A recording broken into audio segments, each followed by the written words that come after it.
Good morning. I am Helene Weinstein, Chair of the New York State Assembly's Ways and Means Committee and co-chair of today's hearing. Today we begin the fourth in a series of hearings conducted by the Joint Fiscal Committees of the Legislature regarding the governor's proposed budget for fiscal year 2021-2022.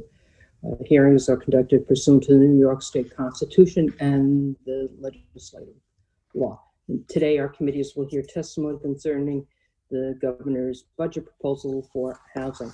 Let me introduce the members of the assembly who are here, and then I will turn it over to Senator Krueger to introduce the members of her conference. If I skip you, I will come back to, I will find you again as members join. Joined by our chair of Housing, Assemblyman Zimmerwitz, Assemblyman Dilan, Assemblyman Epstein, Assemblywoman Glick, Assemblywoman Heineman, Assemblyman Pichardo, Assemblywoman Rosenthal, Assemblywoman Walker, and Assemblyman Zabrowski and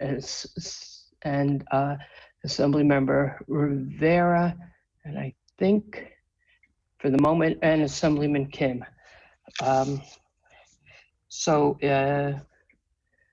Senator Krueger, if you want to introduce your colleagues. Thank you very much. Welcome and good morning. I'm joined by Brian Kavanaugh, the chair of Housing. I'll first introduce the Democrats and then pass it over to Tom O'Mara, my ranker in finance, to introduce the Republican senators. So we're joined by Senator Brad Hoylman, Senator Diane Savino, Senator John Liu, Senator Julia Salazar, Senator Pete Harckham, Senator, no, that's it for senators right now. If you don't mind my just jumping to Tom O'Mara to introduce from his team.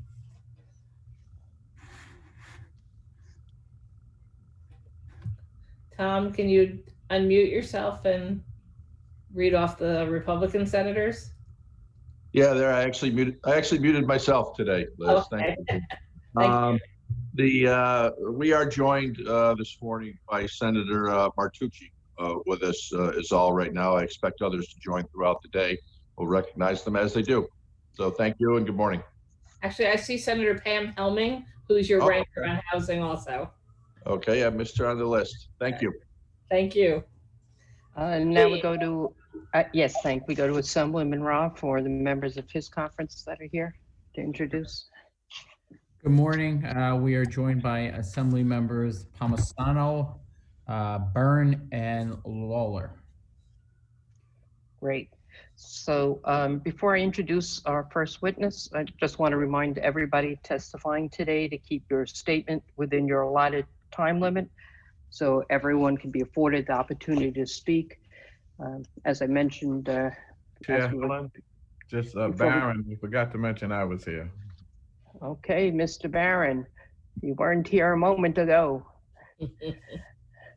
but you are here now. I thank you, Mr. Barron. So as I said, if everybody could speak within their allotted time limit, that would help us move our hearings along and allow for some interesting back and forth conversation. Governmental entities get 10 minutes to make oral presentation. We're grateful if you don't take all the time, so we have more time for questions. And we're going to start today with a presentation from our New York State Home and Community Renewal Commissioner and CEO Ruth Ann Fitzmaurice. We'll then proceed to hear testimony from other witnesses, I believe all non-governmental witnesses who've asked to testify here today. And these witnesses will each have 3 minutes to make an oral presentation. And again, members are reminded that the chairs will get the respective committees will have 10 minutes to ask questions and receive an answer. All other members, the ranker will have 5 minutes, and all other members will have 3 minutes. And just keep an eye on the countdown clock, because it will go down to 0, and then it actually will start counting up, so you'll be able to see how long you've gone over your time limit, and we would like to not have to cut people off. Just also a reminder for members that we have the chat room is available to leave a message for the chairs. It's really just to be able to acknowledge that you're here, or if you have a question about order, not about substance. So I want to let you know that we've also been joined by Assemblyman Chris Burdick and Assemblyman Meeks, and as we heard, Assemblyman Charles Barron, and I see Assemblywoman Carmen De La Rosa has joined us also, and I believe that's it. So I think we're ready to get started. Commissioner, floor is yours, or the window is yours, perhaps is the better way to say it. Thank you. Good morning, Chairs Kruger, Weinstein, Kavanaugh, Simbowitz, and distinguished members of the legislature. My name is Ruth Ann Visnauskas, and I'm Commissioner and CEO of New York State Homes and Community Renewal. I'm honored to testify before you today on the housing portion of Governor Andrew Cuomo's executive budget proposal for the 2021-2022 state fiscal year. As proposed, the executive budget expands affordable housing opportunities across the state by continuing the investment in the $20 billion housing and homelessness plan to create and preserve more than 100,000 affordable and 6,000 supportive apartments. I'm happy to report today on our progress under the governor's housing plan and to testify to the continuing impact of his and your ongoing commitment to this incredibly important undertaking. As of December 2020, we have created or preserved over 70,000 affordable and supportive units under the plan. This includes the preservation and new construction of multifamily housing, the creation of homeownership opportunities across the state, and our community development projects. I'm proud of the progress we've made, especially given the challenges of the pandemic, and I'm confident that our continued dedication will allow us to reach our target. In terms of the day-to-day work of HCR, we have been fortunate that while COVID has caused us to slow down, it hasn't stopped us in our tracks, not by any means. Right now, we have a strong pipeline of development projects and are looking forward to this final year of the housing plan. We remain committed to creating housing opportunities and strengthening communities, building and preserving homes for seniors and veterans, public housing residents and Mitchell-Lama residents, creating housing with critical supports for vulnerable populations, and providing the opportunity of homeownership for thousands of first-time homebuyers. Last March, when the pandemic forced us into lockdown, the effects of the economy were immediate. The Brookings Institute, joined by the Social Policy Institute at Washington University, was quick to draw attention to the fact that 60% of the US population is low and moderate income, and these individuals are especially vulnerable to eviction and foreclosure. Their study forecast a dire outlook for low and moderate income communities, and additional research showed in April that 1 in 3 tenants couldn't make rent, and homeowners could not pay their mortgages, bills, or maintenance costs. We are deeply aware of the economic aftershock COVID has triggered in society as a whole and the devastation it can cause individuals and families.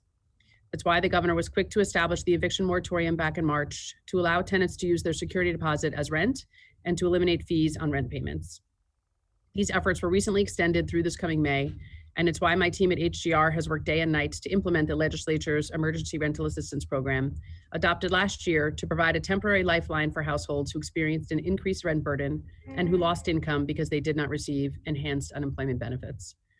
As you are aware, in the program's first round, we dispersed approximately $40 million on behalf of more than 15,000 eligible applicants. In the second round, which was open through last night, approximately 15,000 additional tenants applied online, and we are also reevaluating over 90,000 applications from the first round. We are working very quickly to process these latest applications so that eligible tenants can receive much needed relief. And I want to point out that our Office of Rent Administration and our dedicated Tenant Protection Unit employees have not only been on the job helping with this effort by staffing our call center and assisting in tenant and landlord outreach, but many have been in the office as essential personnel, meeting with members of the public and helping to make a difference in the lives of vulnerable New Yorkers during this difficult time. I want to take a moment to thank them for their dedication and their sacrifice. As much as COVID has skewed our economy and changed life's course for so many, the virus was not the sole driver of social change in 2020.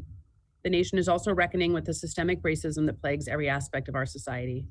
We have long recognized the influence racist policies have had on our housing market for owners, would-be owners, and renters. That's why we push to develop affordable properties in neighborhoods of choice, strengthen New York's rent laws and legal protections for tenants, and it's why we are so committed to following, enforcing, and affirmatively furthering the nation's Fair Housing Act. which has not been easy over the last 4 years. But the fact remains, housing discrimination and systemic injustices like redlining and discriminatory zoning policies that exclude low-income people and people of color from specific neighborhoods are common throughout New York State and the country. In his State of the State message last month, Governor Cuomo laid out a new strategy to address these injustices, a package of exciting reforms and improvements that can help alleviate the racial divide in homeownership opportunities and barriers to wealth building by expanding the State of New York Mortgage Agency's reach throughout the state and giving teeth to our fight against redlining. The proposal will allow more community-based lenders to offer Sunny Mae loans in low-income communities, increase down payment assistance for borrowers in underserved areas of the state to $7,500 from $3,000, and grant Sunny Mae flexibility to make mortgage modifications in times of crisis so borrowers can remain in their homes. These reforms, along with expanding Sunny Mae's Give Us Credit program beyond its Long Island and New York City pilot areas, will go a long way to increasing homeownership in historically underserved markets. In closing, we have a historic opportunity to close the racial wealth gap in New York State and expand access to safe and affordable homes. As the COVID crisis has made even more clear, home is more important than ever and is the key to the future that we share. Together, we can take on this challenge and reduce homelessness, housing insecurity, and the systemic injustices that impede our progress. I'm truly grateful for the legislature's support, and I ask for your continued commitment to securing the resources and advancing the legislation that we need to make a real difference in New Yorkers' lives and communities. Thank you, and I'm happy to address your questions. Thank you. We go first to our chair of our Assembly Housing Committee, Assemblyman Simrowitz. Thank you very much, and good morning, Commissioner. We're aware that the federal dollars, the $1.3 billion that was in the governor's budget, was parked in the housing budget, but will be administered by OTDA. So I wanted to just talk a little bit about the challenges that HCR faced in rolling out the $100 million. With those challenges in mind, what will be the most important administering the new amount of funding? And I wanted to ask you what you think the priorities should be in getting this new rental assistance money out the door, and talk a little bit also about the relationship that HCR will have with OTDA to get those dollars out. Okay, that was like 7 questions in one, but I'll try my best to unpack them. So we are very much looking forward to the $1.3 billion in rental assistance coming into New York State's economy to help both landlords and tenants with the back rent that exists across the state. When we were administering the program last year, it was designed sort of in a very, very specific way to address sort of a subset of households around the state who, even with enhanced unemployment insurance, still had a rent burden. And in many ways, that technical sort of wonkiness of that approach, I think, was hard for people to understand, that you had to have an existing rent burden, the rent burden had to increase.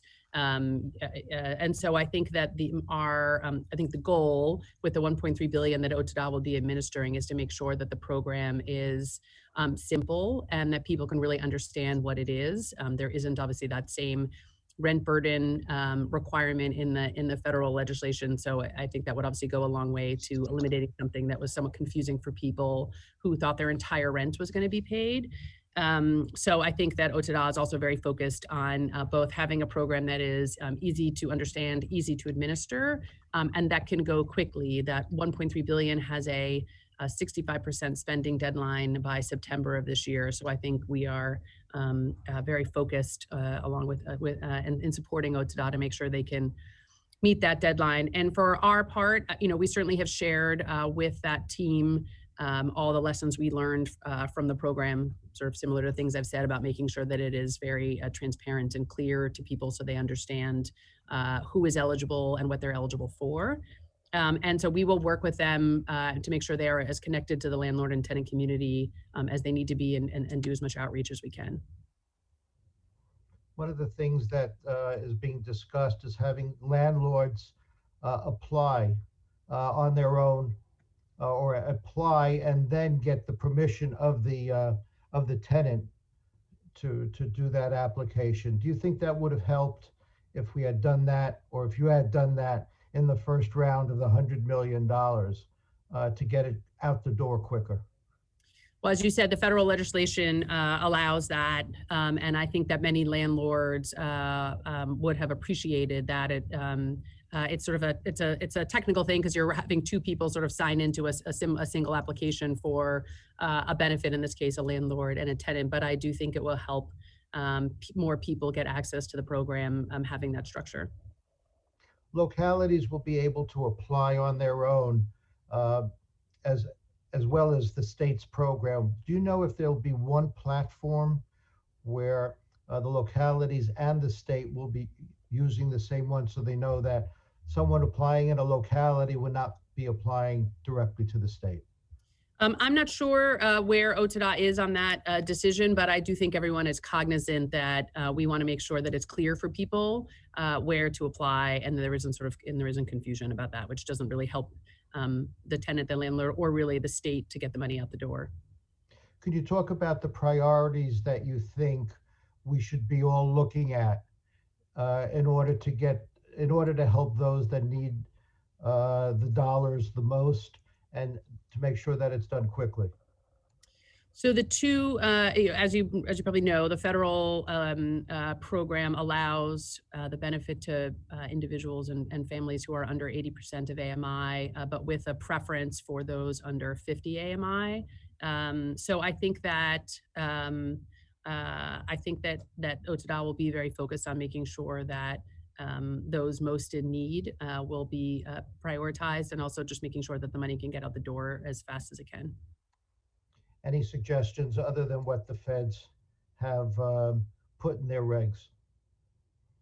Actually, we really are still waiting for more guidance to come out from Treasury about running the program. One of the other things that we learned was we required a lot of documentation from people to validate their income and their income loss. And as would be for many of us, it is hard to, in the midst of all that's going on right now, and necessarily always have access to lots of income documentation. And so I think that we are waiting for additional information and guidance from Treasury as to sort of what types of documentation will be required. And so I think as more comes out from the federal government, it will allow the state to make more decisions on that as well.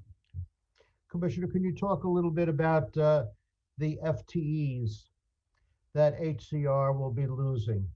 And how is the agency functioning considering those losses? And how well is the agency able to respond to complaints from regulated tenants experiencing the issues? So at the moment, we are doing well with our existing staffing. As it was for many agencies, it was quite a task back in March to go from a largely in-office 1,000-person agency to a largely remote agency. But I think we have tried not to skip a beat in our work across all areas, whether that be Section 8 or multifamily housing or single-family housing or ORA, the Office of Rent Administration, to keep all that work going. I would say, as it relates to complaints, we have not seen an uptick of complaints during the pandemic coming into ORA. But I don't know that we can necessarily ascribe that to there not being issues in the housing stock. It's just that we didn't see an uptick in any type of complaints coming into ORA during this time. You recently just added some FTEs to ORA in order to assist you with those that were retiring. I believe the number was in maybe 80, 84, 90. But how many do you expect to lose under this new budget? So we were very appreciative that 2 years ago, we got an additional 94 FTEs in the Office of Rent Administration, which was really an incredible increase relative to where we had been for the decade prior to that. As I reported last year, we have done a good job in hiring those staff, but at the same time, as you mentioned, we have had attrition. So at this point, we've hired essentially all 94. We've hired 94 new staff in that time frame, but we have lost, each year we have attrition that sort of dips away at that. We don't at this time have a headcount cut per se coming out of the budget. But once the fiscal situation approves at the state level, we will continue our hiring in ORA. Can we go back to the rental assistance program for a minute? And can you talk about what the need is upstate and what those numbers and applications and dollar amounts are so that we get a sense? We know that there's always the need in New York City, but can you talk about the upstate need? So, there are the predominance of the renters in the state are in New York City. So obviously proportionally, that population resides in the city. And obviously to the extent that rents are higher in New York City than they are in many upstate places where the aggregate need is higher in New York City. We found in the program that we ran that the majority of the applicants that we got were from New York City. We do get them from upstate, we certainly did, but the majority of the applicants we got for who qualified based on the income targets and the rent burden requirements were predominantly in New York City. But there is a need upstate. Yes. You don't know what those numbers are, though. There is not really a data source that ties people, renters and their rent arrears and any sort of reliable sort of data source ways. That there are studies that have been out that I'm sure you've seen and other folks have seen that are trying to estimate the need nationally and estimate the need in New York State. But it's hard to sort of, I think, pinpoint actual renter with actual arrears to really understand the geography of it all. Thank you very much, Chair Weinstein and Chair Kruger. I will set an example by finishing on time. Great, thank you, Steve. You have. Before we go to the Senate, we've been joined by a number of members since we began.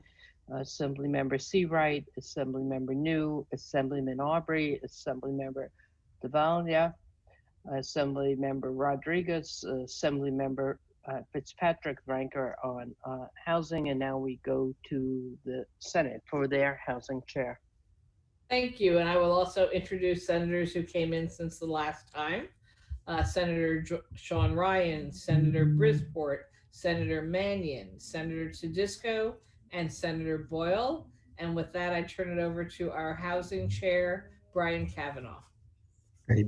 Thank you very much, Senator Kruger and Assemblymember Weinstein for all your work chairing all of these many marathon hearings.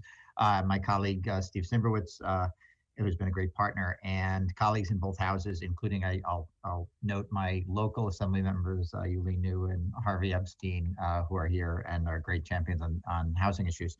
And thank you, Commissioner, for your testimony today and for all your work through what has been really. We've run out of sort of superlatives for how difficult and complicated the last 10 months or so have been, and your agency's been right in the thick of trying to respond in the housing area. I want to talk a little bit, if I may, about the capital plan and the capital aspects of the budget. You mentioned in your testimony that this is the last year of the 5-year plan. Can you talk about the progress of that plan to date? How many units have been constructed and preserved, and to what extent there are sources of money that were initially proposed in that plan that have not been fully spent in the ensuing 5 years? So I would say I think we're doing great. We have that's a surprise. we have we think of in our sort of housing plan as starting construction, and our units is sort of primarily the way that we think of our accomplishments in the scheme of the projects. So we are well over 70,000 units as we're coming into the tail end of the 4th year of the plan. We, as I'd said, I think had a little bit of a slowdown this year. We obviously were not able to do lots of in-place rehab, which are parts of our plans. We have a lot of programs, especially smaller homeowner programs, where we're doing accessibility improvements or home improvements in occupied in place rehab. So for much of last year, a lot of that work, slowed down as obviously people didn't want contractors in their homes doing home repairs. So we're probably a little shy of where we would normally be due to the pandemic, but I feel confident that we can make that up next year and be on target with the commitment at the end of the plan. We do have some programs that have not fully spent down, which is good because I wouldn't want to be going into the last year without any money. So we will aim to spend down the balance of the funds in the plan by the end of this fiscal year, including that there was an addition into the plan, which I'm sure you saw in the budget, into HCR's budget of $186 million targeted specifically for the supportive housing pipeline, which will get us to the end of sort of tie us out to the end of the overall 5-year housing plan with that production as well. That so I was going to ask about that supportive housing number. That is part of a 20,000 unit commitment that's supposed to be over 15 years. And to date, I think the target has been about 1,200 units per year. Is there a 1,200 units per year does not get you to 20,000 in 15 years. So that we had discussed this last year, sort of upping that target to 1,400 a year, which would get you to 20,000 if you did 14,000 over the next 10 years. How many units are expected to be produced over through the new money that's being added to the budget this year? So we will probably do around that same number this year, around 1,200 supportive housing units, but we are, as you may have seen in the CARES 2 budget that was signed by the feds in December, there was a change in the tax credit program, this thing that we call fixing the 4% tax credit. So that will help us this year bring some additional private tax credit equity into our projects, which will help us stretch our dollars a little further, which will hopefully allow us to do incrementally a couple more projects. So I don't know that we know the number yet or the full impact, but we are, hoping to be able to do even more. So you might exceed 1,200 by somewhat, but probably not getting to 1,400. Is that a fair? I think they say under promise and over deliver, right? Okay. Well, okay. It's cognizant of time. The 5-year, there's no sort of 5-year plan so far for the coming 5 years. Is there an expectation that such a plan will be forthcoming from the administration? My hope, right, is that when we are doing this next year, same time, same place, well, maybe not same place, maybe in person again, that we will be talking about as we'll have completed the first 5-year plan, talking about another 5-year plan. So we very much look forward to that being a big focus for us as we get part of the way into this last year of the plan and come into next year's budget. Okay. I assume you've heard some concern from some quarters that if you wait until that would effectively be the plan for the year starting April 1st of 2022. Isn't it? Presumably, we should be beginning that conversation well before April 1st of next year, right? In order. Yes, I would suspect this time next year we'll be talking about it. Right? Okay. All right. We'll probably be trying to have some conversations about that in the interim. Your budget includes a net reduction of 164 full-time equivalents. Is that correct? I think those are were jobs that were not filled, so we didn't have a cut in heads. That's through attrition and vacant positions. But we've as you noted, there was a substantial increase in staffing at HCR we've had this conversation before about how it's your net hiring has been challenging because you've had lots of retirements. But is there the proposed reduced staffing level is expected to be the sustainable level over the long term? I think as the budget situation, improves overall, that those conversations may change. But at this time, we feel that we are able to do all of our operations with the staff we have in place. Okay. I just, we with much fanfare, we announced a substantial increase in the staffing level a couple of years ago. So it is concerning that that we're reducing it given given the range of responsibilities that we all put on you. The budget includes no funding for the homeowner protection program, commonly known as HOP. Can you just talk, again, this is something I think was not included in the executive budget. We made a deal to do it by the time the budget was adopted. I think that deal now extends that funding through July 1st rather than, April 1st, which is probably gives people a little breathing room. But can you talk about the decision the administration's decision not to include that in the executive budget?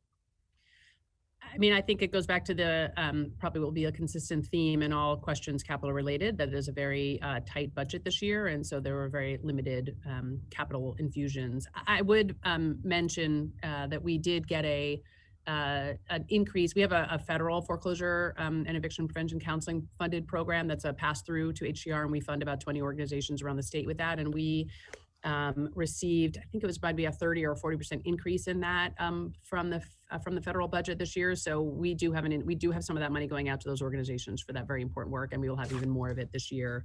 But it's not of the scale of the program. Yeah, what is the scale? How much is that? It is about $1.5 million that go out to 20 organizations. Okay, so can you get a precise? If you could get us a precise figure, that we'd appreciate it. So, and again, the HOP program is a $20 million annual program, and is vital to organizations throughout the state that are providing counseling to homeowners, and obviously is going to be particularly critical, especially as foreclosure moratoria lift, and people are digging out of a lot of serious hardship. The Office of Storm Recovery has a new $130 million capital appropriation. Can you? I think staff has indicated that is continues to be for certain communities that have been affected by disasters, but have been I think the legislature has yet to get specific information about where that money might be spent and for what projects. Do you have any details you can share on that? So the funding is for the community reconstruction program, and it's funding what has been sort of the previously committed to projects. As you'll remember, sort of in GOSER, there was kind of the immediate storm response, primarily focused on homeowners, then followed by infrastructure and community reconstruction projects, which are more resiliency based. So we're obviously a bit well into almost the last year of that overall HUD grant. And so these funds, there's about 150 community reconstruction projects that have completed, and there's probably a little less than 150 that are still in construction or that are in permitting and about to go into construction. So this is just funding to complete those previous commitments, and all those, we work very closely with all those grantees on those projects, so they're all sort of aware of that. Okay, I will also take my cue from my fellow chair and end my time here within 10 seconds of the scheduled time, but I appreciate your answers to questions, and I'm sure there'll be lots of lively discussion with my colleagues. Thank you. Emily. Thank you.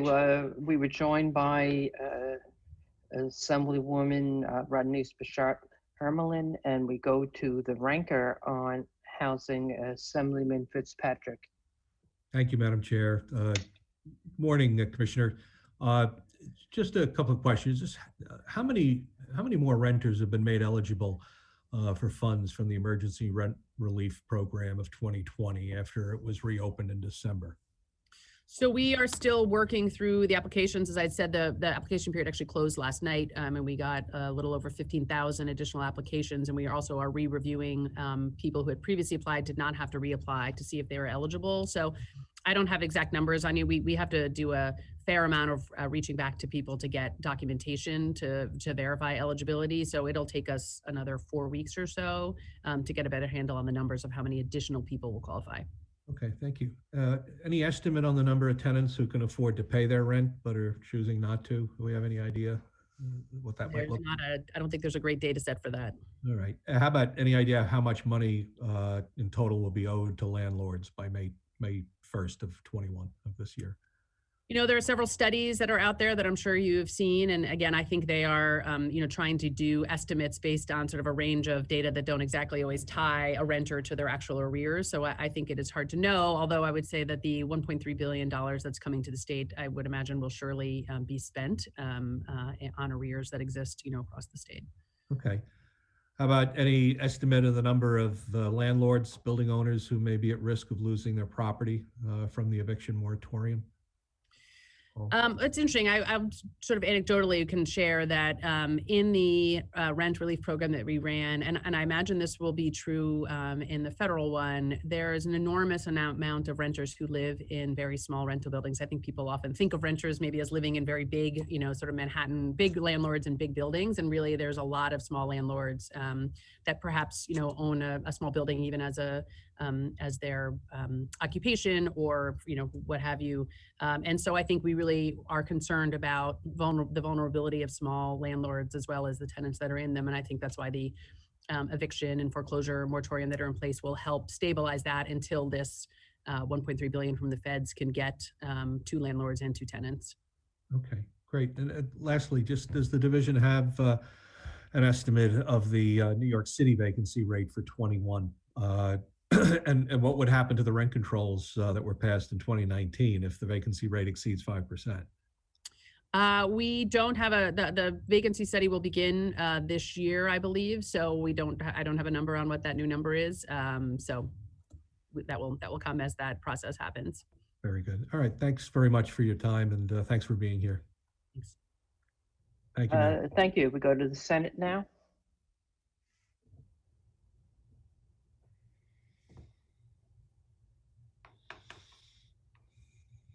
Sorry, you always lose that unmute just when you need it.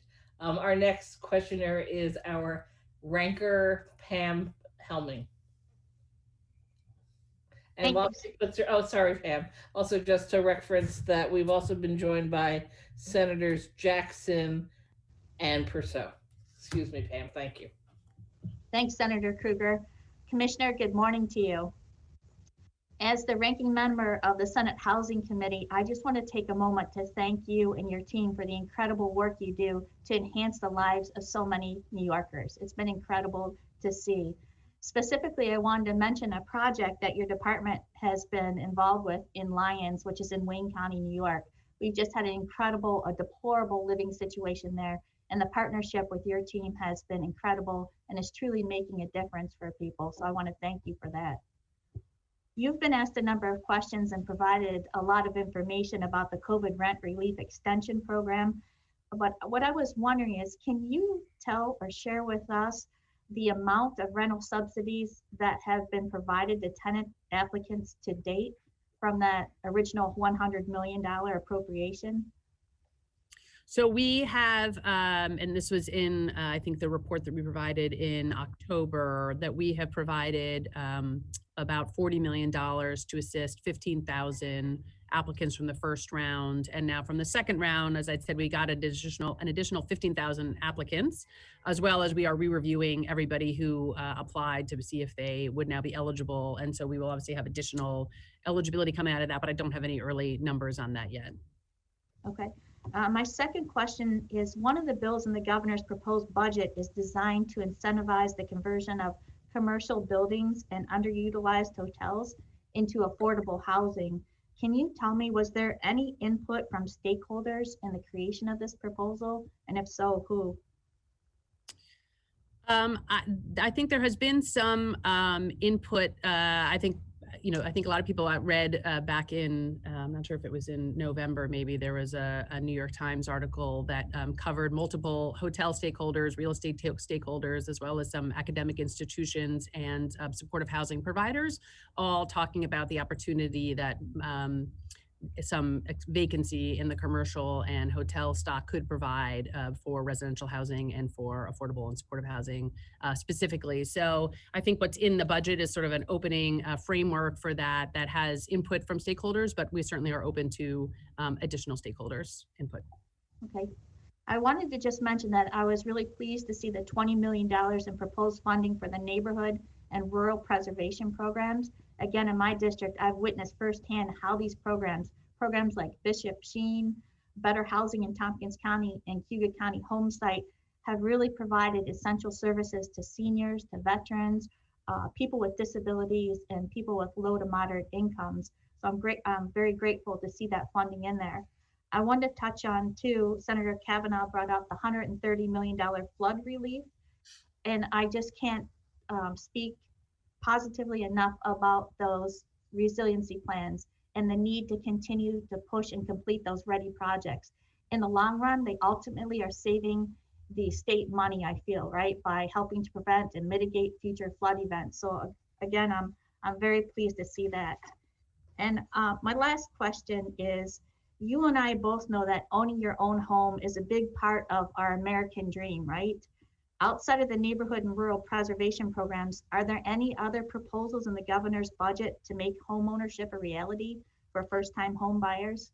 Yes, I'm glad you mentioned that, and thank you for speaking so nicely about my staff. They work incredibly hard, and I'm appreciative of you recognizing that. We have two proposals in the budget this year that are focused on the state of New York mortgage agency, Sunny Mae, which provides mortgages to first-time home buyers. And I won't talk about them in too much detail, but one of the primary things that we're trying to do is expand the number of lenders who can offer Sunny Mae loans, which had been sort of restricted statutorily before, so that we can get into, we can have community development financial institutions, CDFIs, which are largely nonprofit lending institutions around the state, also be lenders, and they're often our more community-based banking institutions, and we feel will sort of give us more access around the state into places where we are seeing denials for first-time home buyers for mortgages. So we are really trying to make an effort around the state to increase home ownership through Sunny Mae's programs. Thank you. And I'll just wrap up with more of a comment, but the people I'm hearing from in my communities are the small landlords. And I was so thankful to hear you use that example that, you know, not all landlords are big Manhattan landlords, right? We have so many individual property owners who may have a single family home that they rent out, and they're really suffering too. Whatever programs we could put in place to get rents to the landlords is tremendously appreciated. Thanks, Commissioner. We go now to Assemblyman Barron for 3 minutes. 3 minutes. Thank you very much. I do want to say to the commissioner, we appreciate the work you've done in East New York and bringing affordability, 100% affordability project. It worked well in our community. However, you have some job on your hand to try to defend the indefensible, a governor that is a contradiction at best and a hypocrite at worst when it comes to addressing the housing question. Last time we got $5 billion in COVID relief from the feds. He offered $50 million toward housing, $50 million.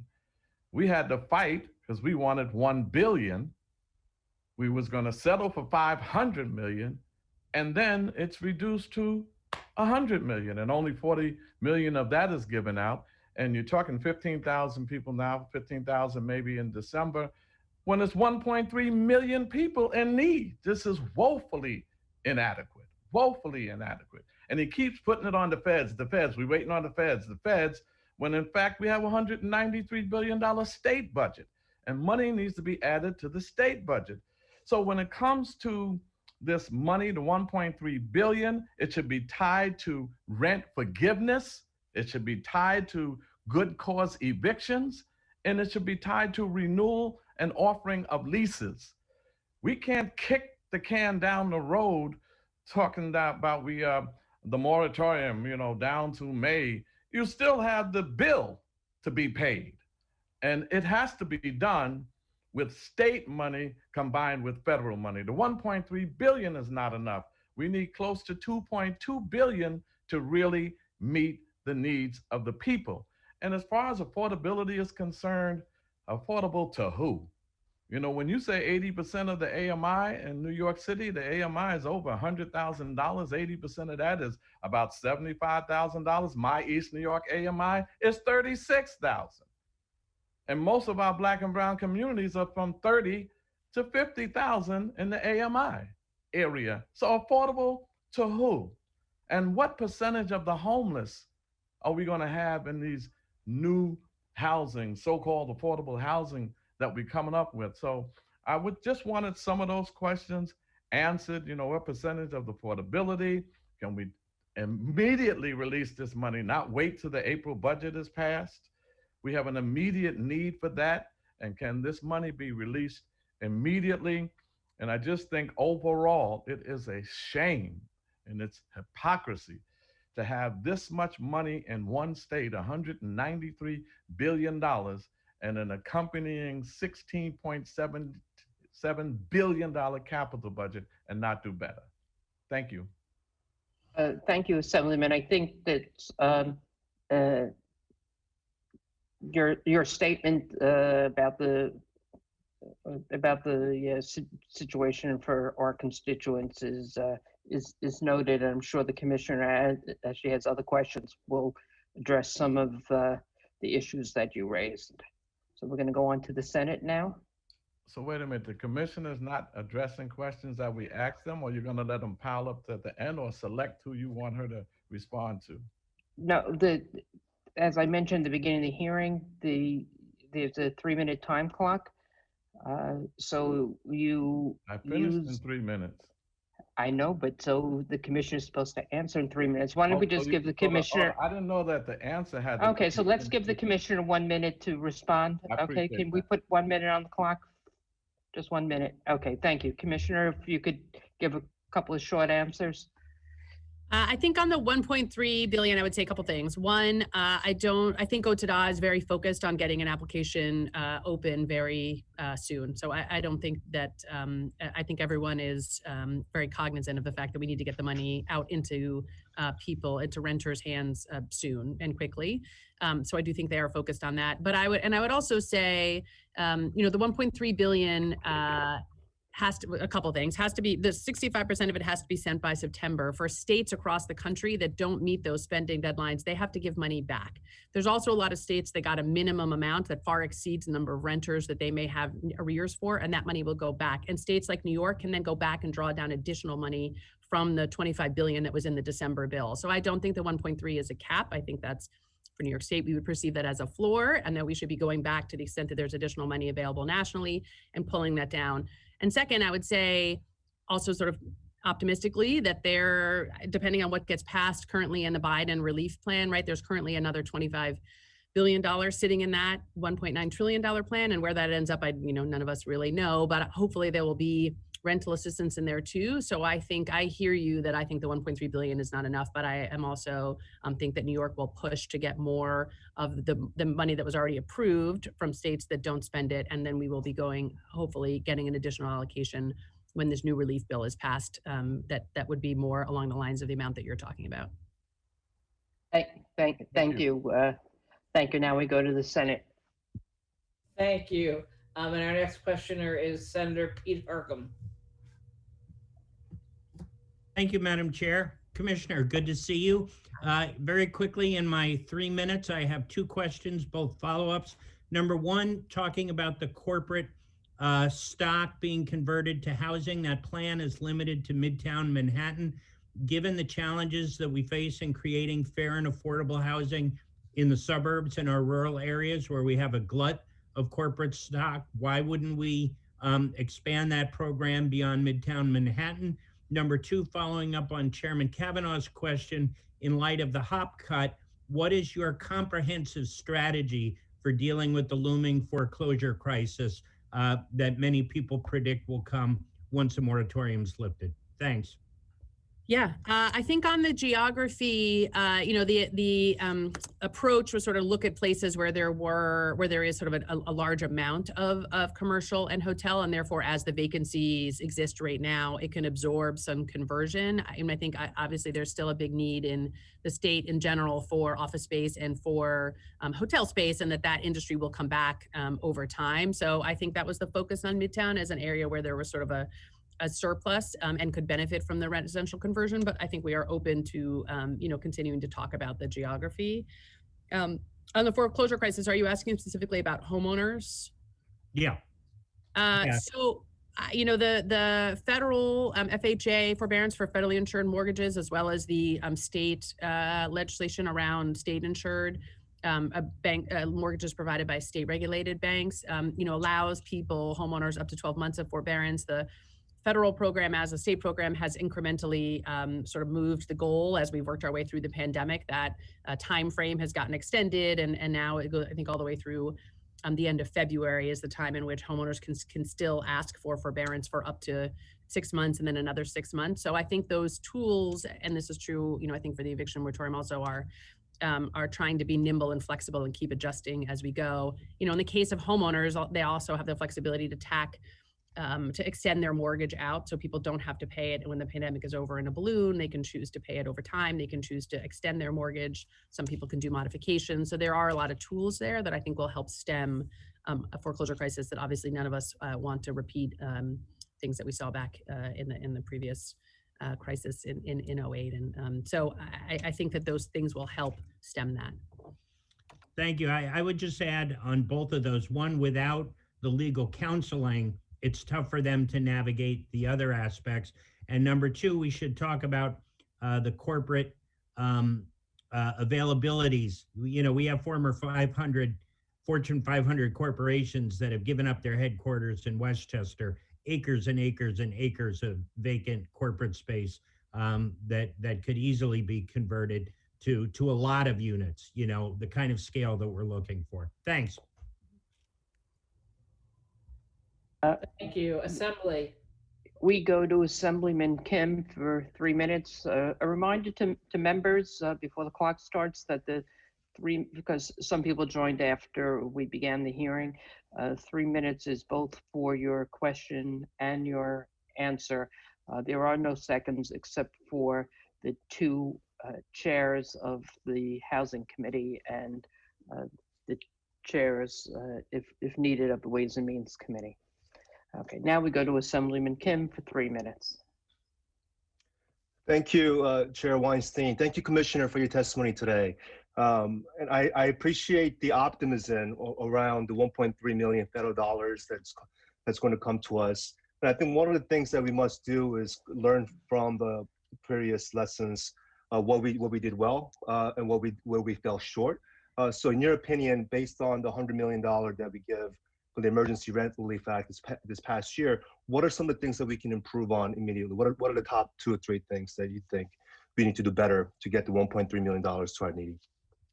So for the existing program from last summer, we approved every eligible applicant that applied. So, we didn't run out of, as we said, there's still additional funding available. So so I think the challenge in that one was that the restrictions and the criteria were limiting to who was eligible. So I think in this program, obviously keeping the eligibility broad, and also the previous program was, I think, confusing for a lot of people, required a lot of documentation. So I think being streamlined, being straightforward, requiring minimal documentation is helpful. I think those are some of the big lessons that we shared with our counterparts at OTDA. Well, that's good to know. So piggybacking off that, like how many, I know you mentioned how many applications were submitted, including the 17,000 just yesterday. How many have been denied so far? Do you have a record of that as well? We received about 83,000 online applications for the first round, and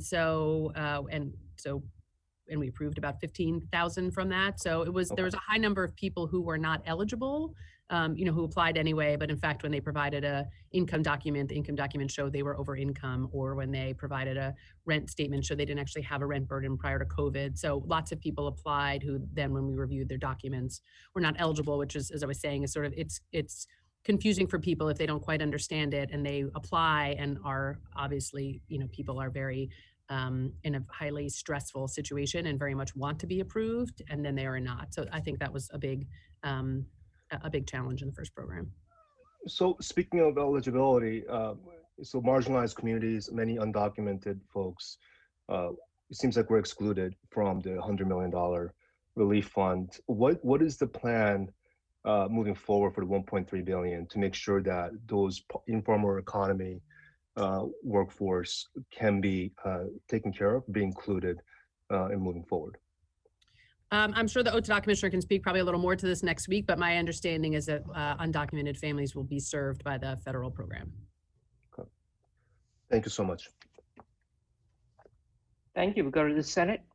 Thank you very much. I actually am the next questioner. Good morning, Commissioner, and thank you and your staff for all your hard work. And yet it's never enough.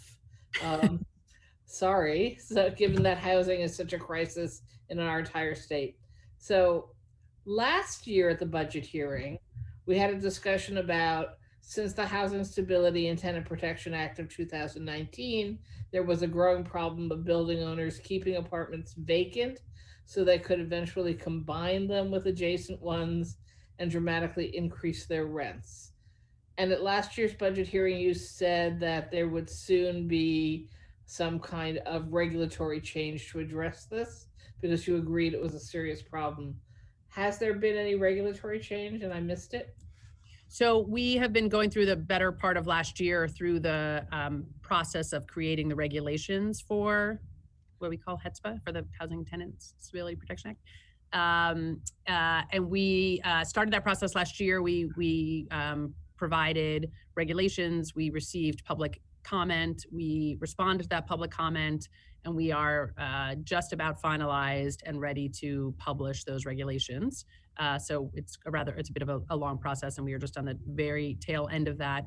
And we addressed that issue that we talked about last year in the regulation. So you would have seen some of it in the draft, and then it will come out in final in an effort to set some standards around how to set rents. So give me an estimated time for the final. I believe they will be out very shortly. Very shortly. Thank you. So Senator Kavanaugh asked you about the 5-year plan and some of the other larger programs. Do you have a amount that has yet to be spent from the ending 5-year plan? I'm just trying to get my hands around how much money you actually might still have in the till, so to speak. So we have about a little north, I think, of $200 million to spend in this final year of the plan, not including the 186 that we will have for supportive. So we will have close to about $400 million to spend this year, which is roughly consistent with how much we have spent each year of the plan across our different programs. Got it. And lots of people have asked you about the federal money, the 1.3, so I don't need to ask about that. But the governor continues to tell us that he's hoping for $15 billion, but maybe we would get as little as $6 billion. And who knows? I agree, we don't know. But he seems to have put sort of a hold on a $5 billion marker in the Homeland Security FEMA section of the budget. So it's like, if we got that money, it's going to go there. It seems to me a lot of that ought to be going towards housing also. Have there been any discussions about your agency's right to any of those funds that are currently being defined as hopefully emergency monies into the state budget? And we are focused on suspending the balance of the housing plan funds that we have available and the new 186, so have not been focused on that. But you're aware that they're placing that money there? I'm not that familiar with that section of the budget. Okay. Guess we'll have to ask Homeland Security what they think they're going to do with it. So there's a group called Housing Rights Initiative. My office does quite a bit of work with, and many of the other legislators in New York City, and they find buildings that are in violation of 421A law specific to rent regulation, and they sue them in court, and they frequently win. But it doesn't actually mean it gets the units back into the rent regulated system as they were supposed to. So I'm wondering, what actions has DHR taken to ensure that owners who receive 421A, J51, and other abatements are properly registering all their units and charging the correct legal regulated rent? And how many audits of such buildings has your TPU done in the last year? So 421A, right, is a city tax exemption program that is regulated by HPD, and obviously the tax abatement is provided by New York City Department of Finance. So we are not sort of on the front end of that process of how they set rents in the 421A program, and the registration is sort of under the purview of the city. It isn't sort of a requirement of the registration process that somebody flag themselves as a as a 421A building. That said, we work fairly closely with HPD. We have a task force that's been in place for a number of years that looks at issues, as you will remember from previous testimonies around J51 a couple of years ago, and also 421A. So we are, so while it's sort of not in our purview to do the regulatory piece of that, we do work closely with HPD on that. And the Tenant Protection Unit, in its variety of different types of audits that it has done, is actually more recently focused on preferential rent audits, which was a big issue coming out of HETSPA.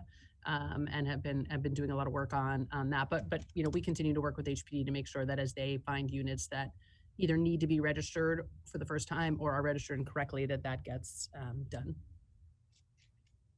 Thank you.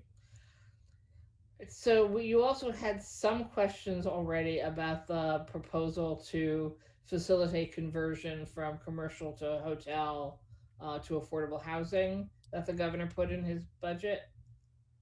Did New York City get consulted on this plan? This was sort of a multi-part effort on behalf of the governor's office, so I'm not sure. I'm not sure how they were consulted, although it is my understanding that the city has been supportive of this notionally, both as a way to manage large vacancies and a way to provide additional residential. I think the mayor himself maybe was quoted saying it seemed like something that should be looked at in that New York Times article. And how are we defining affordable for the 20% on-sign option? We are working on that as we work through other specifics of the legislation. And why limit it to 20%? I believe it says a minimum of 20%. Okay. So I'm a big fan of supportive housing, always have been, always thought we could be pushing to get more of it. And the fact is that the original model for successful supportive housing was using old hotels and converting them into supportive housing. But supportive housing only works if we have additional subsidies for the service component. So is this plan include funding for ongoing subsidies for the expanded number of units?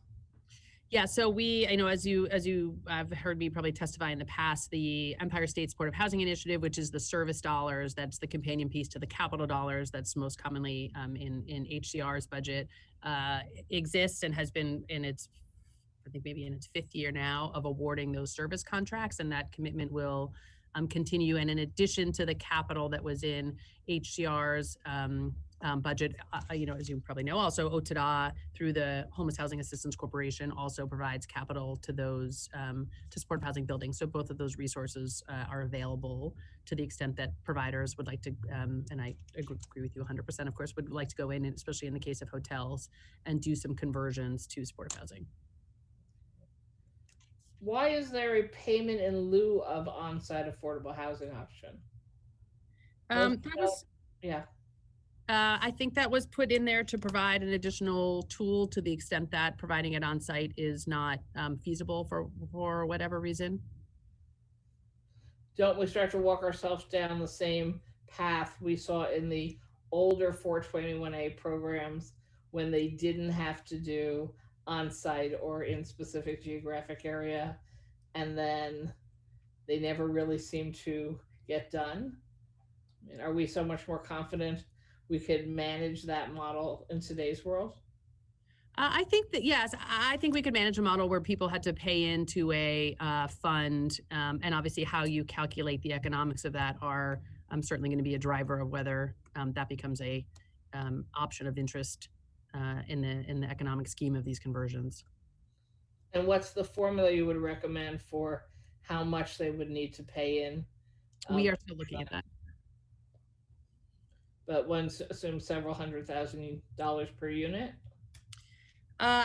We certainly spend right now an amount that's not dissimilar from that in capital, not including other, federal resources that go into those projects. The construction of affordable housing, when it's solely subsidized, is expensive, right? Between bonds and 4% or 9% credits and state subsidies. So, that's Also, I think a rationale for the mixed income nature of the buildings, where they can actually be, the economics of the building itself can sort of pay for the affordability. It doesn't all have to be paid for by state resources. My time is up, so I want to thank you very much. I also want to say that we're joined by Senator Anna Kaplan and give it back to Assemblywoman Weinstein. Thank you. We now go to Assemblyman Epstein for 3 minutes. Thank you, Chair, and good morning or good afternoon, Commissioner. Just quickly, I just on the 421A, I want to support what Senator Krueger was talking about. It's serious issues around the program, and we love longer term to talk about it. And also Assemblymember Kim talking about the 1.3 billion in lessons learned. Obviously, when we roll out this program, it'd be great to focus on making sure we don't make those same mistakes. I really want to focus on the supportive housing issue. I appreciate the governor, applaud the governor's commitment for 20,000 units. How many units of that 20,000 have been funded so far?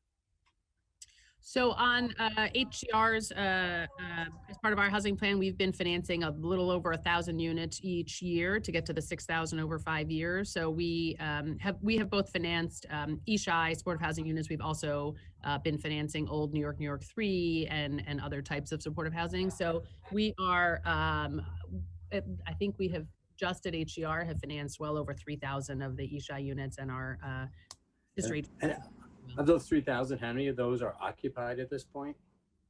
The ESHI program and the supportive housing program to date has focused on new construction, so not preservation of existing. So as you'd imagine, those projects, when we started them even 4 years ago, they take about 2 years to get constructed and leased up. So I don't have exact numbers on how many are occupied, but you could probably do some quick math over the 4 years and the unit count and have a ballpark.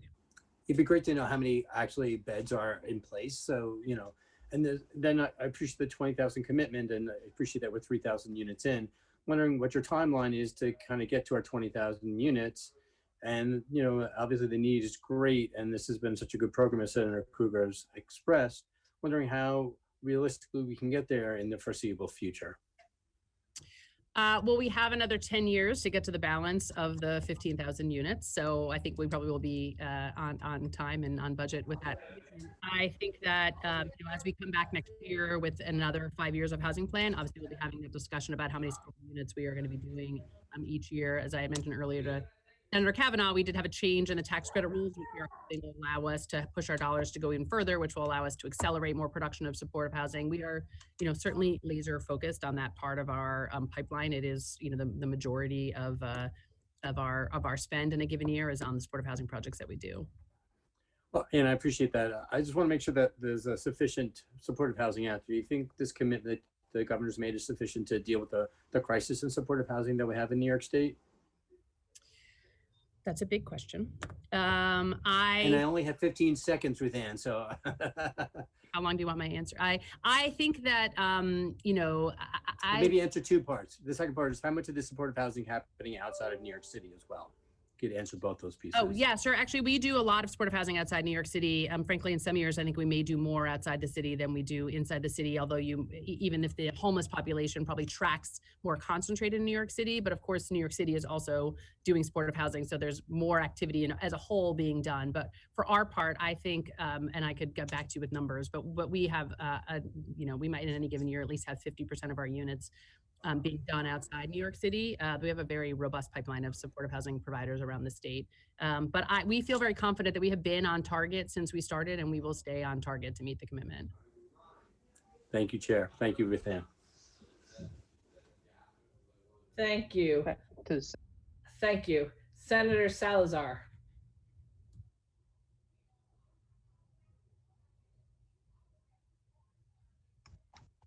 Thank you. Appreciate you taking the time to testify this morning, Commissioner. I wanted to ask, if possible, a little bit more about the federal support for the Emergency Rental Assistance Program that we anticipate going to OTDA, or at least it's in the executive budget. Do you have a sense of when this funding will be accessible and how it will be distributed? I think Otada is working very hard to bring on a vendor who, it's sort of a multi-part process with the rent relief. You have to apply, and then you also need sort of a back-end case management system to process all the applications, and also a call center so that people can call for assistance. So they are working very, very quickly to get all that stood up so that they can get an application opened as soon as possible so that we can start processing applications and getting money to people as soon as possible. So I don't know their exact timing, but I know they are also very, very focused on the timing and the pressure, that renters feel right now and their need to get the money out. Thank you. And, according to Stout Analytics and other projections that we have seen, the estimated shortfall for unpaid rent right now in New York since the beginning of the pandemic is about $2.2 billion. And given the gap between the anticipated $1.3 billion additional for the rent relief program and the total $2.2 billion, do you have a recommendation for how the state will be able to make up for the funding that we would still need to have, that we wouldn't receive from the federal government in order to address the rental shortfall? Yeah, I mean, my expectation is that we will get the 1.3 out as make this. The spending deadlines are very tight on the federal dollars, and they're that way so that if people don't spend, additional dollars get redistributed. So I think we will try to be at the forefront of that and making sure that where there's other and other states have sort of acknowledged, I think, that the way that the formula was done, it wasn't given to states by how many renters you had, right? Each state sort of just got a population-based amount of money. So many states don't have really the number of renters that New York State does.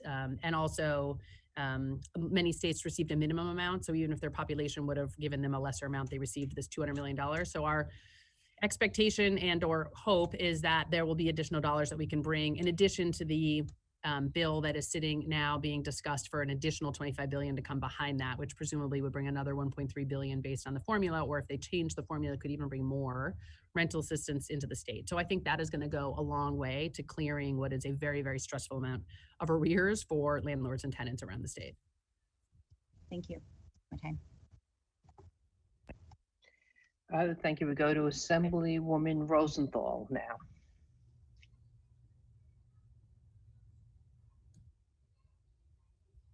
Hi, thank you very much. Hi, Commissioner.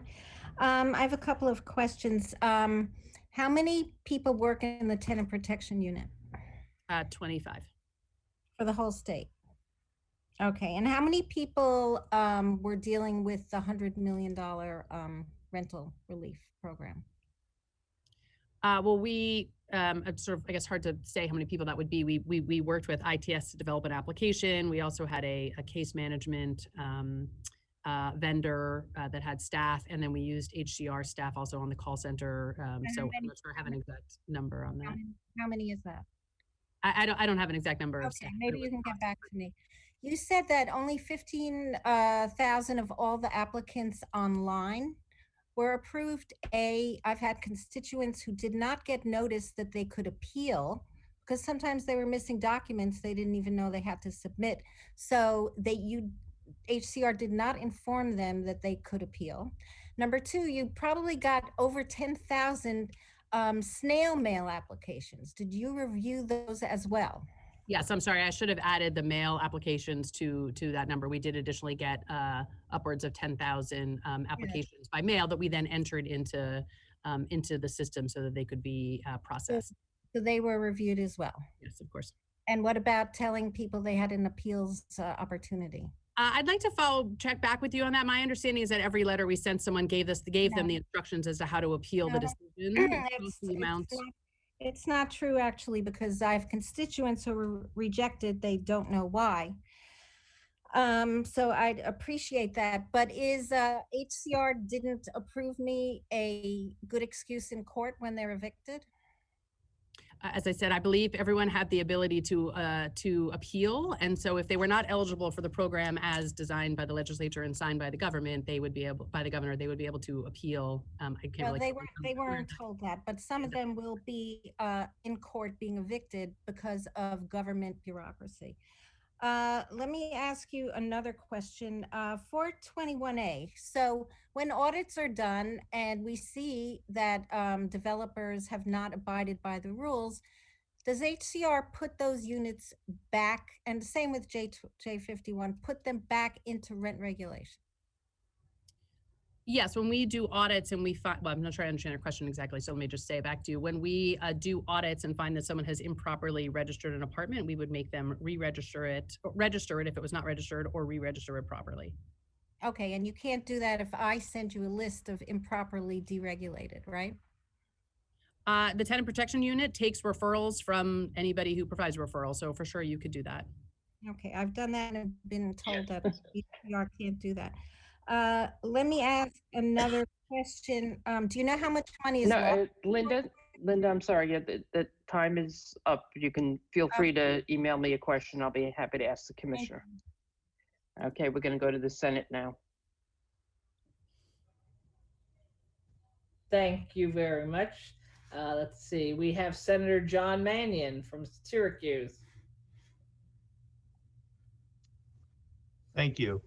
Commissioner, I appreciate your clarifying a lot of the things that I had questions on, but I represent parts of the city of Syracuse, and we have a problem with lead in homes, of course. So I'm just wondering if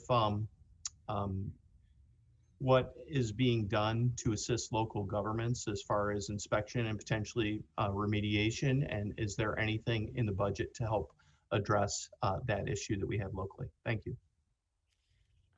We don't have probably full purview into that issue, but we do, and this is sort of we do a decent amount of work in lead remediation when we are, obviously anytime we're doing a rehab of a multifamily building, we would do lead remediation as part of that, especially in any building that's occupied that has small children, or even a seniors building where grandchildren visit. So we're very conscientious to make sure that all lead remediation policies are followed.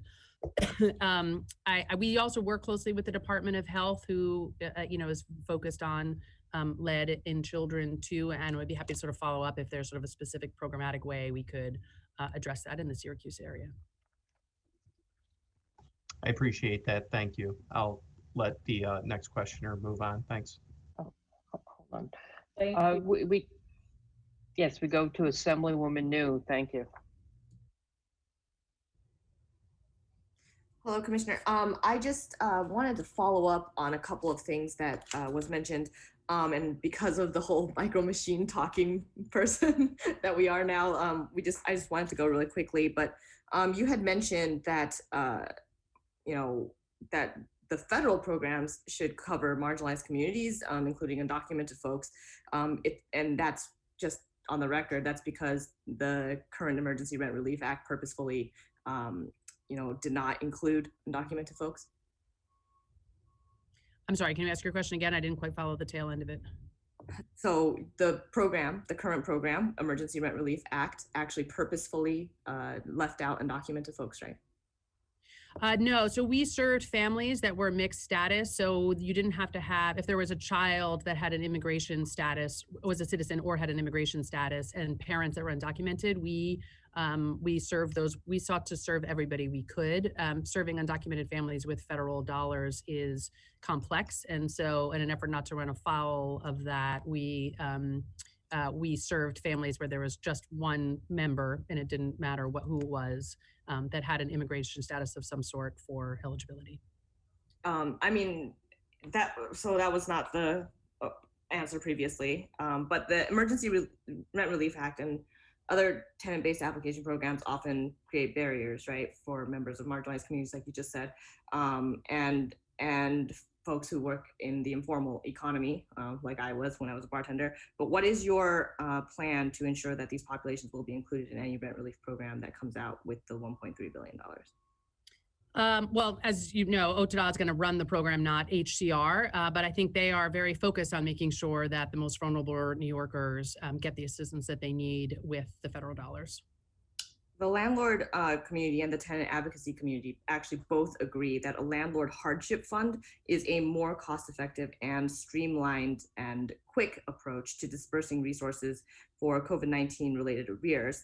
But this is not the plan that HCR has laid out. So what is the plan to create a landlord hardship fund? So again, we're not running the federal program. OTDA is running that, so I don't think we laid out a plan. But I would say that the federal legislation does allow and sort of calls out landlords being able to apply for the assistance. So I think that will, be a part of the federal program to ease, especially where there are landlords whose tenants are unable for whatever reason to apply. That a landlord will be able to apply on behalf of a tenant with tenant consent. Don't you think that it should just be coming from the landlord side? Well, I think we want tenants to know if a landlord is applying for rent arrears for them. I mean, and that's what the federal legislation. That's what the federal legislation requires. Okay, so what tenant protections would need to be included in a landlord-based application system to ensure that the prevention of massive eviction crisis following the May 1st expiration of the current eviction moratorium? Sorry, that was very fast. Could you say that one more time? Sorry, we have very little time. What tenant protections would need to be included in a landlord-based application system to ensure the prevention of a massive eviction crisis following the May 1st expiration? Well, tenants that have rent arrears that are as a result of COVID are protected by the safe harbor and cannot be evicted from their homes. So I think that is in place for the duration while we get through this 1.3 billion, and hopefully additional federal funds will help sort of wipe out that arrears, eliminating the need for the safe harbor. But I do think that will, in the short term, goes quite a long way to make sure that people will not be evicted from their homes as the eviction moratorium exists and as the safe harbor protects people who had arrears as a result of COVID. I'm out of time. Thank you. I have so many more questions. Thank you, Chair. Thank you. Go to the Senate.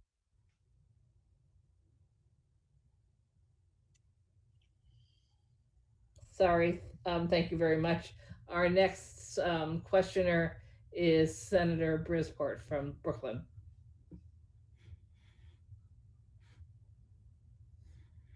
Are you there, Senator? Hi, sorry about that. I'm here. Thank you so much, Chair, and thank you, Commissioner. Really appreciate it. I had a few quick questions about the 421A program. And I just wanted to bring up, more and more people are identifying fraud inside the 421A program, which is costing New Yorkers billions annually in property taxes. And I guess, my first question is, how do you justify continuing the 421A program in the midst of a time of deep fiscal crisis? I'm curious if you know how much money is lost to the 421A program every year. The total lifetime cost in foregone tax revenues per affordable 421A unit, and what percentage of the affordable units are low-income tiers? Thank you. Just by way of reminder, right, HCR does not run the 421A program. It is run by the City of New York, by HPD and the Department of Tax. Locally, they are the regulatory agency for those units. They approve the tax exemption, and they are also the regulatory agency for both the affordability and the exemption, the tax exemption that goes along with that. So we don't have a really direct role in that. ORA is responsible, and HCR by extension is responsible that once the units are registered in the system, that the if the applicable laws are not followed, that tenants can file overcharge cases, and/or landlords can obviously file for other types of things. So we are not we do not sort of administer 421A. We don't regulate it. I don't know about the cost of it on the city tax rolls.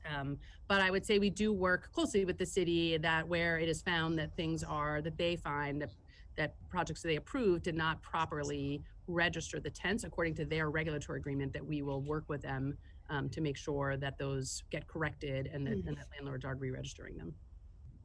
Thank you so much, Commissioner. Thank you. Assembly. We go to Assemblywoman De La Rosa.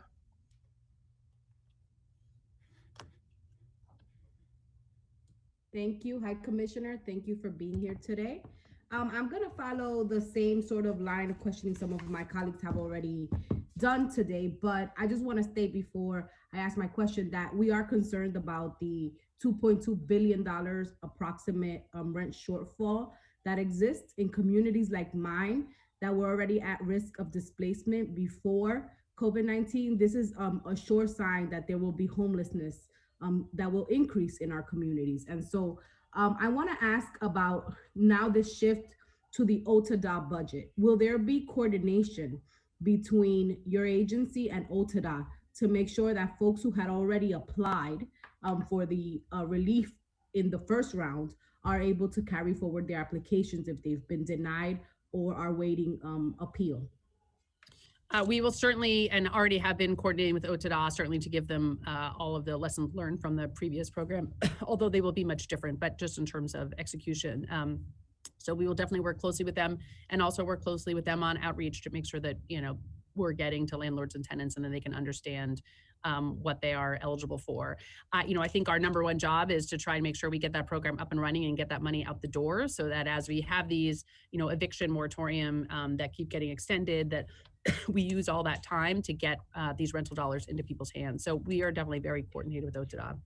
One of the things that we heard over and over again from our constituent services staff is the lack of needing a direct point person to address some of the questions that were coming into our office. You know, one of the issues in communities like mine, I'm sure across the state, is that when there's a technological divide, people don't have the abilities to upload documents, to follow up in the way that someone who has the wherewithal with technology or even language access would be able to. I want to know, what are some of the steps that will be put in place to make sure that this 2.0 rollout will learn from the lessons that were created in the first round? I think one of the lessons that we learned was to make sure that we allowed people to be able to call and do an application over the phone. I think we had initially thought that for people who didn't have internet access, that doing the application online was a good route. And I think we realized that that actually is not a great route, that it is better for people if they can call and go through with someone on a call center in English, Spanish, Haitian, Creole, in a variety of languages, so that that person can help them to make sure they understand the questions and are then answering them. I mean, the questions obviously are not meant to be complicated. They more are sort of asking your rent and asking how many people live in your household in order to establish eligibility. But we found that having someone on a call center who could talk someone through an application was a good way to get to people who had challenges around language or technology. Thank you. And I just want to emphasize the need to clear back rents is going to be critical in moving the state forward towards a just recovery. Thank you, Commissioner. We go to the Senate now. Thank you. We've actually run out of senators with their hands up at the moment. So this is a shout out. If you want to ask a question, you need to raise your hand. And to offer to, if I might, Madam Chair, Brian Kavanaugh his second round now. Manager, I think Senator O'Mara has his hand raised. Oh, there we go. Thank you. Senator O'Mara, please. Senator Martucci does as well. He was ahead of me, if you don't mind him going before me. No, I did not see the hands. I apologize. Senator Martucci. Thank you. Thank you, Chairwoman Krueger, and all the chairs, and thank you for Senator O'Mara for allowing me to go ahead of you. Commissioner, I have one brief question. It's with respect to the Emergency Rental Assistance Program. My question really is simple. From your understanding, or is it your understanding that this program is to be promulgated as an agency regulation? Do you mean the program that we're running last summer, or the federal dollars that are coming in? Well, I mean, maybe you could speak to each of them kind of briefly, just kind of from your perspective. I guess we'll start with last summer's program and then the federal program that's coming. Yeah, I don't think they require any regulations. We're both sort of just run as programs. If that answers your question. Okay, so both of them. Yeah. Okay. Yeah, that does answer my question. Thank you, Commissioner. Thank you. Now back to the Assembly.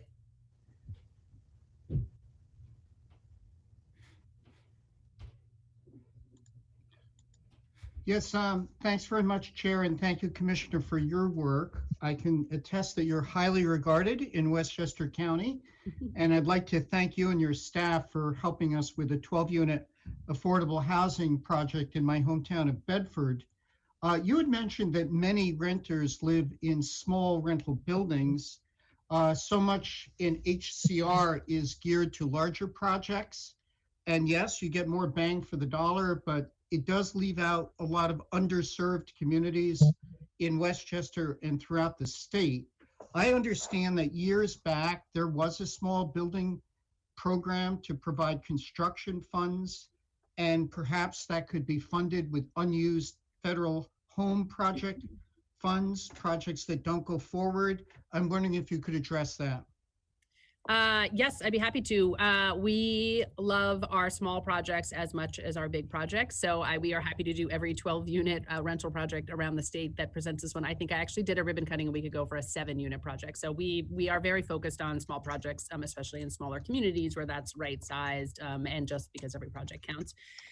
We do have a small rental building loan program that exists, and we try to get the word out about that as much as we can to make sure, not every people think of the work that we do as you said, sort of as bond projects or tax credit projects that are bigger. But we do have a program for small buildings. We would be happy to utilize home funds for that also, in addition to the state funds we have. So I would be happy to work with you more on that. That's great. And also neighborhood preservation companies. I understand that years back, not-for-profit affordable housing organizations received funding, and they focus on communities with the greatest needs. And if they had operating money to support a staff person, they could really leverage private contributions more. Wondering about that, and also how you use the Federal Community Reinvestment Act to encourage lenders to provide more mortgage loans in underserved communities. I would say on the NPP, RPP, we fund over 200 organizations around the state through that program. It's really a wonderful form of operating support for so many grassroots organizations. The organizations receive around $90,000 plus or minus a year, which is the way the program has been structured for quite some time for operating support. So I think we're hopeful that that is does allow those organizations to do the work they do and hire staff and also leverage that. But certainly always happy to talk more about all of our NPP and RPP organizations. And do you know how much is in the budget for that program? I believe it's about $20 million. And going back to the small loan, the small project, do you know how much is in there on that? I can get back to you with that. I don't recall. Okay, that'd be great. Thank you very much for the good work you do. Thank you. Thank you. We go now to the Senate. Thank you. Now let's go to our finance ranker, Tom O'Mara. Thank you, Chairwoman, and thank you, Commissioner, for your testimony today. There's been a lot of questions on the emergency rental assistance, and you've indicated many times that OTDA is going to be handling the implementation of this program. What exactly is DHCR's role in the emergency rent assistance program? We are going to support OTDA in their efforts to the extent they need, outreach with landlord or tenant communities. When we launched the original program, we spent a fair amount of time getting input, which we wanted from stakeholders. But then also once the program was designed, we did 20 webinars with nonprofit organizations, legal aid organizations, counseling organizations around the state so that people understood who's eligible, how to apply, what kind of documents were going to be needed in ahead of the application actually opening so people could be prepared and get the word out. So we will work very closely with OTDA to make sure what we see as that very critical work, that we can help support that in any way that we can. Okay, thank you. With regards to the landlord assistance, and can you kind of outline for me, how does a landlord go about getting the assistance if their tenant is not active in helping seek this assistance? What remedy or what course of action can the landlord take to get this rent relief for a tenant that is really ignoring the whole program? I don't know programmatically sort of how OTDA would handle that issue. I would say we didn't encounter that in the program from last summer because it was tenant-based. So every tenant that wanted to apply did. And so we didn't encounter that. So I think they will have to come up with some sort of policy as to how to address that. Yeah, if you could keep an eye on that, that'd be helpful, because I am hearing concerns about that from landlords, at least in my area of the state. Now to give you a chance to talk about something completely different. There's $130 million of flood relief in the budget. How much of that is targeted for the READY, the Lake Ontario flooding initiatives? Yeah, so it's actually not for that. It is to fund a series of community reconstruction projects, which are resiliency projects that came out of the Superstorm Sandy overall effort, which was primarily obviously a housing recovery program at the beginning, but and so the second half of its life has been a resilient infrastructure and small sort of community-based project program. So these were a series of projects that have been committed to for quite some time by the program, and this is some funding just to make sure that all the projects can in fact be funded. There are a series of projects in areas that were impacted by Hurricane Sandy, Irene, and Lee. So separate. So are those programs, those specific projects identified already of what Yeah, that? so- Okay. Yeah, we worked with the municipalities at on proposals that they made, and there's about 150 of them that are done, and there's about 150 that are still in permitting or in construction. So this is funding to finish out that commitment. Did you supply a list of those projects to our chairs of these committees to just so we have that? And can you summarize on the READY, the Lake Ontario flooding, if you can summarize where those funds stand? Is there monies left? Where are the monies left? What's available, and for what types of purposes? So I can talk sort of generally, and then happy probably to get back to you with specifics. But as you recall, right, the process was that the different counties had a series of projects that they submitted and prioritized. So by and large, those projects are all moving forward. They're in various stages of design and permitting. I think some probably of the smaller ones are in construction, and some of the bigger ones have a longer timeline. I know, for instance, some of the dredging has already started. That was in one of that covers the whole shoreline. So on any specific, I oversaw Wayne County, but I'm happy to get back to you specifics on some of the other counties of what the projects were and where they are. That would be great if we could get a status on those kind of lake-wide. But thank you very much for your answers today. Appreciate it. Thank you, Assembly. We go to the ranker on Ways and Means, Assemblyman Ed Roth. Thank you. Thank you, Commissioner, for being here and your answers. One of my colleagues asked me to ask this question basically regarding what impact the Tenant Protection Act of 2019 has had, or whether the department has data regarding this.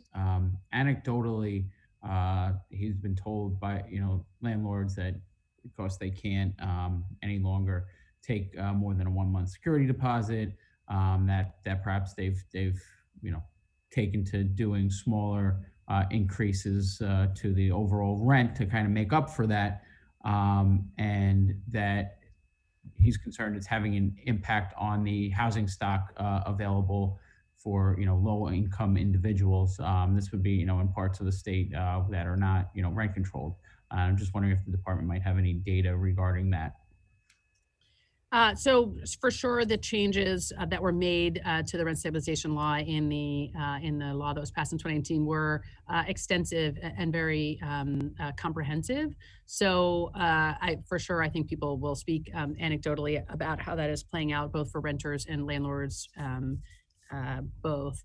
We the law went into place in June 2019, and as we all know, the pandemic started in March 2020. So I think it's a little hard to look at data and know what it really is a result of. Also, there is a not insubstantial sort of lag in the way that the Office of Rent Administration works, where people oftentimes have a year or 2 years to file something from when something happened.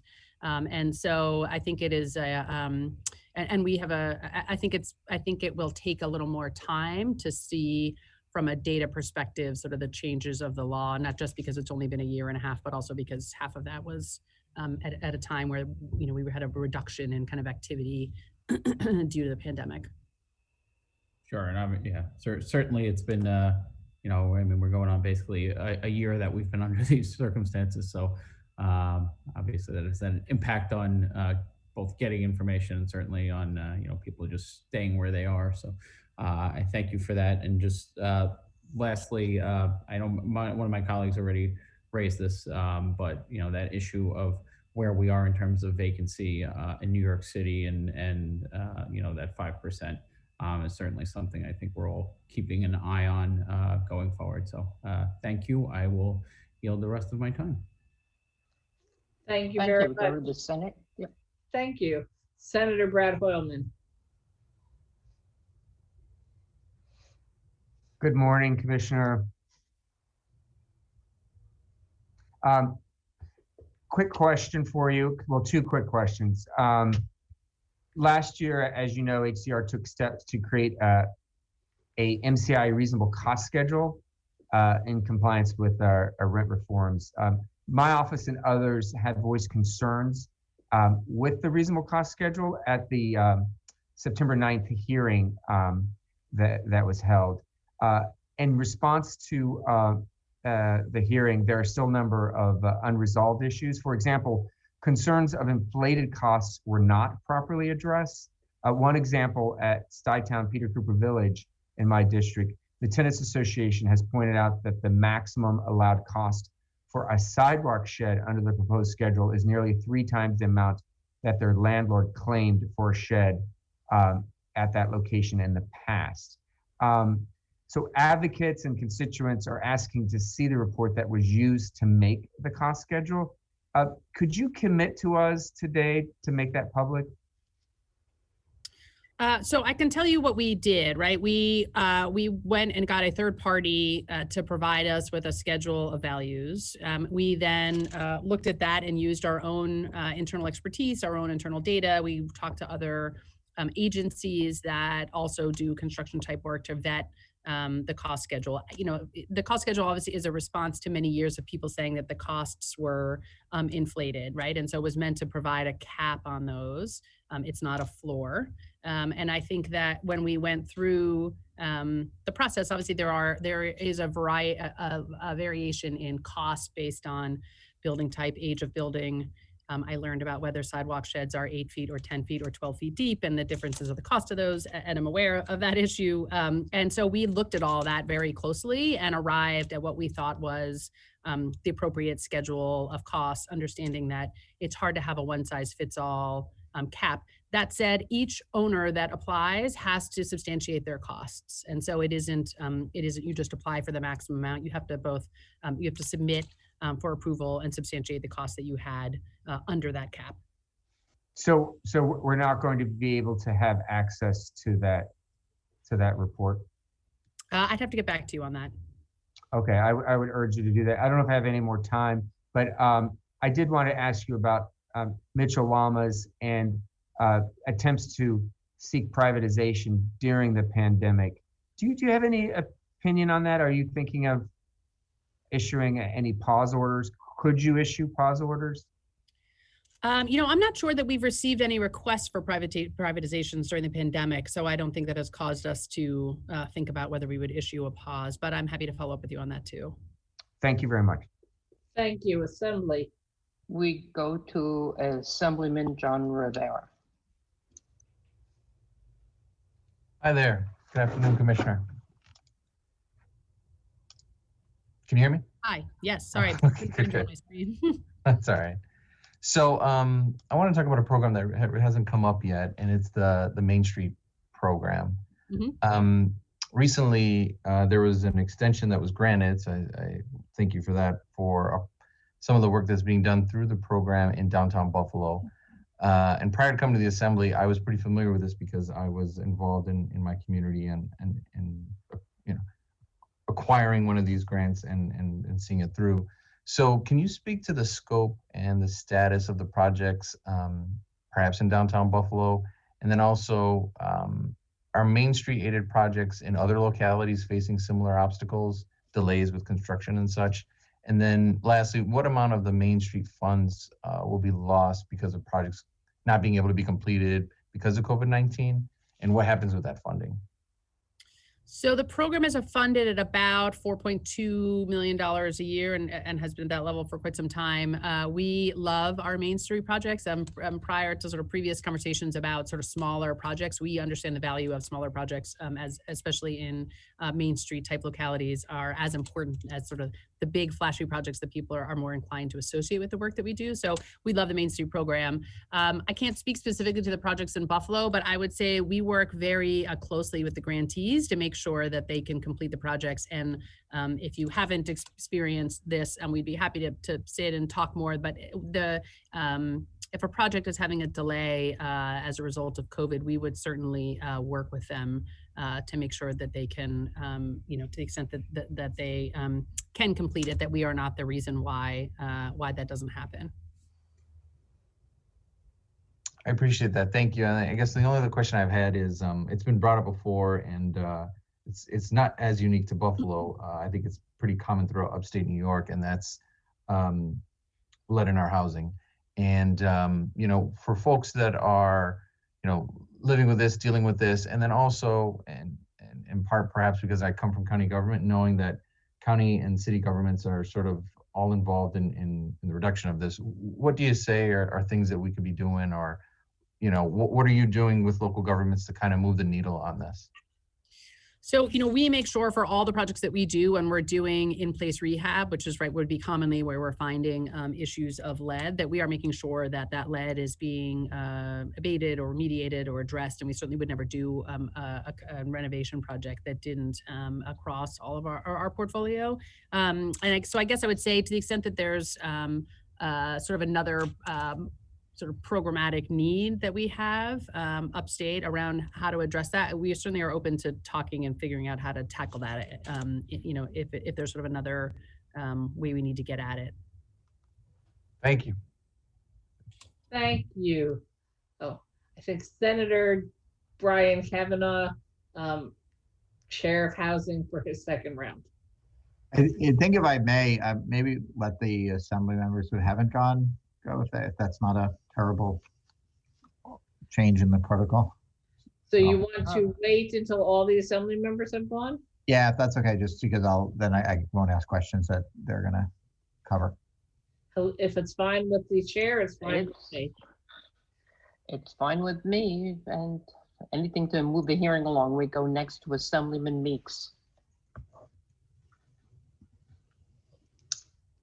All right, thank you. I think, is my video up? Yep. Yes, we can see. So yes, I would like to know, what rental assistance programs does the state currently fund, and how many vouchers are put into use per year, and how many are allocated for New York City as well as the rest of the state? So there are several entities around the state that administer Section 8 vouchers, not just HCR. So New York City runs a program through HPD, NYCHA runs a program, other housing authorities around the state have sort of project-based contracts with HUD directly. For our part, so I can speak sort of to HCR's four walls, we run about a 44,000 voucher program around the state, and we have local administrators who run those programs for us. So I'm not sure if that totally answers your question, but that's sort of for our part, that's we run a Section 8 program for about 44,000 vouchers. All right, so and how many are allocated as far as the vouchers? How many are allocated? You said 44,000 for HCR? Yeah, so we are our I guess utilization rate is usually what it's called. Yes. It typically hovers around 99%. So we make sure that every voucher that we have from HUD is in the hand of a tenant, either residing in an apartment or looking for an apartment. Okay. And how many are distributed in New York City and the rest of the state? So for our 44,000, about 7,000 of those are in New York City. But in addition to us, NYCHA runs about a 90,000 voucher program, and New York City HPD runs maybe about a 30,000 voucher program. So while 7,000 might sound small from the what we have for the city, we're obviously dwarfed by both NYCHA and HPD as it relates to the city. Thank you. I yield the rest of my time. Thank you. We go to Assemblyman Waller. Thank you, Madam Chairwoman, and thank you to Senator Kavanaugh for letting us go first. Commissioner, I appreciate your time this morning. Just a few questions, some of which you may have covered, but I just want to reiterate. How much money do we have left over from the first round of COVID rent relief, the $100 million? How much is left? So we have currently awarded about 40 million of that, but the second round closed last night. And so we have another 15,000 applications from that round. And then in addition, we reviewed all the previously denied applications to see if they were now eligible with the new guidelines. So I don't know how many of those will result in awards to give you a total above the 40 yet. Okay, but as of this moment, roughly, we have 60 million unspent. Right. Okay. With the foreclosure moratorium, are tenants being required to apply for the rent relief program out of this 60 million remaining, and potentially obviously the 1.3 that we're going to get?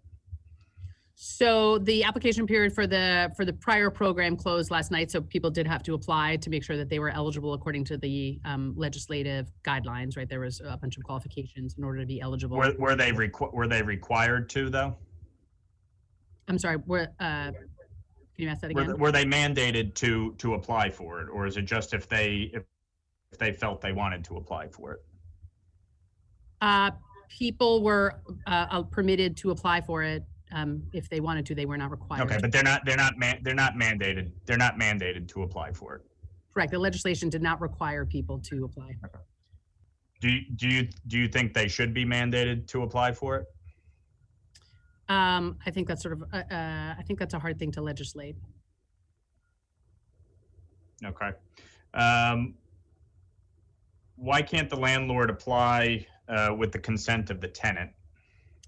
So the federal program. If the purpose is really, sorry, go ahead. Oh, no, I'm sorry. I was just going to say the federal program that came down from the feds, from Treasury, does in fact talk about that and says that landlords shall be able to apply on behalf of a tenant with tenant consent. Okay. So do you encourage landlords to do that, working with the tenants to try and get this money into, back into the economy? So obviously the rent arrears is not as bad in the future. Yeah, I think many landlords are eager to help their tenants apply because it's, as I had said, it can be both, it's a lot of documentation, it can be confusing. Certainly people who are in vulnerable populations might have challenges applying. So I think many landlords are eager to apply and assist their tenants in doing that. Okay, and I think we should certainly encourage that. Last thing is just a comment. My district has a lot of issues related to affordable housing as well as Section 8 housing, especially in the village of Spring Valley. So I'd very much like to talk to you offline and see how we can work together to help the residents in my district. I'd be happy to do that. Thank you. There we go next to Assemblyman Schmidt. Thank you, Madam Chair. Thank you, Commissioner, for being here another year, but virtual this time. Obviously, a lot of questions have been asked. I just want to make sure I checked on a few things.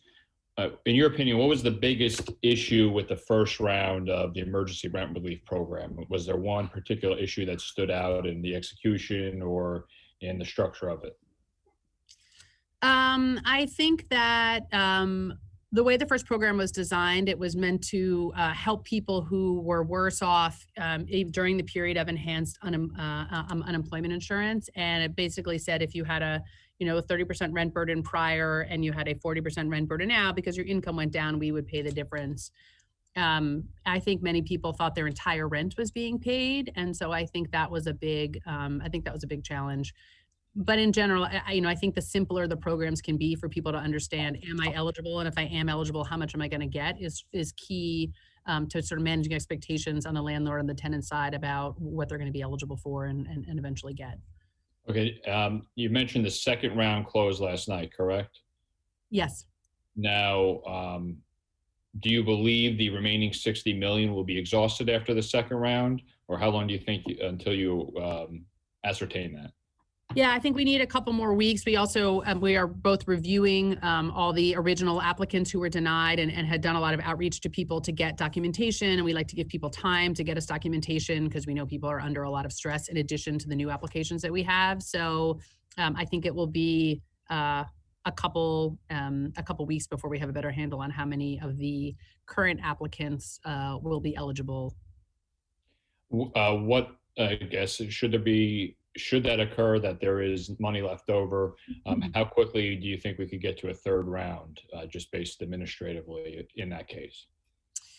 I think I would say that the focus really should be on the federal program. It is so much, I mean, the $1.3 billion is obviously like a very, very significant impact around the state. And I think, I don't think I would want people to be confused about applying to one program over another or think they applied to one. And in fact, they didn't, and they should have applied to the other. And it was a more generous program, right? That this new program that the feds provides up to 12 months of rent arrears. So it's a much different in scale. It pays, full rent. It's just a different type of program. So I think it would be, I would guess I would worry that if we keep reopening the old program, people get confused about which program they're applying for. And the last thing we sort of want is right now is anyone to be confused about accessing benefits. So I guess I would argue all eyes should be on the 1.3 billion. Okay, and just some clarification about the property owners or the landlords being able to help with the application process. You mentioned the federal language. So is that just for the federal program, or can landlords go without permission, or they need permission? Could you just clarify that for me? Yep, the way the federal legislation was written is that landlords can apply on behalf of tenants with tenant consent. Okay, and now have you had any issues with it happening without tenant consent?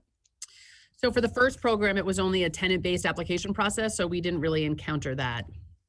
Okay, and then I represent the Hudson Valley real quick with the last few seconds. Has there been a drop-off in areas that you've identified with applications, Hudson Valley, Capital Region, based on regions? I could definitely get back to you on that. I believe that we saw the majority of applications in New York City, but also in Long Island and Westchester and Hudson Valley. That area, I think, was where we saw more than we did in a lot of the upstate areas where there's less renters, for sure. But would be happy to follow up with you on some stats. Thank you. Thank you. Now we go to Assemblywoman Walker. We are having trouble getting her to start her video. Oh, here she is. Never mind. Okay. So that is a great precursor to my questions. And thank you, Madam Chairs, for allowing me the opportunity, and to the commissioner, like you are doing an amazing job and have been for quite some time. So I'm very proud, especially to see a woman at this post is really holding it down for the entire state. I did want to, of course, mention that I experience a lot of digital setbacks with respect to broadband, et cetera. And quite frankly, even when my phone jumps onto the optimum Wi-Fi, it's horrendous. And so I know if I'm experiencing this, that so many of my neighbors and friends are experiencing the same thing as well. And so I do want to echo the sentiments of my colleagues that really would call for a landlord-based application process, because quite frankly, one of the things that we were being told was that a number of folk were not able to apply for the rent relief online because they either didn't have access to it or didn't know how to find it or follow it on their phones. And so I look forward to there being, a third round that may be a little user-friendly with respect to digitally compromised communities.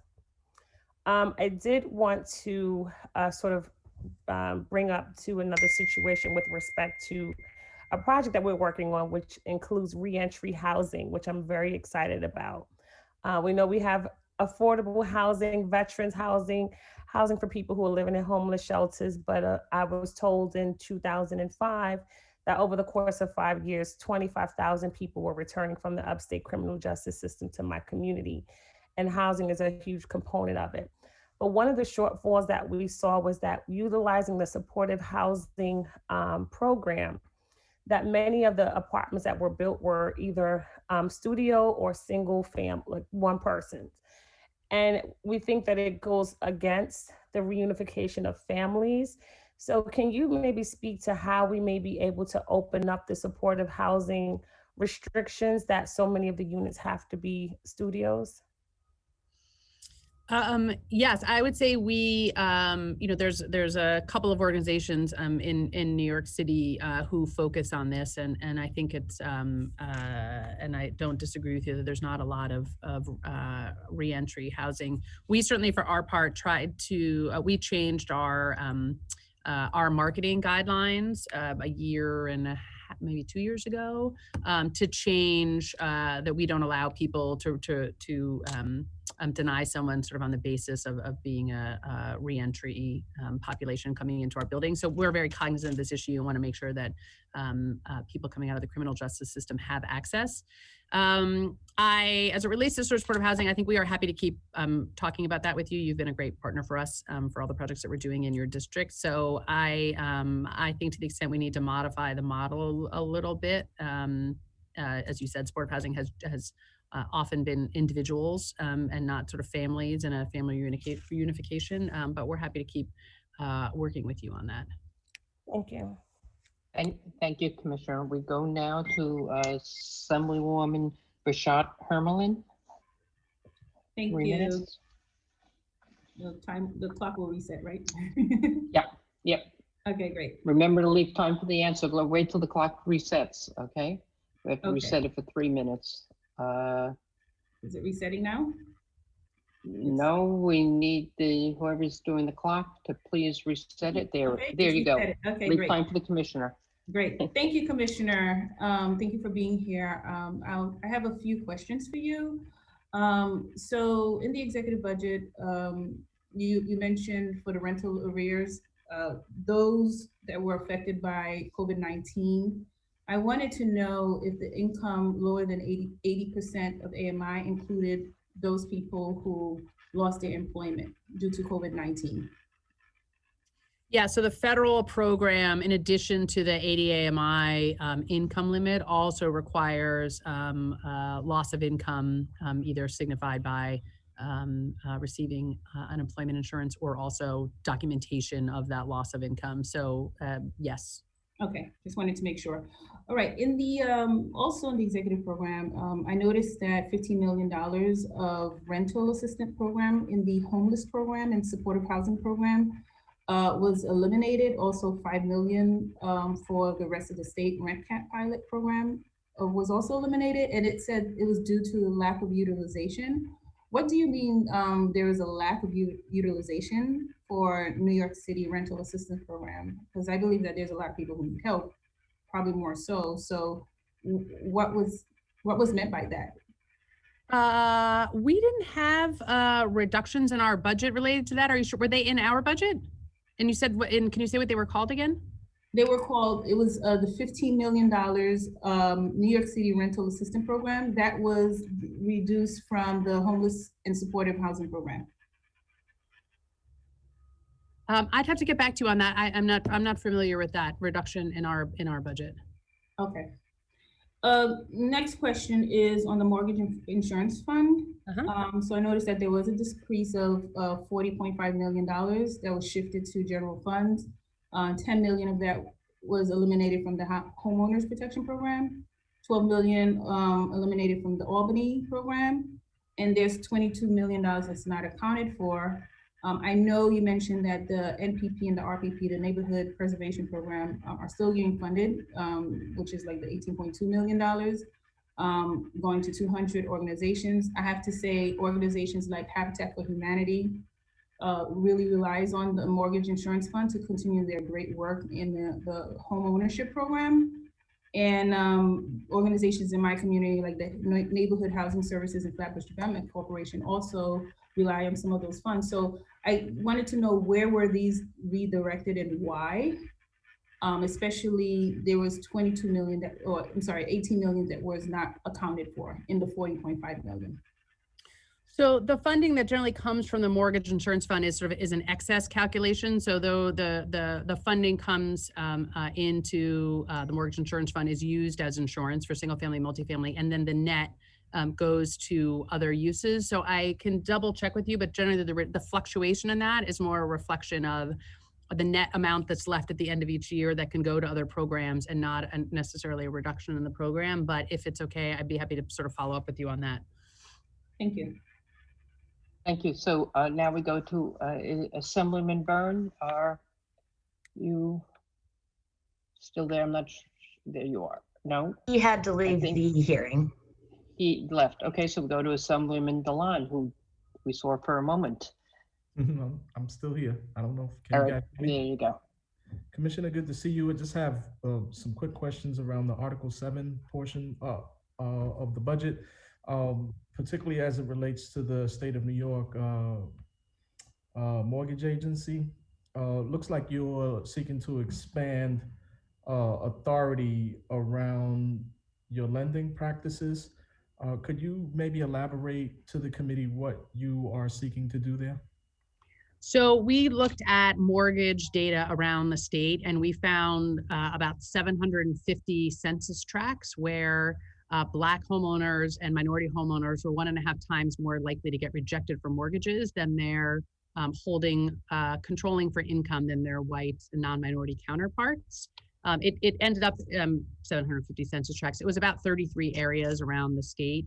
And so this is not, inconsistent with things people talk about in housing and whether there is discrimination in mortgage brokers and mortgage lending, or is it a function of, credit issues and credit scores? It's sort of a variety. So we decided that in order to address some of that, we want to bring in more lenders who can provide Fannie Mae mortgages. And so in an attempt to do that, we want to broaden and allow CDFIs to be originators of our first-time home buyer mortgages. And so the legislation allows us allows those CDFIs to be lenders for us. And we think there's about 100 something CDFIs around the state who could in fact come in and become lenders and really try to increase the minority homeownership rate around the state. Okay, it also says you're looking to expand the amount of distressed mortgages you can buy back. Can you explain that as well? Yeah, so we currently aren't really permitted to do mortgage modifications. So when our homeowners get into distress, unlike some other private banks who can do mortgage mods for people, we have not statutorily been able to do that. So this is an attempt to give us the authority to do mortgage modifications when homeowners are in distress.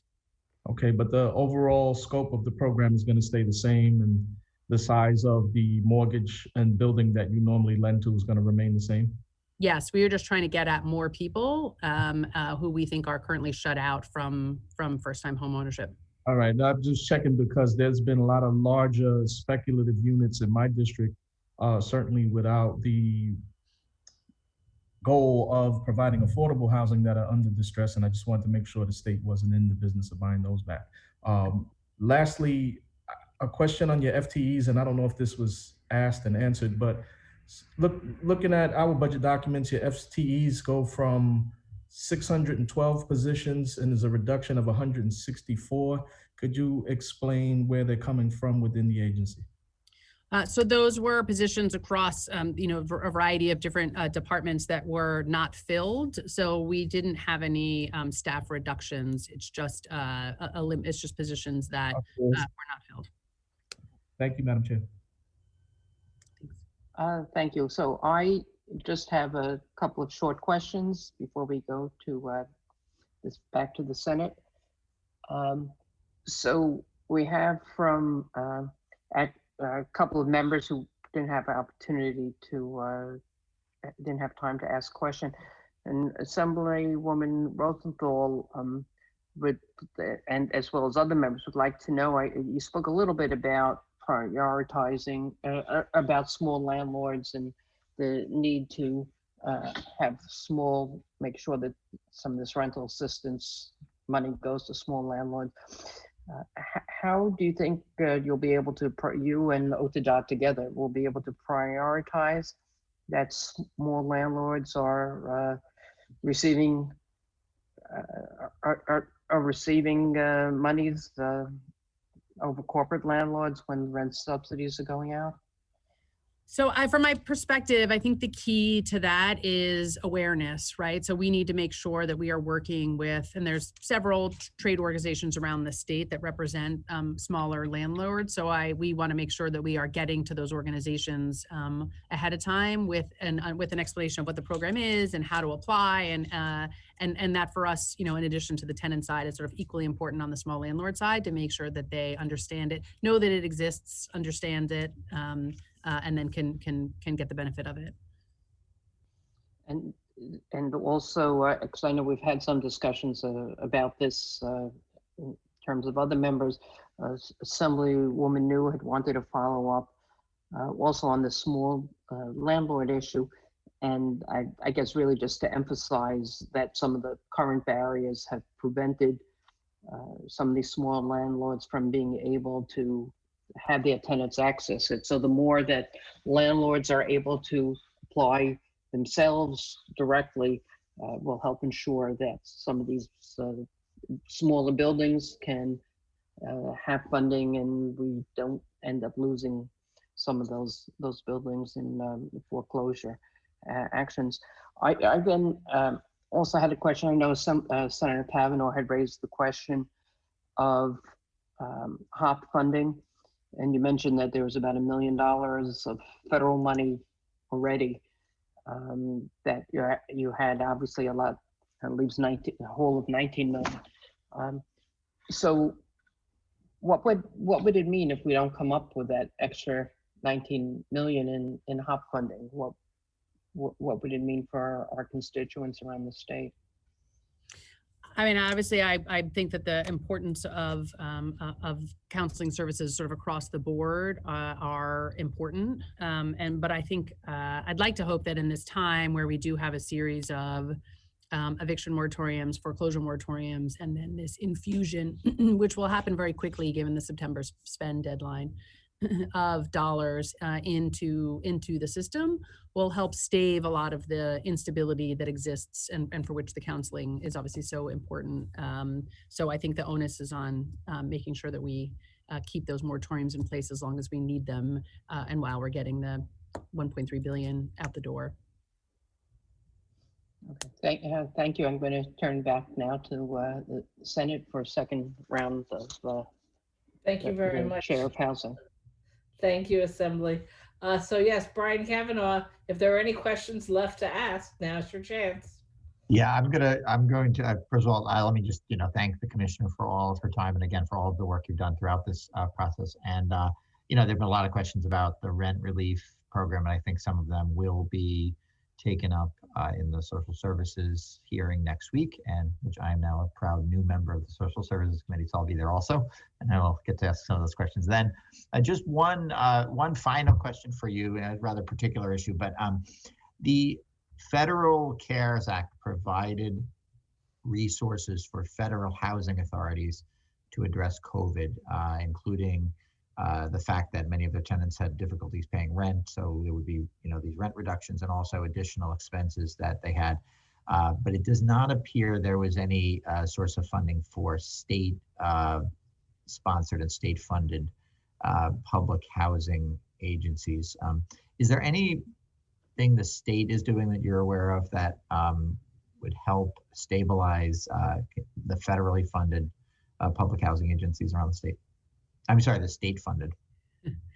So there is a small pool of state regulated public housing. We, for our part, across our portfolio, have been doing what you might call sort of like wellness checks on our portfolio to see how people are doing. So we have had very, very minimal disruption in our sort of overall affordable housing portfolio that is much less than I think people are seeing in the private market or even nationally, which I'm happy to report and sort of show that, affordable housing on many fronts really does provide stability for people, especially in times like this. So we have not had in our sort of like massive disruptions or anything in our state aided portfolio. I'd be happy to do more research out to them to confirm, but we've had very few properties that sort of were reaching out to us for, and we were receptive to anybody who needed advances from their reserve funds or their, any type of sort of operating funds they had in reserve. We were happy to release that to the extent that existed. So I'm happy to follow up more and sort of give you a wellness on the overall portfolio. Yeah, we've gotten, if you could, we've gotten some concerns expressed to us, to my staff about that. Do you, so the federal housing authorities are, again, there's this process for adjusting rent downward if people have lost income. And, we've actually seen, at least in New York City, which I'm more familiar with, relatively low levels of people seeking that and of unpaid rent in NYCHA compared to what you might have expected when the pandemic started. But the state PHAs are not really eligible for much of that. Do you believe that renters in state public housing authorities ought to be eligible to apply for COVID rental assistance programs like the one that we're standing up with the federal money that's coming?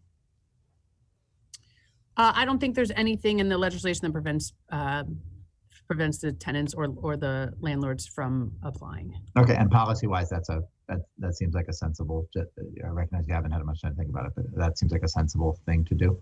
And you mean for the state-aided public housing? Yeah. Yeah. Okay.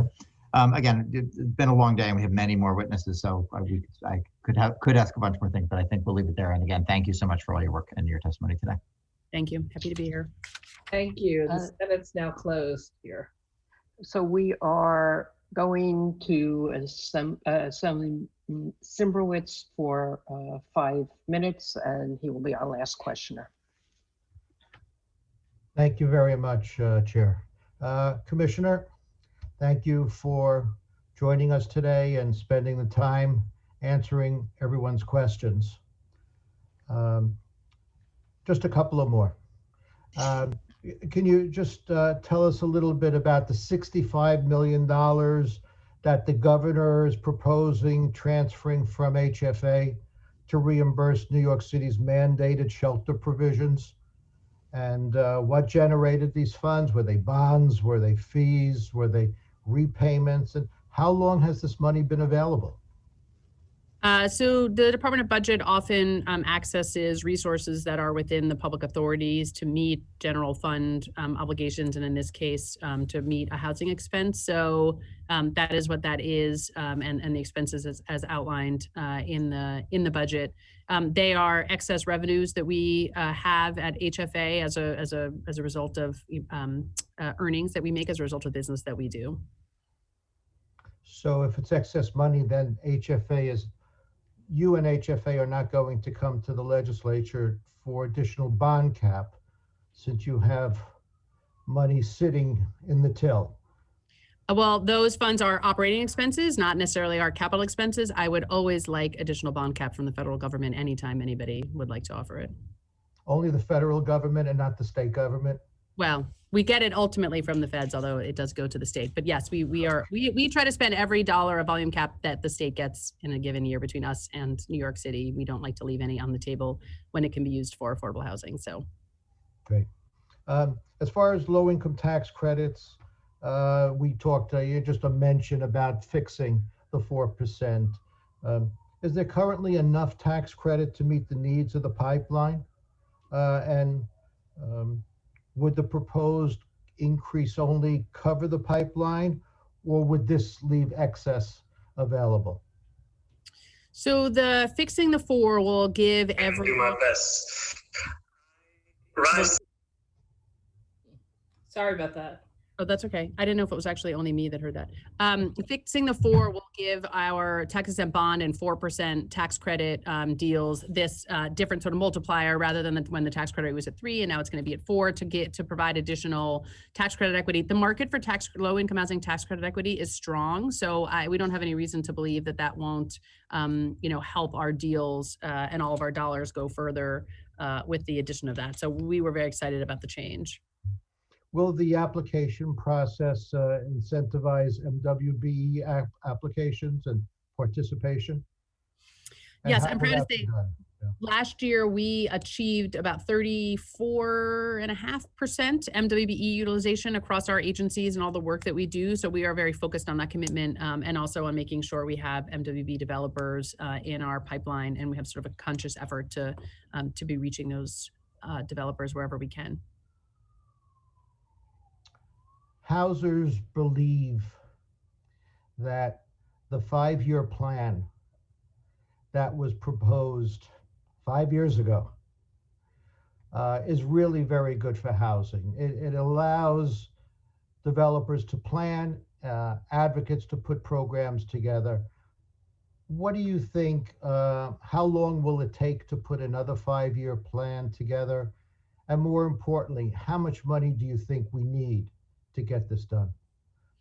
Would be very excited to be here next year talking about another 5-year plan. I think that we will spend the better part of the time after this budget wraps up and until next budget begins working on that and coming up with what a right number and a right plan is. I think it's been a great success these 5 years in terms of the industry, to the extent that we have spent all the money we got. I think it reflects the success and the breadth of the projects that we've done across the state. So we would be very excited to have another 5-year plan. Do you want to try a ballpark figure?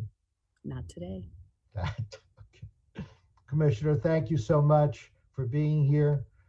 We all appreciate it. Thank you very much. And Chair, I yield back my time.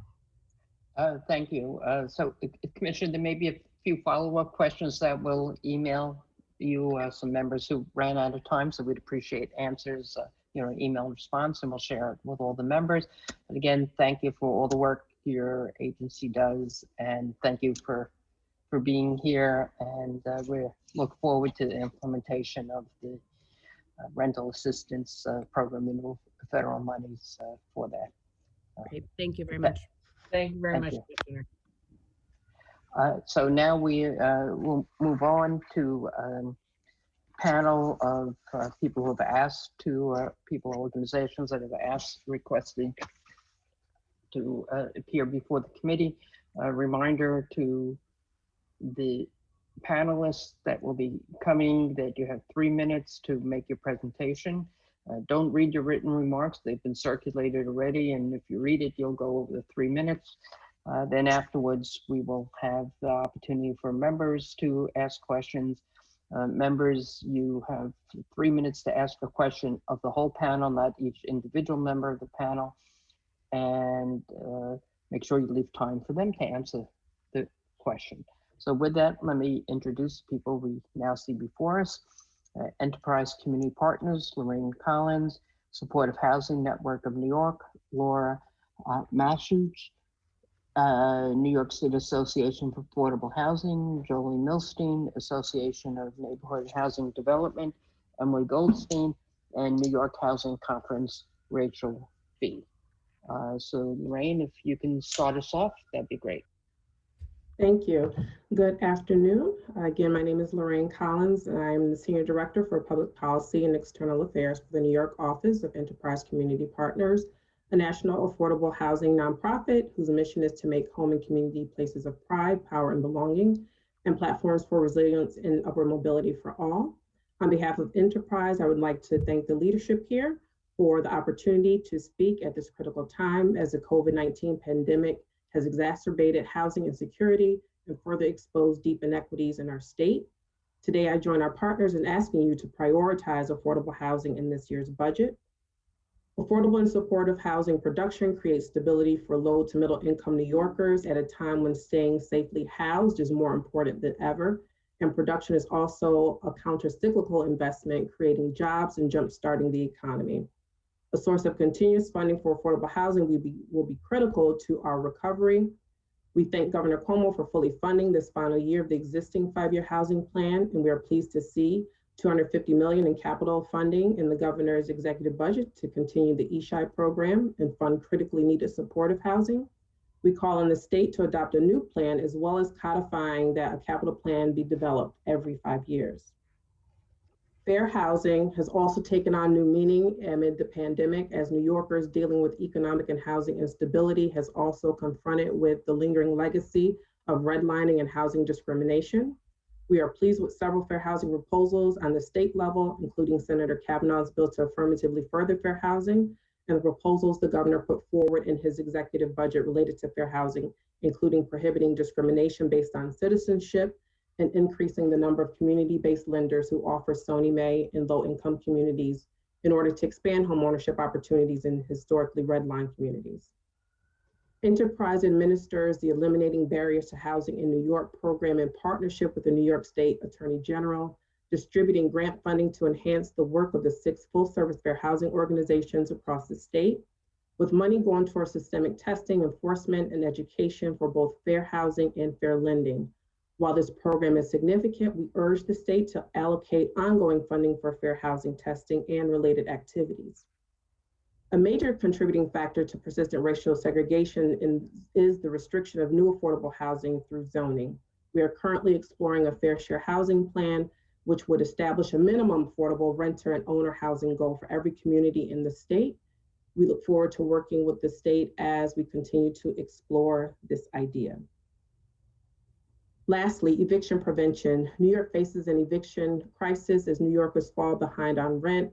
Our communities of color are particularly at risk, experiencing disproportionate COVID-19 related job loss. While eviction moratoria have been critical, but they are not a permanent solution.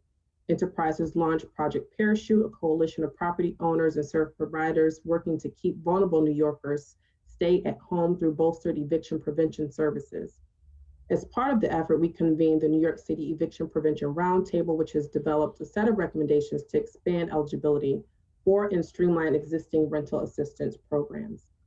Enterprise also leads the Anti-Displacement Learning Network, which is working with local municipalities statewide to develop local eviction prevention strategies. Thank you. I'm going to cut you off because you're out of time. Thank you. Next, Supportive Housing Network of New York. Thank you, Assemblymember Weinstein, Senator Krueger, and Housing Chairs Simbowitz and Kavanaugh. My name is Laura Michoud. I'm the Executive Director of the Supportive Housing Network of New York, a statewide membership organization of 200 nonprofits that own and operate supportive housing. Supportive housing is affordable housing linked to on-site social services and provides a safe and stable and permanent home for formerly homeless individuals and families. In addition, having a home in supportive housing is proven to reduce the costs associated with expensive systems such as shelters, hospitals, prisons, and jails. This year has been like no other. We knew before, and COVID-19 confirmed that housing is not just healthcare, it is a matter of life and death. The pandemic exacerbated the housing crisis and hit low income and communities of color hardest. Although less families are entering the shelter system due to the eviction moratorium, there are still 53,000 people in shelter, and the single system topped 20,000 individuals this winter for the first time ever, with similar upticks seen rest of state. Simultaneously, there remains a great demand for supportive housing with 5 applicants for every 1 vacancy. In 2016, the governor announced the state's commitment to developing 20,000 of units over 15 years. This was a historic commitment and the first time that it funded a proposal that encompassed the entire state. The administration funded the first 6,000 units in the first 5 years of the governor's landmark commitment. It is hard to believe that those 5 years have come to an end, but April 1st marks year 6. The proposed 22 executive budget includes $250 million to fund the 6th year, including $186 in capital funding at HCR and $64 million in OTDA's Homeless Housing and Assistance Program, which is fully funded at $128 million. Without a commitment in this year's budget, there will be another gap in production, and nonprofit organizations and developers will stop buying sites, and many investors will be unwilling to invest without this long-term commitment. Having this funding in place allows the pipeline to continue at a pace of 1,200 units a year and will bridge us to next year when we would like to see another 5-year affordable housing plan enacted. We strongly support the Senate and Assembly's proposal to codify a 5-year housing plan being proposed by Senator Kavanaugh and Assemblymember Simbowitz. In closing, supportive housing can help not only families and individuals leave homelessness, but also help the state in its ongoing economic recovery by uplifting neighborhoods, creating jobs, and leveraging hundreds of millions of dollars in private sector investment. We fully support the governor's proposed budget and respectfully ask the legislature to support the $186 million at HCR and the HHAP funding at $128 million so we can continue this successful and desperately needed program. Thank you. Thank you. Ms. Milstein, NYSAFA. Thank you. I'm Jolie Milstein, President and CEO for NYSAFA, New York State's Association for Affordable Housing. Thank you to the chairs and committee members for allowing us to speak in today's hearing. It's been mentioned before, but I'd like to begin with our support for a new 5-year housing plan. There is an urgency, a real need for a 5-year plan. Developing affordable housing isn't a year-by-year exercise. People need to plan ahead, and to ensure that there's a pipeline of projects that come online on an ongoing basis, we really need a 5-year plan. We believe the next funding plan must exceed the current $2.5 billion program, given the existing and expected economic impacts of the pandemic. We urge the state to revisit both the amount of funding and the period of years for such funding once we know the level of support to be received by the federal government. If the state were to receive additional funds above the $6 billion floor that the governor's identified, we request an additional new monies be appropriated towards the next 5-year housing plan. Maybe we can get Homeland Security to build some housing with their additional funds. We'd further like to urge you to establish the statutory 5-year housing capital plan as proposed by the Kavanaugh and Simbowitz bills, similar to the MTA capital plan, and to ensure that the model you've created survives into the future and provides a transparent and predictable plan to address New York State's housing needs. The Sustainable and Affordable Housing Incentive Program is another area we'd like to mention for our support. We thank the Housing Committee chairs for sponsoring legislation to establish this new program, and we urge the state to provide $50 million in funding for grants dedicated to creating sustainable and affordable housing. We also, of course, support the Raise the Green Roof, although we don't love that name. I'd also like to mention the extension of the available state low-income housing credit program, or SLIC. We strongly support increasing the aggregate amount of the low-income housing tax credit. The executive budget would increase the allocation from $104 million to $144 million in $8 million increments annually for the next 5 years. We request that allocation be increased to $15 million annually for each of the 5 years. We also urge the state to increase the maximum per project eligibility for SLIC from $750,000 to $1 million and increase the SLIC per unit cap from $20,000 to $22,000 to match the current LIHTC cap. Turning to scaffold law, which holds owners absolutely liable when a worker is injured in a gravity-related accident. We're looking for ways to address the remarkable increases in cost and constrained number of providers for the insurance policies so important to maintaining our affordable housing stock. So we'd like to urge that the Department of Financial Services study the impacts and make recommendations to the legislature and to the governor on this important issue. Thank you. Thank you. Next. Emily? Yes. All right, you need to unmute yourself. There you go. Sorry about that. My name is Emily Goldstein. I'm the Director of Organizing and Advocacy at the Association for Neighborhood and Housing Development, or ANHD. ANHD builds community power to win affordable housing and thriving, equitable neighborhoods for all New Yorkers.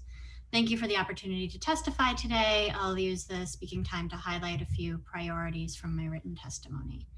First and foremost, COVID-19 rent relief is a top concern for us and our member organizations. Rent relief thus far has been insufficient to the need and unfortunately inaccessible to many of those who need it most. We believe additional rent relief must be swift, accessible, and directed at those who are in most need and most at risk of displacement, whether now or in the future when the eviction moratoriums and pandemics subside. The needs of renters, homeowners, and affordable housing providers should all be addressed in our state's approach to housing relief so that these populations and constituencies aren't pitted against each other.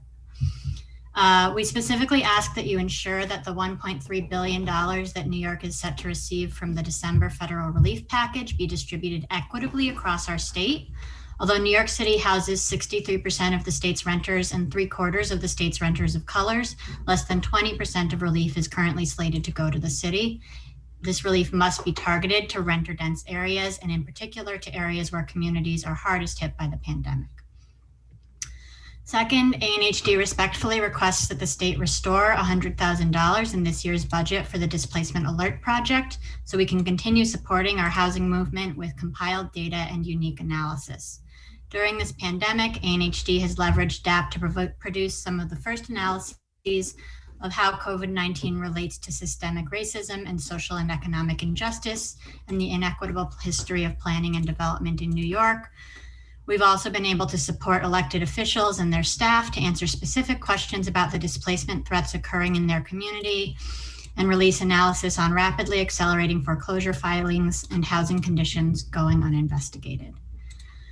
Restored funding will allow us to continue to maintain, expand, and enhance this work. We must also not lose sight of ongoing concerns for the preservation of affordability in our LIHTC housing stock. ANHD has been engaged in a unique court case, Riseborough versus Sun America, that has potential widespread ramifications for nonprofit affordable housing development in New York City and beyond. We're asking the legislature to stand with Riseborough and affordable housing providers' efforts to preserve their right to maintain ownership of our community's affordable housing units. Finally, we urge you not to lose sight of the great strides the legislature made in 2019 with the passage of the Housing HSTPA. We recommend an increase in the budgets of Homes and Community Renewal, Office of Rent Administration, and Tenant Protection Units. Thank you again for the opportunity to testify, and further details are in my written testimony. Thank you. Rachel Fee now. You're muted. There you go. You'll go. My name is Rachel Fee. I'm Executive Director of the New York Housing Conference, a nonprofit affordable housing policy and advocacy organization. I'd like to thank the committee chairs and other members of the legislature for the opportunity to comment today. The governor's executive budget commits to another year of supportive housing, extends low-income housing credits for 5 years, codifies sales exemption for affordable housing, and proposes changes to SONY May to expand homeownership and support distressed homeowners. We support all of these proposals. However, with enormous need for affordable housing and the urgency of economic recovery, New York State must go further to address our affordable housing crisis. We're calling for a $3 billion investment in a new 5-year housing plan, including 7,000 units of supportive housing. It's important to have predictable funding to maintain a pipeline of production. Further, with interest rates at extreme lows and an economy in desperate need of stimulus, now is the time to double down on our investment in affordable housing. The short-term costs of borrowing are low, and the state should invest in housing to address the urgent needs of New Yorkers across the state. We also recommend codifying a requirement for affordable housing 5-year capital plan, as you've heard from our many partners. The budget also advances the Emergency Rental Assistance Program. It is critical that this funding get out, and important that the program is accessible by tenants and landlords and reach those most at risk of homelessness, including undocumented households. The executive budget also offers a path of residential conversion to hotels and offices by overriding local zoning for a limited period. While we appreciate the governor's bold effort to ease regulation and this forward-thinking approach to providing solutions to the growing distress exhibited in the commercial real estate market, the proposal as presented falls short of maximizing benefits for affordable housing. We recommend further analysis and stakeholder engagement before advancing this proposal. Finally, NYCHA has a plan to finance repairs for its entire portfolio. Their Blueprint for Change proposes to create a public housing preservation trust. We hope this important legislative proposal will advance after gaining support from residents and also have a proposal that includes their input. Thank you for this opportunity to testify. Thank you. The Assembly has a question for the panel from Assemblyman Epstein.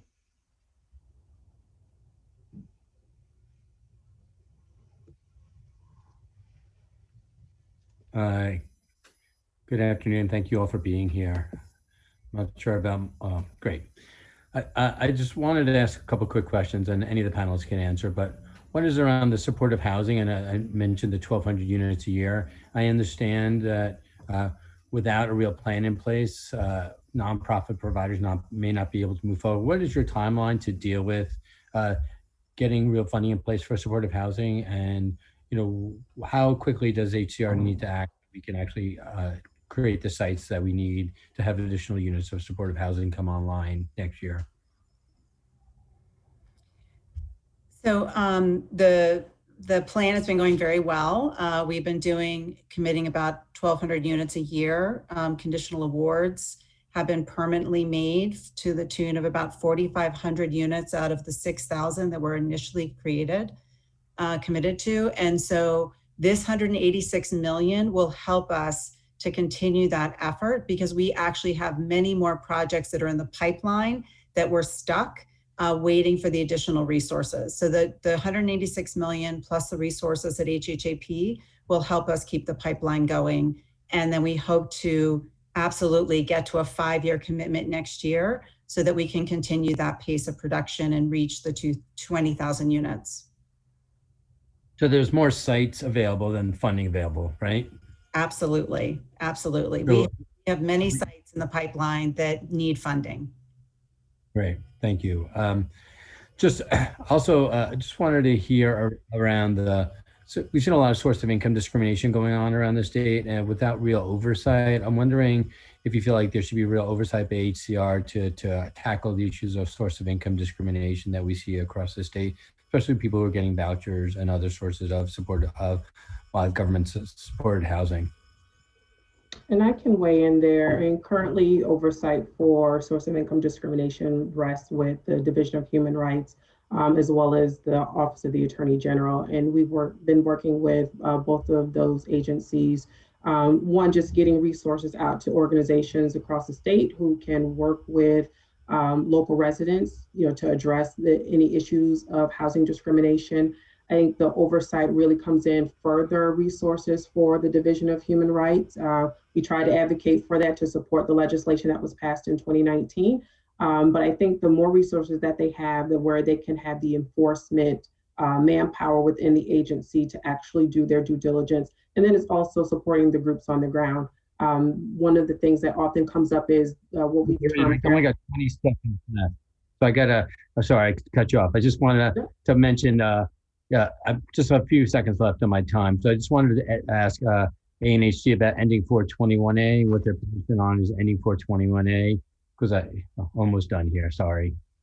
Sure, yeah, 421A is up and so deserves consideration. In general, we have not found it to be an effective way to create affordable housing, and it is an incredibly expensive program, so it should be reevaluated. Thank you very much. I appreciate sorry to cut off We go to the Senate. Thank you. Yes, I see the hand up of our chair, Brian Kavanaugh.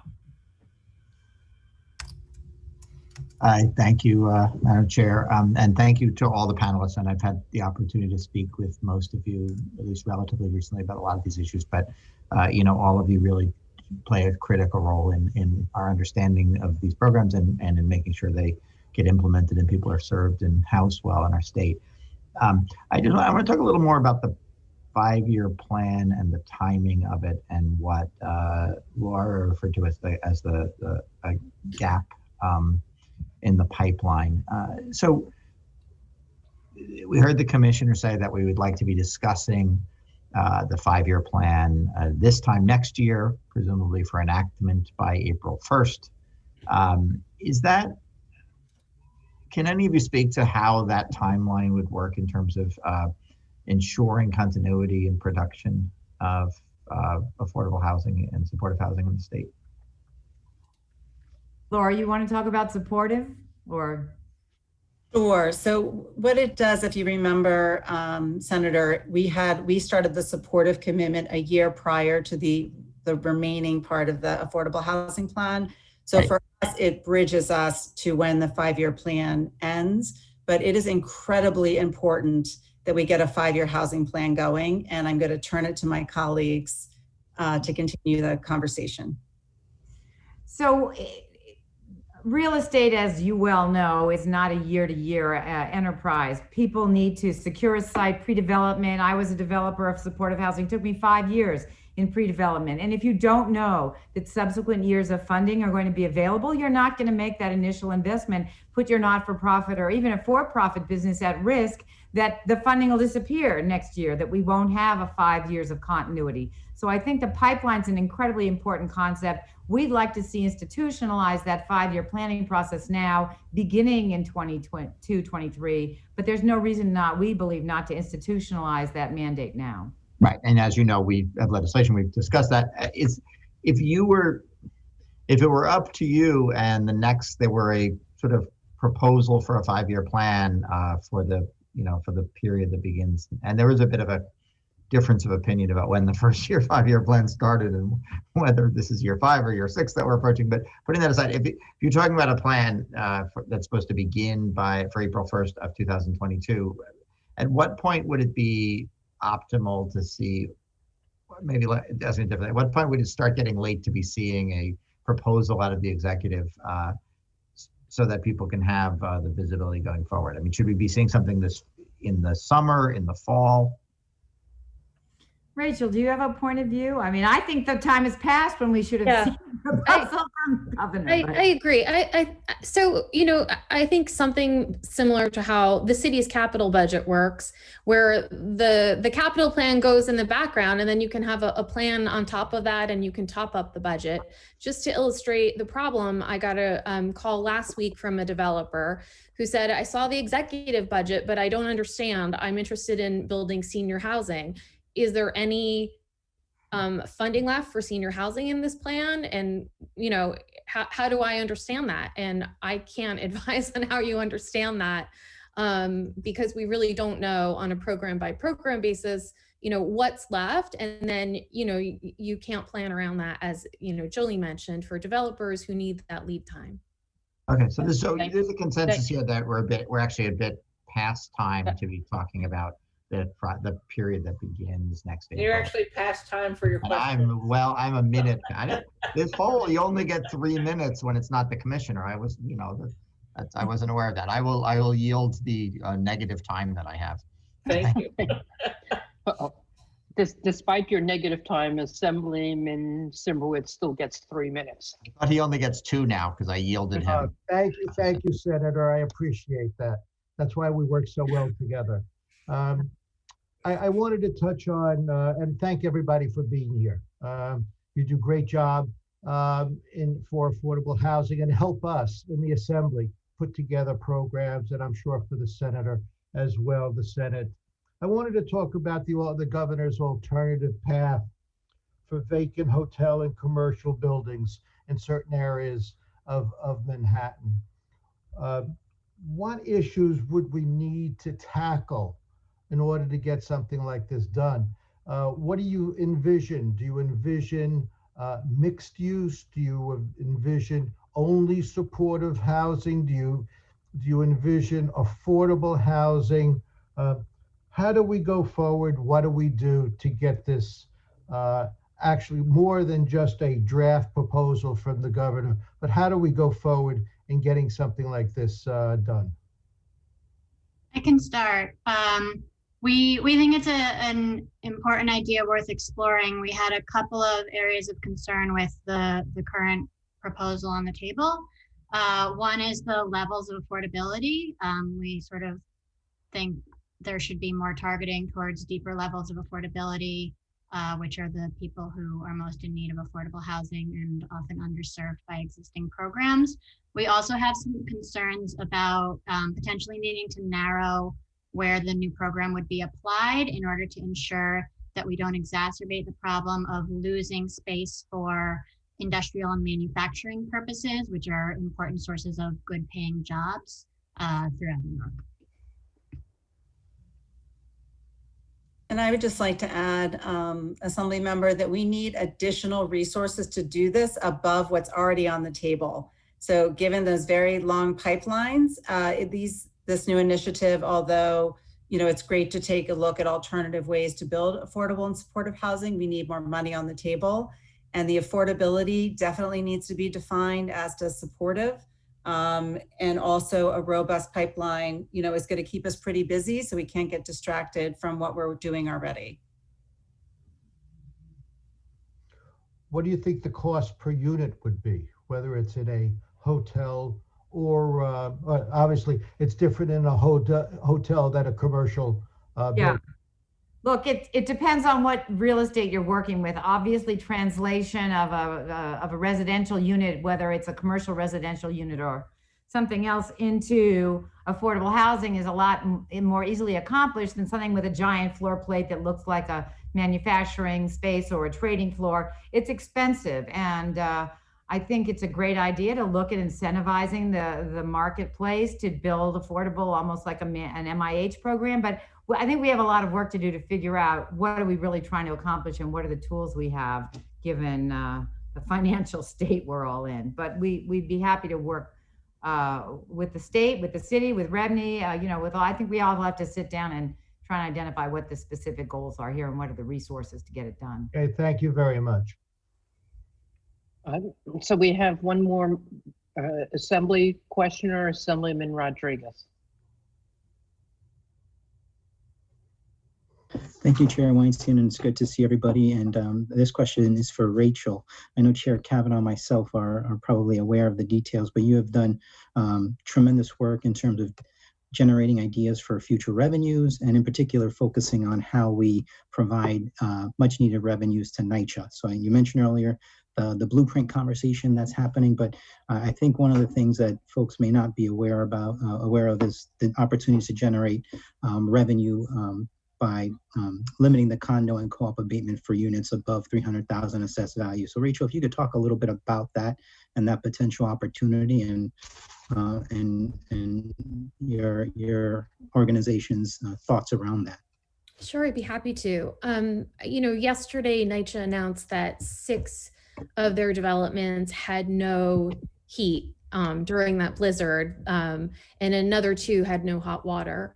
And, they really have been starved of the resources they need. And I think, every opportunity for revenue that could go into NYCHA's coffers and other creative ways to finance should really be explored. So I do think we could have a more equitable system of redistributing some of the abatements that go to the really high value condos and co-ops. So we did some analysis on what that could yield for NYCHA, and I think that should be one of the many strategies that we can aid NYCHA closing that $40 billion deficit. I think some of the work had it targeted between 100 and 300 million potentially annually.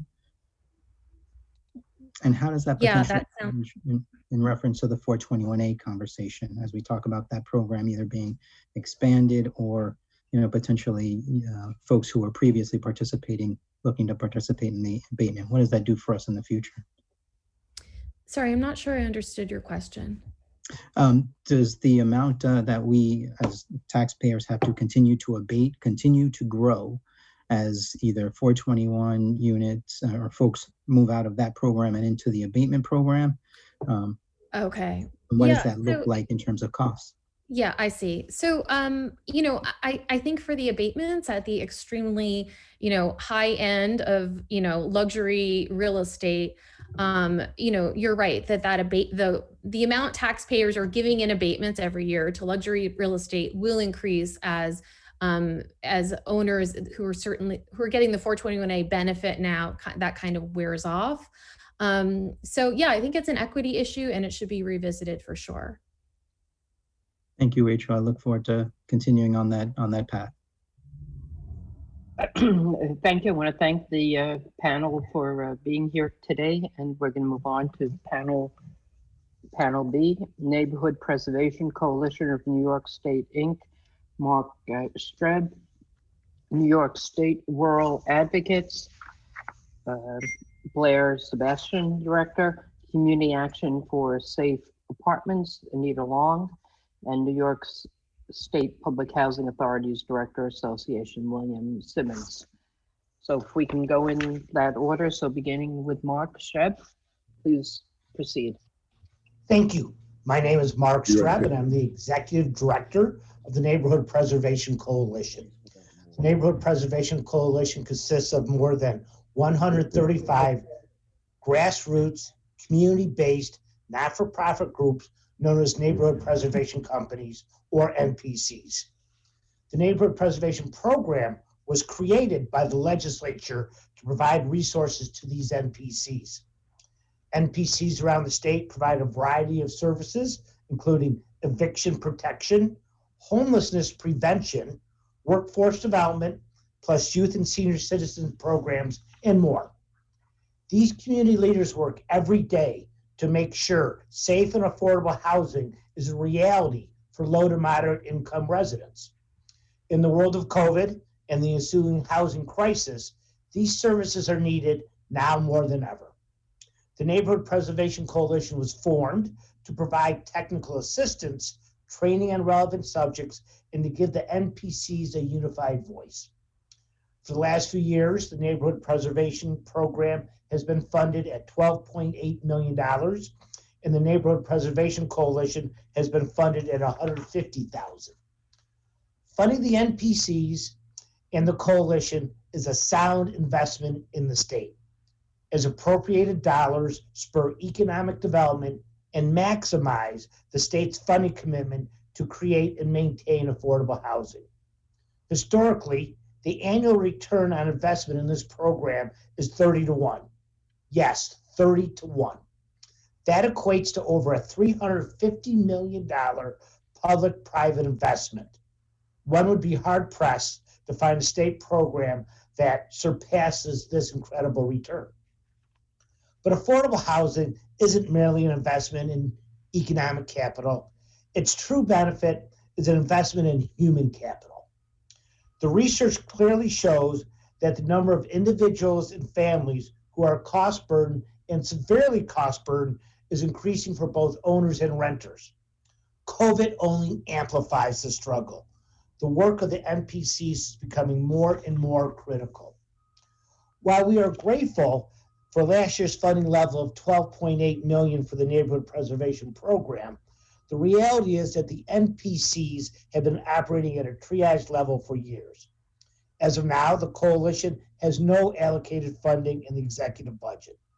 Thankfully, the legislature has traditionally added us in the final budget. Thank you, and request that you continue. Unfortunately, our funding has been stagnant at $150,000 for decades. In closing, we request that the Neighborhood Preservation Program is fully funded at $14.5 million and the Neighborhood Preservation Coalition at $200,000 in the final budget. Thank you.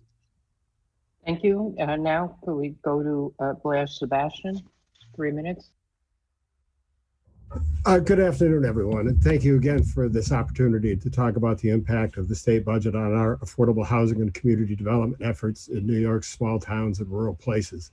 My name is Blair Sebastian, and I work with New York State Rural Advocates. We've provided you with written testimony that contains a brief overview and highlights of some of our priorities and more detailed discussion of many of the state programs that are essential to our work. As I think about the written testimony, I'm reminded to the extent of which this whole thing constitutes a package. We make much of the fact that preservation companies are governed by local folks and that they develop strategies and work programs specifically targeted to the communities they serve. However, this approach really only works if the not-for-profits have access to a broad catalog of resources that can support their targeted efforts.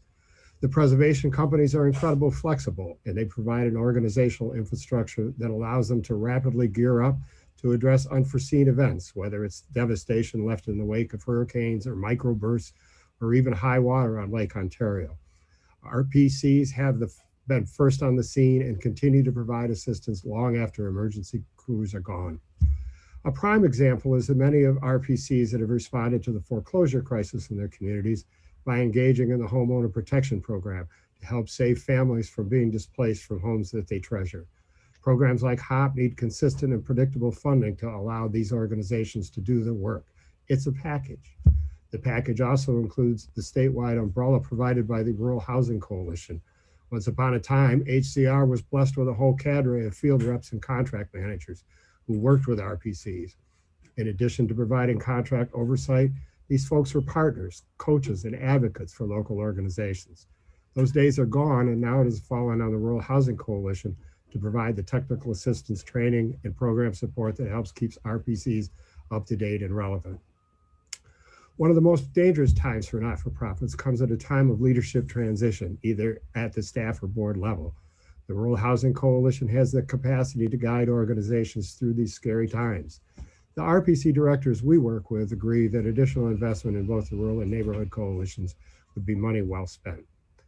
Mike Borges, the new executive director of the Rural Housing Coalition, was supposed to join me here today, but he has graciously yielded his minute and a half to me in order to provide a bit more continuity to our presentation. But I do hope you take the opportunity to meet Mike in the rural track of the Enterprise Community Partners Affordable Housing Forum this coming Thursday.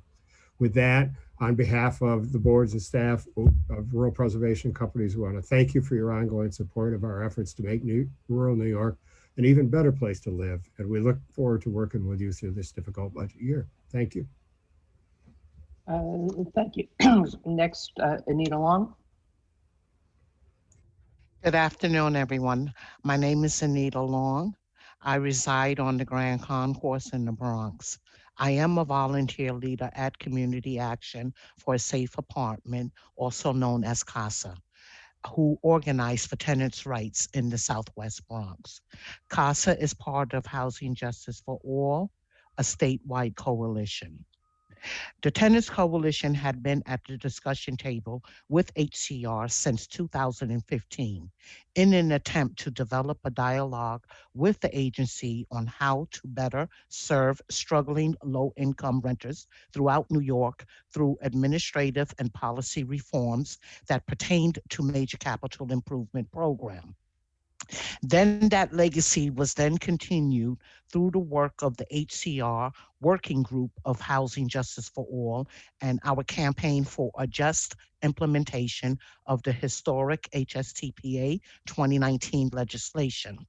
Some of the issues that were and are still on the table being discussed is upgrading the agency's technology to ensure that all New Yorkers who speak other languages besides English voices are heard and have access to HCR, because for decades, these group of people were ignored. Decrease the wait time for tenants applying for tenant-initiated complaints, such as rent overcharge, rent reduction, lease complaints. Improve the data collection and transparency needed to comply with HSTPA 2019. Preferential rent tenants. Establish an expedited complaint process. Create a system to monitor and investigate illegal rent increases. We also discuss Part J of the HSTPA regarding supportive housing, and also the elimination of MCI. HSTPA role in New York's housing crisis was designed to close decades-old loopholes that have permitted deregulation and displaced tenants from thousands of apartments and fostered destructive and sometimes predatory behavior by some landlords. The HSTPA is essential to tenants. It is a powerful step towards leveling the playing fields for tenants.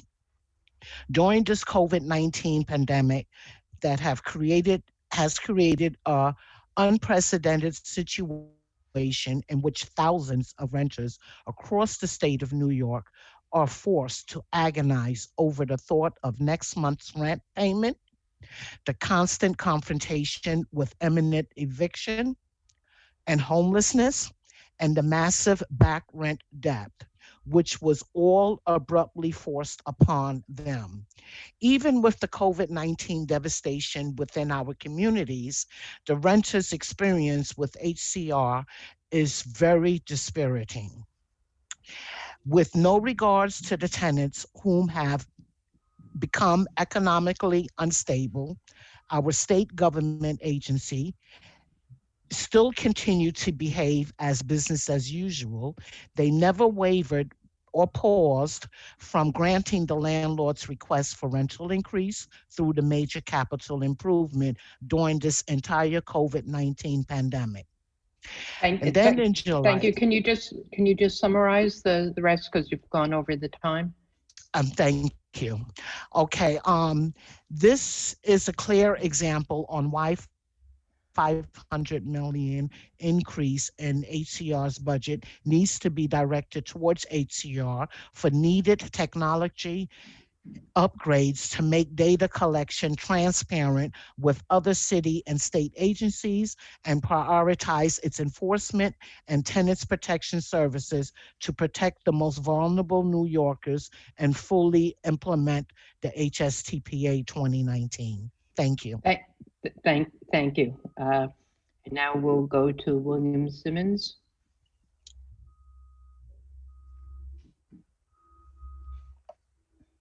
We seem to, oh, here he is.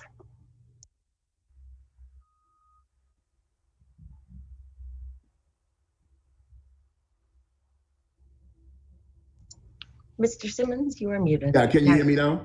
Yeah, thank you. So I'm using this new technology in my conference room, and it's a little technical. But anyway, thank you for this opportunity to speak to the committee today. My name is William Simmons, president of the New York State Public Housing Authority Executive Directors Association.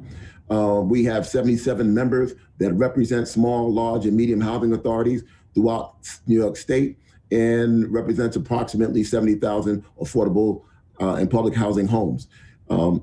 We're happy to be here today and ask for the Assembly and the state's support for the fiscal year 2021 budget, which includes the Senate Bill 2193 to support public and affordable housing over the next 5 years.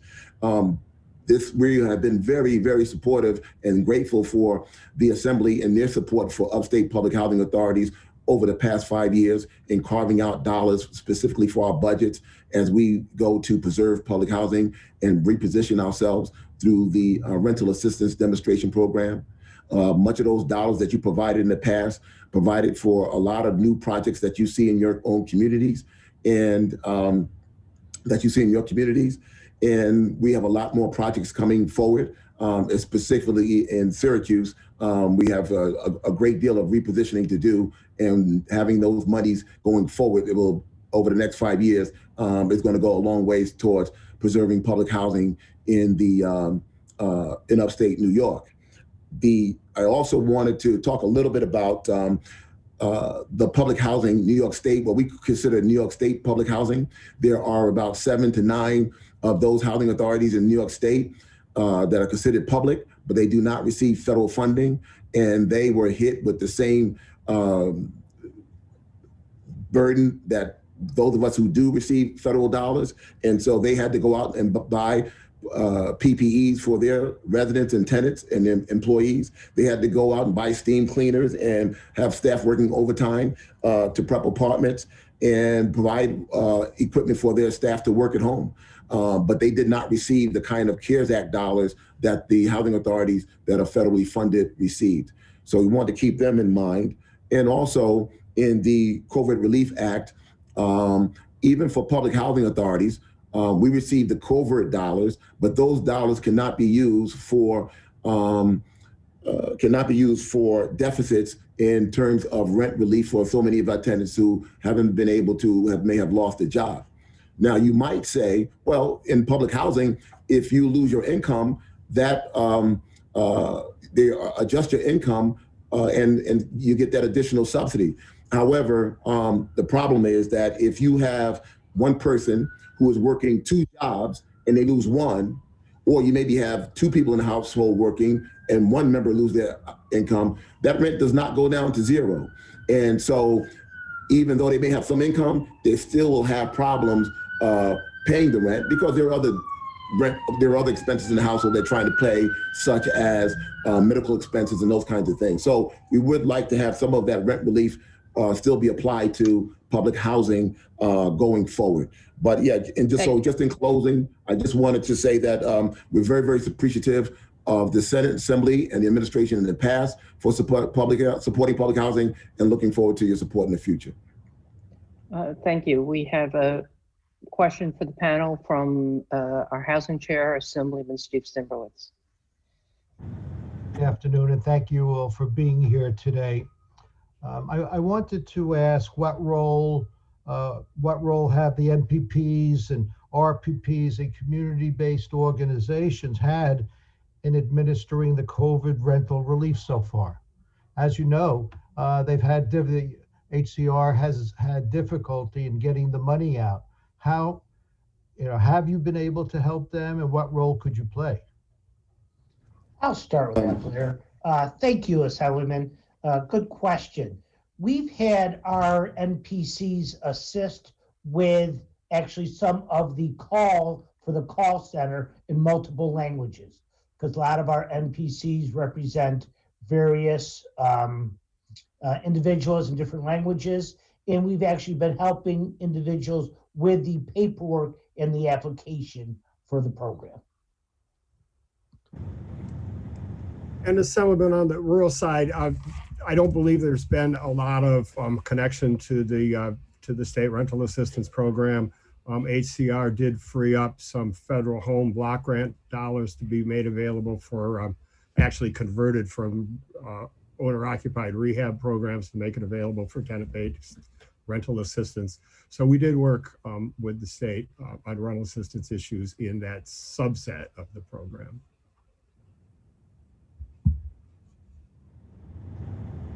What role do you think you can play in the new $1.3 billion program? Is it something that you would offer up to HCR to assist, to OTDA to assist them? Well, the one place, Assemblyman, that I think we might be most helpful is a substantial number of the RPCs are also state Section 8 local administrators. So we have a cadre of organizations who are in the business of providing Section 8 rental assistance and kind of understand the ins and outs of that program, and also have relationships with local housing providers and know their housing markets pretty well. So I think those folks could be helpful. I'd add just communication and outreach. It's important that everybody knows that the program is available, how to access it, and sometimes they need help with the paperwork and the documentation. So education and communication, because we have a vast.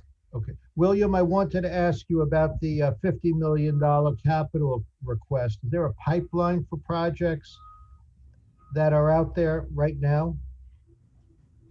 Yes, we got quite a few projects in the pipeline. In Syracuse, we have I'm repositioning probably approximately 1,000 of our public housing units on a footprint that is 27 blocks long, and I own in that footprint approximately 55% of the properties.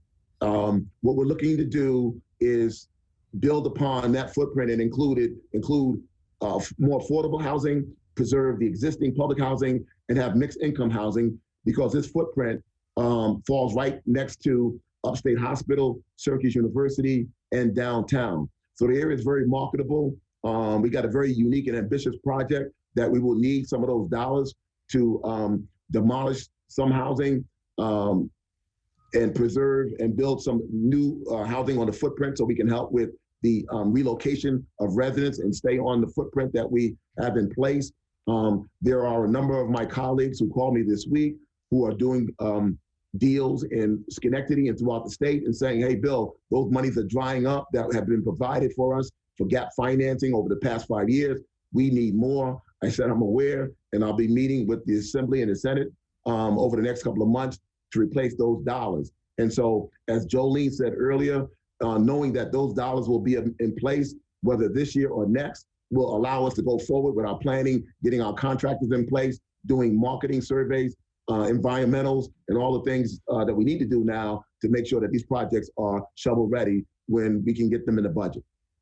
Thank you. We go to the Senate now. Thank you. And we have our Housing Chair, Brian Kavanaugh. Thank you, Madam Chair. A few quick questions. Mr. Simmons, to follow up on, you made the point that some of your state-funded public housing authorities have not gotten money to cover costs associated with COVID. I raised this issue with the HCR commissioner a little bit earlier. Is there a dollar figure associated with an ask to cover those costs? I don't have a dollar figure for my colleagues right now, but it'll be very easy for me to get within the end of the week. Yeah, could you do that and come up with an ask and get that to us and to our staff? Yes, absolutely. Thank you. Appreciate it. And just I share my fellow housing chairs concern about the capital end of your needs as well. Mark, in terms of funding, so they've sort of it's a flat line from last year's funding to this year funding for the program overall. I think you have re-upped a request for some additional money for the program for the coalition as a whole. Can you talk a little bit about that? Yes, sir. Couple things. 12.8 million was in last year's budget, and thank you. But we've been flat for a few years, and just with the inflation, cost of doing business keeps increasing, and the coalition is carved out of that funding. Our funding for it is $150,000, which has been stagnant for decades. So just the cost of rent, go figure, insurance, staffing, that just keeps going up. And I believe we demonstrated that an investment in this program yields fantastic results. So, as much as it's human capital, it's economic investment. Great. So, and the dollar, you have I think you have a specific, like a dollar figure you're asking for an increase this year? Yes, sir. It's from 12.8 to 14.5 for the neighborhood preservation program, and from 150,000 to 200,000 for the coalition. Right. Okay. Good. Thank you. I just wanted that for the record and for my colleagues' benefit. Ms. Long, thank you for your testimony. I just have 26 seconds left, but we have worked with CASA and with other organizations and have been pushing for answers on a lot of these issues, and will continue to do so. Have you have had an opportunity to meet with the commissioner to discuss implementation of this program? Yes. Of the Housing Civilian Tenant Protection Act. Are there just you mentioned a couple, but a short, like the biggest priority in terms of implementation going forward from your perspective is the technology upgrade. Okay. Which will include a lot of things such as the language justice. It also will include a better system for monitoring and investigation against abuse into the system. A good example is that, last week, and when everyone looked in their Twitter feed, it was annoying to see about the 4218 showing how the landlords were using this or taking advantage of this loophole, and who they register their rent to is the same office that fields the tenants' complaints. So this is why we're pushing or stating that more money is needed into the HCR's budget to clear this issue. Great. Okay. And I'm out of time, but so I won't ask Blair a question, but thank you. Thank you all for your testimony today. We go to Assemblyman Epstein for a question. Thank you. And just to follow up on the Senate Chair questions, Ms. Long, I just wanted to, just to be clear, on the resources HCR and ensuring there's sufficient oversight and protection for tenants, do you feel like HCR is has a sufficient resources to address these concerns that we've heard from tenants around, overcharge, issues over MCI or individual apartment improvements, or the issues around 421A abuses that we've seen across the city and state? No, they don't at this time. Like I said in my statement, we've been sitting at the table with them since 2015, and we're still having the same discussion. We do know that it's a lack of, they have a lack of resources as far as employees, money, computer, upgrades. So yes, they do need 500 million in order for them to be able to address the issues that has always been before. And do you feel like with additional resources they could address it, or you think they need to, there are legislative solutions as well that we need to work on to ensure that tenants have the protections that they need? Yes, everything needs to be addressed, especially because of the COVID-19, which has created more problems. No, thank you. Thank you for saying that. And Mr. Simmons, there's the question around public housing. We've heard the concern that you raised around insufficient capital dollars going to public housing developments, and that you need for additional resources. Do you think that are these public housing developments units that have been already opting out of Section 8 into Section 9, or into Section 8, or these developments that have not switched into a voucher-based program? These are properties that have moved to reposition themselves to Section 8. So yeah, it's that gap financing to fill in the gaps, because in upstate New York, the housing market is suppressed. Unlike New York City and White Plains, you can get the kinds of rents to make these deals pencil out. In upstate New York, the housing market is suppressed, and in order to get these deals to pencil out, we really need that gap financing. But we are moving towards a more sustainable model, which is the from Section 9 to Section 8. And how many units are still haven't moved to the Section 8 model state in upstate New York outside of 19 units? And I'll get a more definite number for you, but you're probably looking at maybe 1/3 having moved already, and still another 2/3 that need to do this.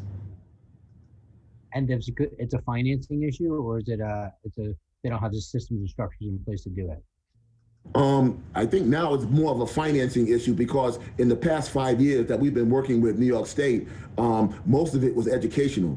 In many of these communities, it was very intimidating for a executive director who was in charge of 300 units and their board to say, okay, I'm going to reposition my properties and work with developers, and there's gap financing and all the sophisticated deals. And initially there was a lot of fear, but I think we've gotten past that fear mode, and deals are really starting to ramp up. And so we're past that hurdle, and now it's more making sure the dollars are there to close the gaps for these deals.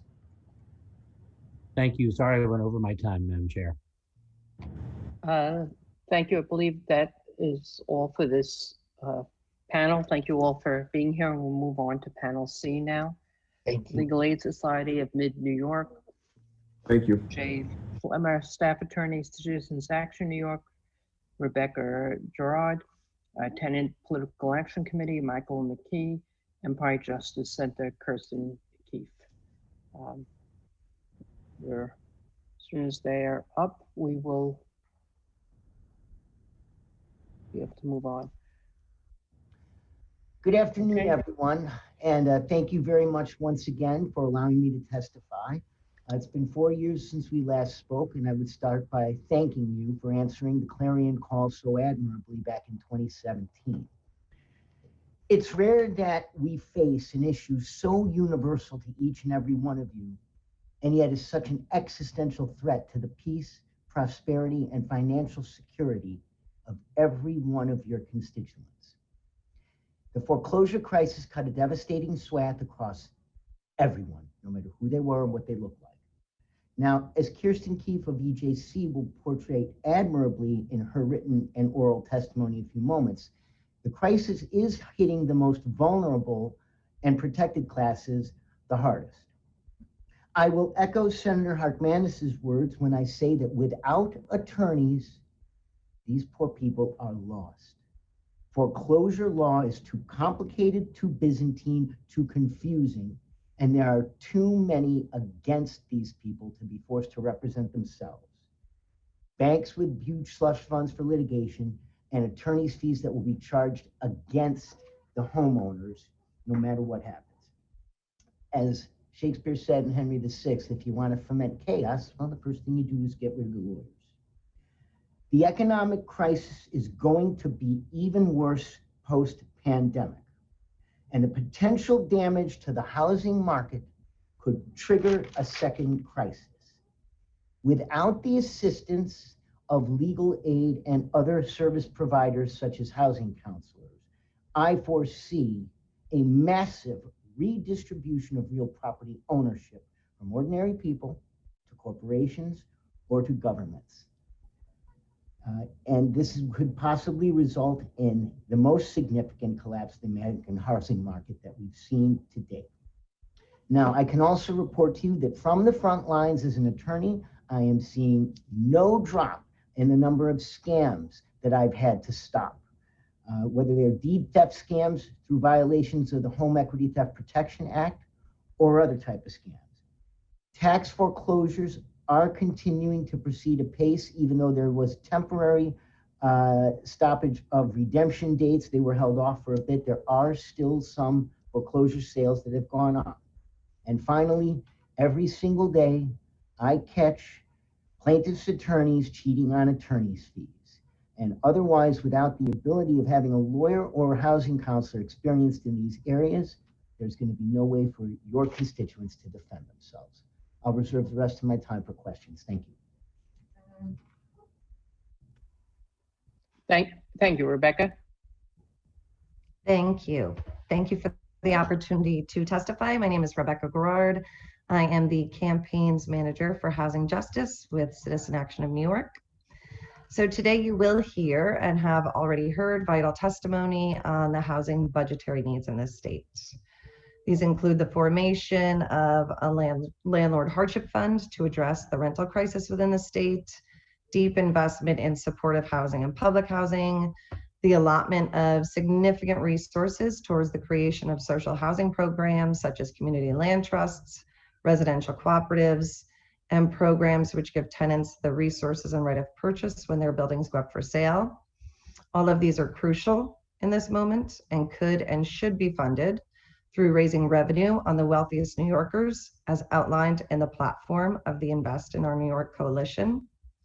However, I'm going to speak to a different revenue need, which will not likely be brought up in other testimony today. I want to testify about the need for this budget to finally invest in ending the crisis of lead poisoning that exists across our state. New York State has a higher number of children who test positive for lead poisoning than any other state in this country, even though only about 1/3 of the children in this state are even tested for lead exposure. Many upstate counties have children that test positive for lead poisoning at rates as much as 5 to 10 times higher than the children in Flint, Michigan during the height of their crisis. A study published in the Journal of Pediatrics showed that between 2009 and 2015, children in the city of Syracuse had the highest percentage of children with lead poisoning in the nation. And Buffalo and Poughkeepsie joined Syracuse in ranking in the top 6 cities in the country with the highest percentages of children with lead poisoning. In certain Syracuse zip codes where residents are almost exclusively Black and brown, approximately 1 in 4 children test positive for lead poisoning. Make no mistake, that profile is mirrored in every impacted city. Communities of color are significantly disproportionately affected by this crisis. The impacts of lead poisoning are irreversible and not limited to health implications. They also cause learning disabilities, behavioral disorders, and a variety of other consequences which negatively impact the quality of life and potential for our children who've been exposed to lead. families who already struggle through no fault of their own with the burdens of poverty and racist socioeconomic systems are further abused by our state when the only housing they have access to is poisoning their children through lead-contaminated paint, dust, and water. It is well past time that New York address this travesty through devoting resources to ensure that all of our children have access to safe and healthy homes. Thank you. Thank you. Michael?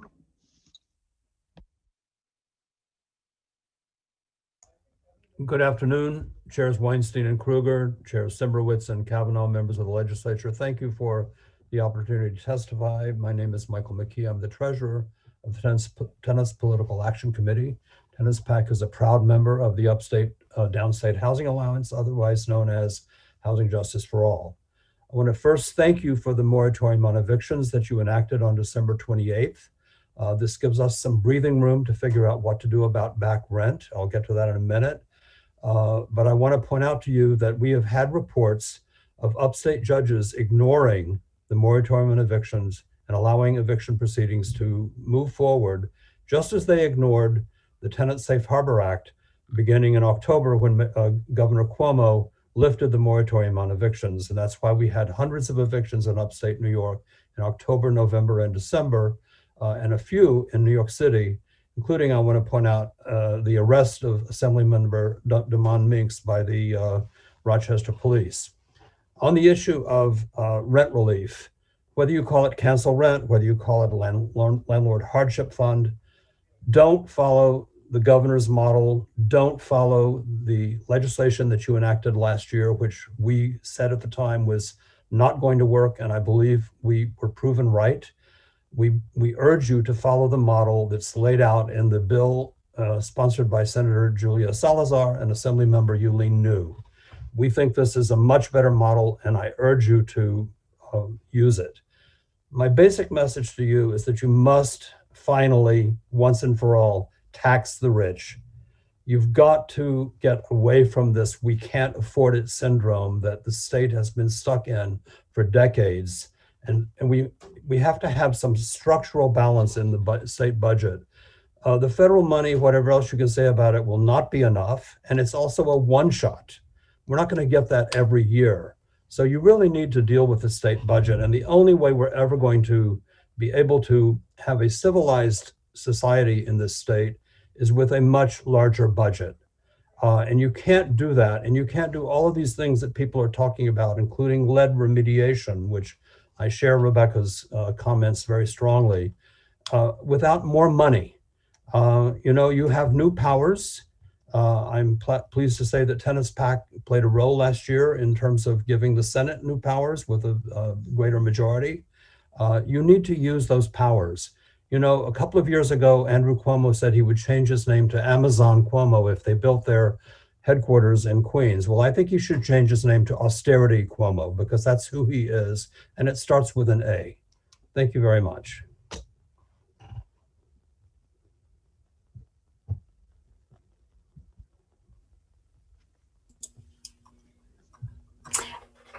Am I on? Hold on. Oh, there you are. Yep.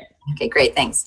So thank you, Assemblymember Weinstein and Senator Kruger, to our housing chairs and all the members for the opportunity to testify today. My name's Kirsten Keefe. I'm a senior attorney with the Empire Justice Center in our Albany office. My role at Empire Justice Center is to work with the New York State Office of the Attorney General. We are an anchor partner under their Homeowner Protection Program, or HOP. Our co-anchor partner is the Center for New York City Neighborhoods in New York City. And together we provide oversight, training, and provide technical assistance to HOP grantees statewide. There has been a lot of mention of HOP today, which is very reassuring because there is no money included in the executive budget. So we are looking for at least a 20 million inclusion in the final budget in New York State. My written testimony provides a full history of HOP, including where all the funding sources have come from. And also, even before HOP, funding started to be provided by New York State following the Great Recession in 2008, originally through Homes and Community Renewal, and then we moved to the AG's office in 2012. So there's a complete history of HOP, including a description of all the services we provide in my written testimony. I also include, HOP has really been New York State's homeowner retention program, along with a number of consumer protections that the legislature has passed and another number of programs that have been implemented by state agencies that really are dependent, if not mandate, the services that are provided under HOP. So those are all set forth in my written testimony as well. And there is also an in-depth economic impact analysis that's included in the written testimony done a year ago. So the $4 billion loss that's predicted if we don't assist homeowners in foreclosure will be even worse today if we were to be able to update that data. But I really want to focus on the delinquency numbers. So we have been tracking delinquencies in New York State since the beginning of the pandemic, mostly looking at the US Census Household Pulse Survey data. And it is extremely alarming. Looking at that data comes out in 2-week increments. And I did an average over the last 6 months. And in any 2-week time period, the average is 13% of homeowners are delinquent. That's compared to our historical high in January 2009, where we had a 3.8% delinquency rate. So we are more than 3 times higher than we were at that point in time. I also really want to point out the racial disparities. Like all housing issues, homeowners of color, communities of color are disproportionately impacted. When you look at the delinquency rates among Hispanic and Latino homeowners, it's 23%, Black homeowners, it's 17%, Asian homeowners, it's 18%, compared to white homeowners at 10%.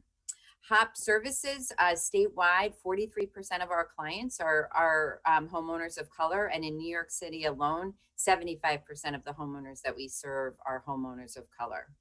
So more information in my written testimony, and I'm happy to answer any questions. Thank you. We go to our Chair of Housing, Assemblyman Steve Zimmerwitz. Thank you very much and welcome everyone. I wanted to just find out a little bit about disparities in delinquency or foreclosure trends between single family and multifamily. Has there been a difference, or is it just one, just one pot that everybody is in? So that's an excellent question. I have not been tracking that. I will go back to the US Census Pulse data to see if it tracks it. There are a number of other factors like head of household, education level of the homeowner that the census data has been tracking. I don't know if it has household or home composition. So I will go back and look out for that and get back to you. And what counseling, what foreclosure prevention counseling services are required by law, and what are those that are only offered with HOP funding? So for example, one of the strongest protections that the legislature passed, I think it was in 2008, 2009, Assemblymember Weinstein can correct me since she was sponsor of it, was a 90-day pre-foreclosure filing notice. A notice has to be sent to all homeowners with residential home loans by the servicers at least 90 days before the servicer can file a foreclosure complaint. And it is mandated, there's statutory language for the notice, and it's mandated that the notice attach a list of at least 5 counseling agencies in the geographic region of the homeowner. So the Department of Financial Services maintains that list, and those are all HOP agencies. Similarly, there's a homeowner bill of rights that homeowners have to be provided. It's essentially a pamphlet. So when they start, we have mandatory settlement conferences in New York State, and the judges have to provide also referrals to legal services programs like J. Flemma's and others in the geographic region. There are other programs like the mandatory settlement conferences that don't mandate the HOP services, but at this point in time, across the state, the HOP network is fully integrated into the settlement conferences with the courts. So they are either staffing clinic days. So when homeowners come in for the settlement conferences, there are oftentimes HOP service providers right there for folks to refer them to or get referrals.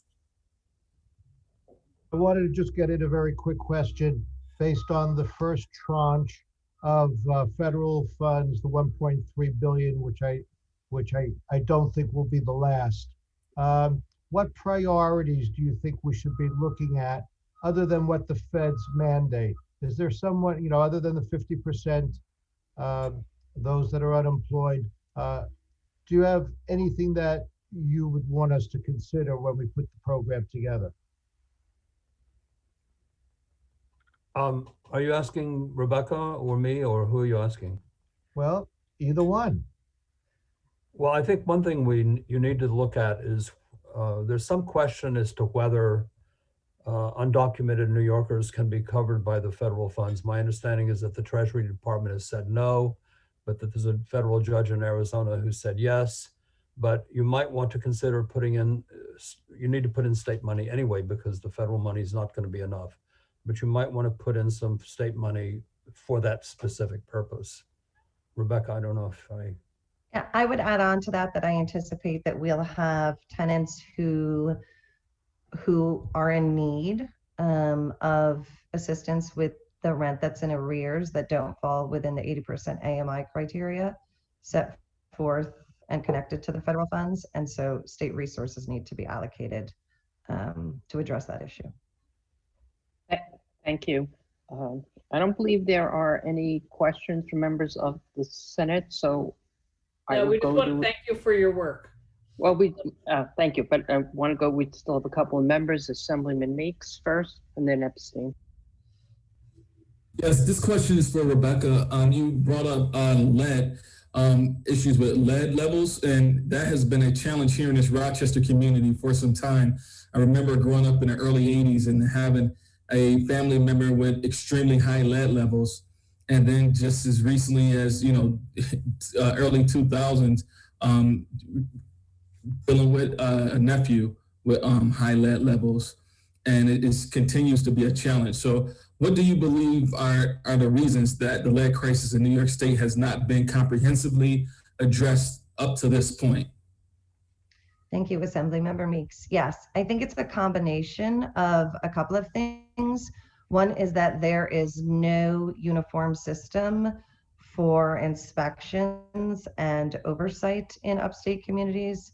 There is a lot of autonomy on what is inspected, and then there's no oversight even when there is mandates to ensure it's happening within individual municipalities. And then the other factor is that we hear from municipalities that they do not have the resources to address the systemic nature of this crisis, which is exactly why we need this to be addressed in not only a structural capacity, but a budgetary capacity. Thank you. Assemblyman Epstein.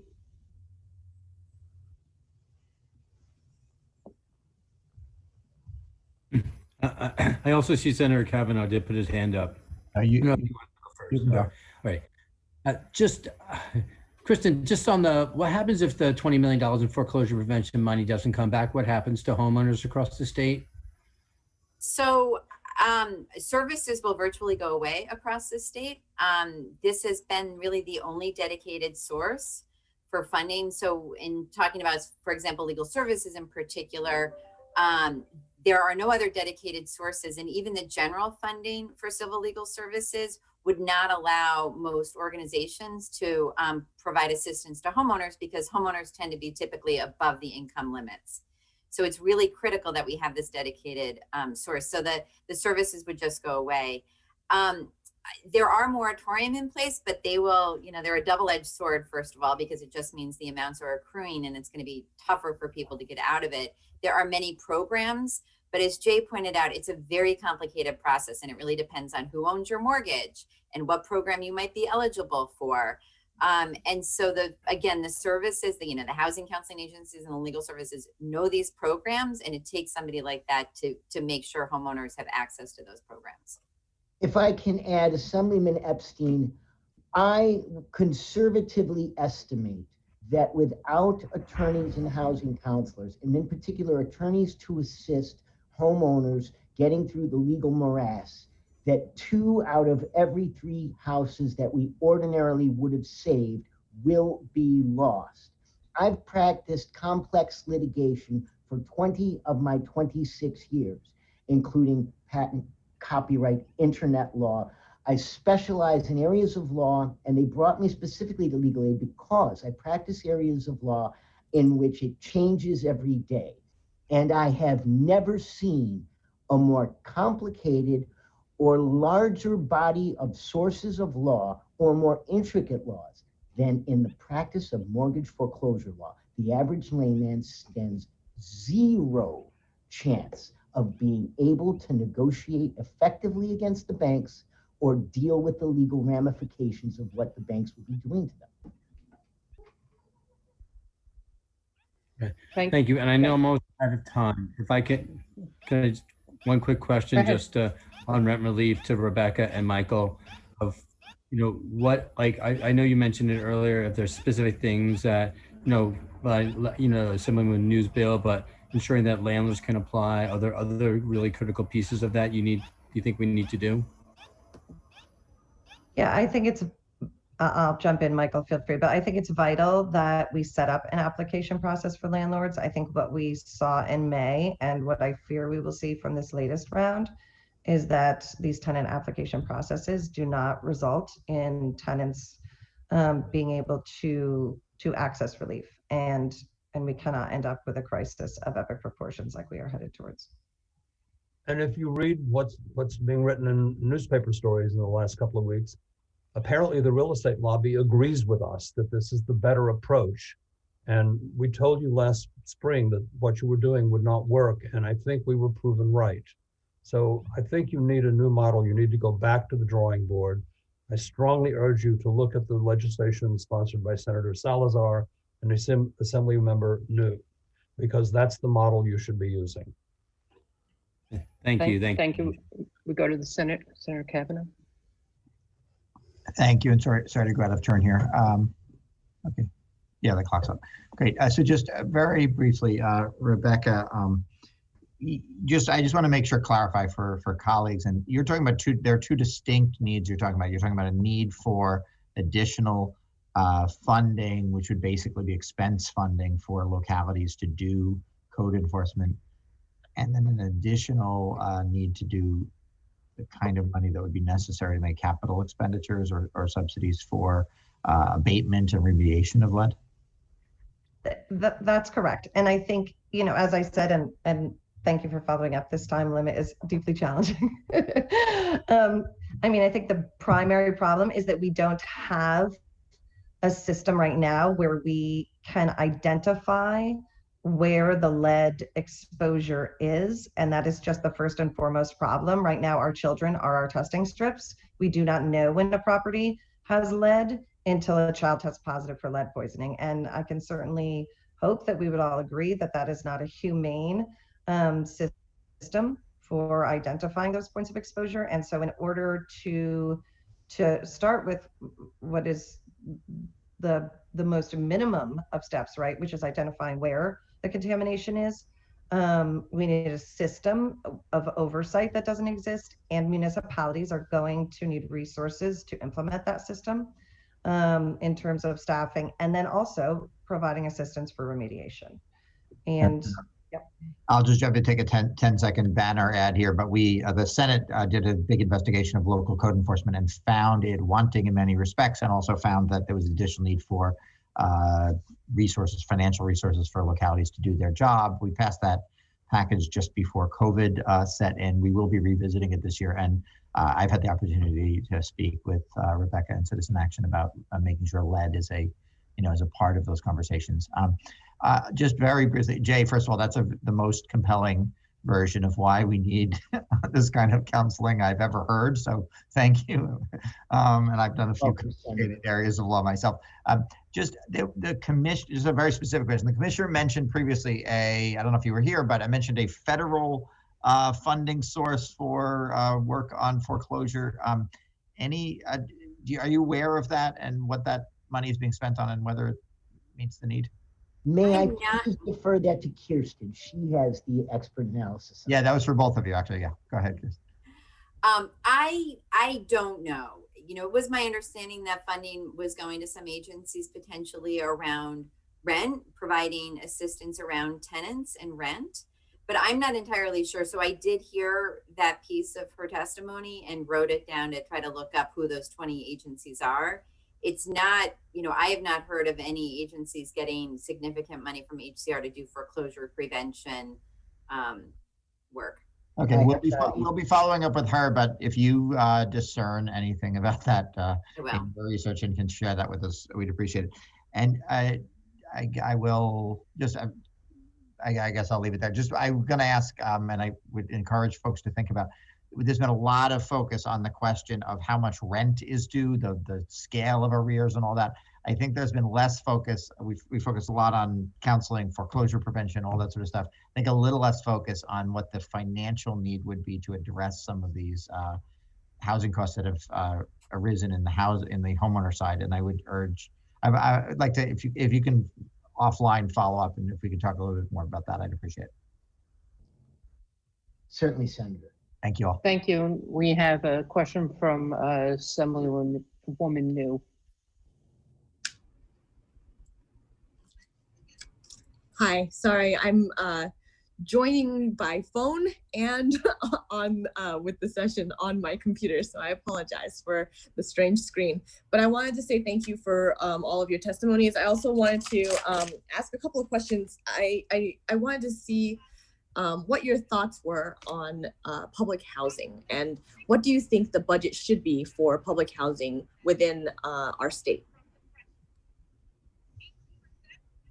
I'll take a stab at that. We made a specific ask last year, which you did not provide. I mean, it's nothing short of a scandal that we are allowing people to live in deteriorating housing, and just like Rebecca talked about what's happening with lead paint poisoning, which is a problem all over the state. This is a problem, we visit this upon our fellow citizens because they're poor and because they're Black and brown, and they're not considered important, and it's a scandal. But we made a specific ask last year, which the legislature pretty much ignored. It's not going to be enough to do what everything needs to be done, but you could certainly do more. I don't remember what we asked for $5 billion. Thank you. I was going to say, I thought it was 10. I thought it was 10. My mind, I wasn't We sure. asked for $5 billion, yes. Right. Yeah. Yeah, and if I can jump in quickly, and certainly there are many friendly faces, right, on this panel who fight really hard for housing justice, and we appreciate it. And yes, right, even if it were 10, I can't remember now if it was 5 or 10, I thought it was 10, but even if it were 10, that was a year one investment. It was not going to get us where we needed to be.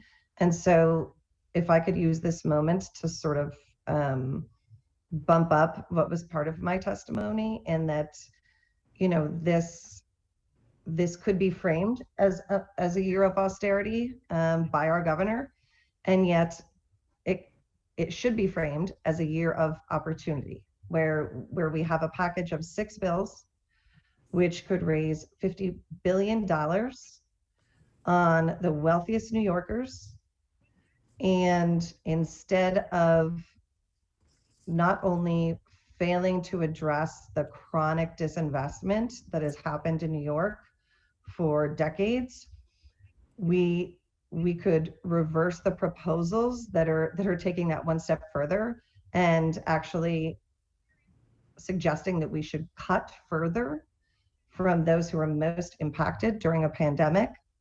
And so I'll say 10 billion, and that's a year one investment. The lead crisis will be a multi-year investment, and it doesn't have to be austerity, it can be opportunity. And I know I'm out of time, but just if there was just, if we could just answer really quickly, what do you think would happen to us if we did not get total rent relief? We would have a crisis of evictions that I don't think we can even fully wrap our heads around. A crisis of homelessness, a crisis of instability in our education systems and our occupational systems. And this state absolutely cannot allow that to happen. Thank you. Thank you all for being here. We're now going to move on to panel D, Crown Heights Tenant Union, Michael Hollingsworth, Cooper Square is not here, so then 1616 President Street Tenant Association, Vincia Barber, Citywide Tenant Union of Rochester, Ali Dentinger, 249 East 37th Street Tenant Association, Judith Douglas. So we can just begin with Michael Hollingsworth. Thank you. Good afternoon. Thank you for allowing me this space to speak today. My name is Michael Hollingsworth. I'm a rent stabilized tenant and member organizer with the Crown Heights Tenant Union, or CHTU for short, an autonomous tenant-led all-volunteer union of tenant associations. We're proud members of the Housing Justice for All, Right to Counsel, and Rent Justice Coalitions. And I speak to you today to demand budget justice for tenants, particularly in funding DHCR. We, tenants, have spent the past year fighting for each other because our governments failed to do the bare minimum to protect us, specifically in response to the COVID-19 pandemic, but also in the context of the pre-existing housing crisis. Since 2013, CHTU has been bringing long-term BIPOC residents of Crown Heights together with newer arrivals to the neighborhood to join forces to fight back against the cycle of displacement and overcharge that was allowing the real estate industry to exploit and abuse tenants and destroy communities one unit at a time. This cycle of displacement and overcharge, specifically incentivized by loopholes in New York state law designed by the real estate industry lobbyists, was enabled by an enforcement regime that was designed to fail. CHTU members, whether they live in rent stabilized apartments or illegally deregulated apartments, came to Albany repeatedly with Housing Justice for All to demand change. And in 2019, we finally got some justice. Yet Albany left the biggest protection, the right to a renewal lease, off the table and only shrank some loopholes that should have been closed entirely. But our legislature earned back some of our trust with the passage of HSTPA. But as you know, faith without works is dead. Since our win in 2019, we have seen the limitations of a law without adequate funding or enforcement. Landlords in Brooklyn continue to overcharge or issue illegally destabilized leases to unsuspecting tenants and harass tenants who try to push back. And DHCR continues to register rents in an antiquated honor system in which the side with all the economic advantages behaves dishonorably. And the result is a 2-year backlog on overcharged cases unless the tenant wants to roll the dice in eviction court, AKA housing court. The recent failure of the COVID-19 rent relief program, in which 60% of the money allocated to a complex program ended up unspent, is a perfect symbol of what's wrong. We need Albany to stop choosing piecemeal solutions that put the entire burden of enforcement on tenants. We need to fund the kind of DHCR that can actually stabilize housing and renew communities. We need Albany to stop giving pointless tax breaks to developers who benefit from displacement and defraud the system, and to instead spend the money on the simple technology that it would take to have a functional enforcement system for rent laws, and of course, cancel rent. It's a lot cheaper than spending thousands of tenants. It's a lot cheaper than sending thousands of tenants into the shelter system during a pandemic, and it also happens to be the right thing to do. Thank you. Thank you. We go on to 1616 Pleasant Street. Hi, good afternoon. Good afternoon, State Assembly and members. Thank you. My name is Vincia. I'm from 1616 President. I'm here to speak about my experience at 1616 President. My building is owned by Jason Kahn, who has been ranked New York City worst landlord, private landlord, second time in a row in New York City. My neighbors and I live in tough condition. Leaks, mold, everything that you can imagine. Constant patchwork from years of patchwork. And we have decided to be on strike as of May 1st, 2020, in the middle of the pandemic, due to a lot of tenants in my building and I losing work. The condition with my building, Jason Kahn owns 50 buildings in New York City. He's a private landlord and he's refused to do any of the work that he's supposed to do here. We said no more to disorganize. We organized a tenant association that started on May 1st. We've been on rent strike from May 1st as of now. Many of us have given Jason Kahn a second chance to do the repairs. He has chosen not to do the repairs. I'm gonna give my story. I moved in a year ago, May 1st, 2019. I moved in as a single mom, paying $1,850 rent. And when I moved in, it was not the apartment I was supposed to get. It was false advertised. My daughter has developed asthma. There is a 2.5 lead in my bathroom as of now. My ceiling is falling down. It's a health hazard. It's a health hazard. And I know that there is a moratorium, but as of the 17th of February, Jason Kahn is taking me to court. I mean, there is something that has to be done. I have applied to DHCR for the rent relief, and I know a lot of the tenants in my building have applied for it, and still nothing. I worked before 2020. I worked full-time as a nanny, 21 years as a nanny in New York City, and always paid my landlord. And it's so hard that it's in the middle of the pandemic that he still refused to do the work, but also wants to evict. It's a lot of harassment. It's rats, rodent. It's just, it's disgusting, and the cost of living, and he has not done the repair. We applied also for a rent reduced from DHCR, and they have canceled it. They have not come to our unit and seen any of the repairs. None of the, why is a property worth $2,200 when a landlord that is a private landlord and also listed as New York City worst landlord, second time in a row, is still doing this thing? Thank you. Your time has expired, and we also have your written testimony. We'll review it and see if someone could get back to you on some of these issues that you phrased. Thank you. Can we go to Citywide Tenant Union of Rochester? Good afternoon. Allie? Yes. Hi. So my name is Allie Dottinger, and I work with the Citywide Tenant Union of Rochester, supporting I'll give you tenant like 10 organizers. minutes. And I think most of you probably became familiar with us back in December. We became sort of statewide and even national news through our eviction moratorium, for the fight for our eviction moratorium, in the blockade of Cleonda Florence Yarday's house. She was the tenant that was violently evicted and arrested for standing up to her slumlord in the middle of a global pandemic.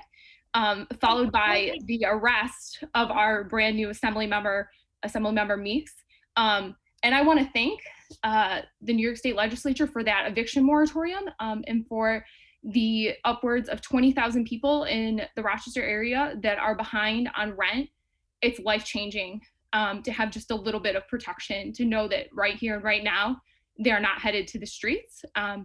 The shelter systems in Rochester are terrifying.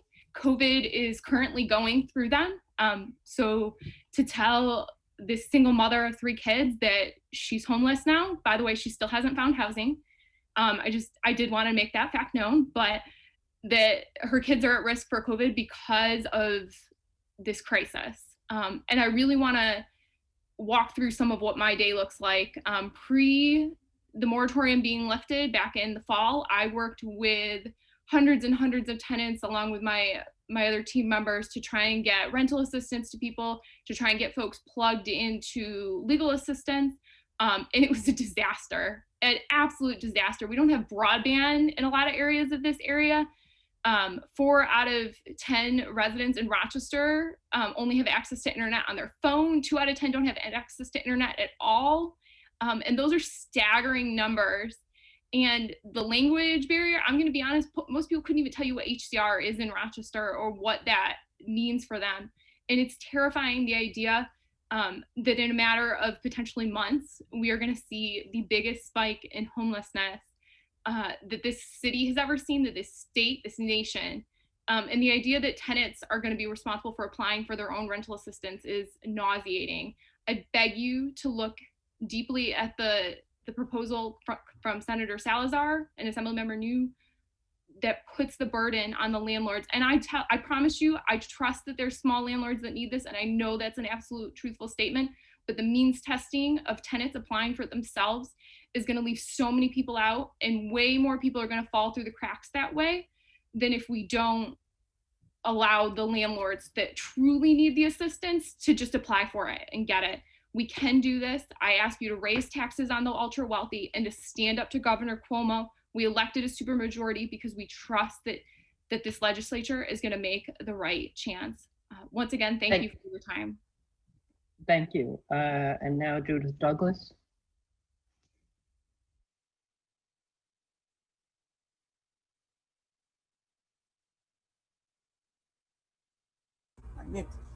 Hi, everyone. Senator and Assembly Member. My name is Judith Douglas, and I'm from 249 East 37th Street. And I'm a leader of my building tenant association, which was formed over a year ago. I'm here today to talk about what is real recovery for tenants and homeless New Yorkers like me. We are already in a crisis before the COVID, and now with this opportunity to turn your back on millions and letting them be evicted, we are asking you to stand up and pass the Housing Justice for All. I mean, like so many tenants, I am organizing with my neighbors to demand basic rights as tenants to save, for safe conditions. And we are also, for years, we have been suffering under a landlord who cares not much about the tenants, but about his money in his pocket. So now we have to put a stop to that and said, you know, enough is enough. We want to hold them responsible. As leader in the Housing Justice for All Coalition, I have been fighting along with my neighbors for real support and reform within the HCR. This budget season, I mean, more so than ever, we are urging you to make additional funds to HCR, specifically to improve and make more accessible direct services to New York renters seeking enforcement on basic tenants' rights. I mean, the current budget allocated for HCR or ORA will not be sufficient. I mean, we need better monitoring of HCR project and buildings. We need support from states for the HCR. HCR personnel need to review work that landlord is claiming that they're doing and charging tenants without even verifying the work was done, which is unfair to tenants. And we suffering years of paying this back rent that made no sense. HCR this money will help to lower wait time for tenants applying for tenants initiated complaint, overcharge of rents, tenants reduction, and lease complaint. Some tenants don't have lease, and some tenants have been overcharging their rent.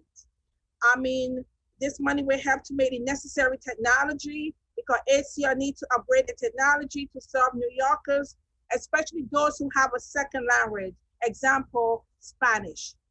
I mean, this is crucial time when New Yorkers struggling to maintain safe and adequate housing around services that DHCR provide, from dealing with rent issue to repair, harassment, and more. We need to make accessible to the most vulnerable member of our community. We have so many aging members in our building, in our community, who really need the support and the help. We are standing up in our building and across the state to protect one another, but we cannot do it alone without your help. You need to fully fund HCR to ensure landlord are held accountable Thank you, Judith.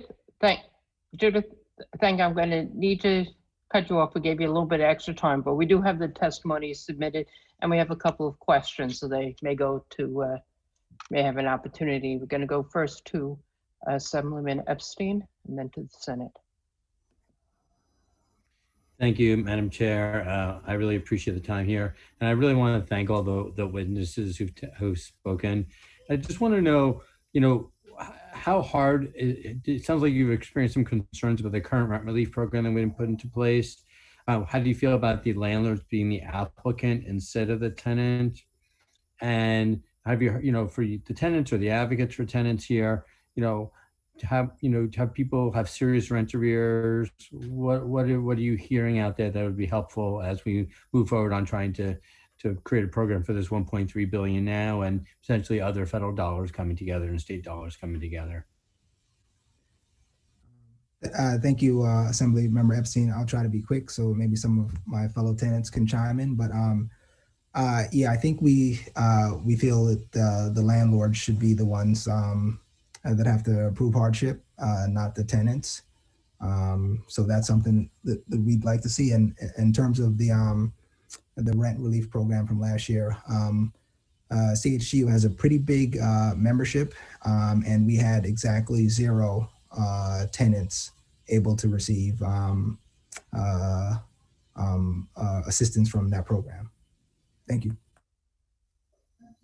So one of the observations that we have in Rochester is that 80 to 90% of our landlords have access to lawyers that would be able to assist them in demonstrating that they are financially in need of the assistance, where in Rochester, it is very challenging to get a lawyer traditionally. We are fortunate enough to have a pilot program for tenants facing eviction, but that's just the tip of the iceberg for folks to be able to apply for these programs. That's not really a service that lawyers are currently offering, but many landlords would have access to that and could easily demonstrate. They have people that do the books for them. They could just hand them over and say, look, I'm not collecting enough rent to make my bills.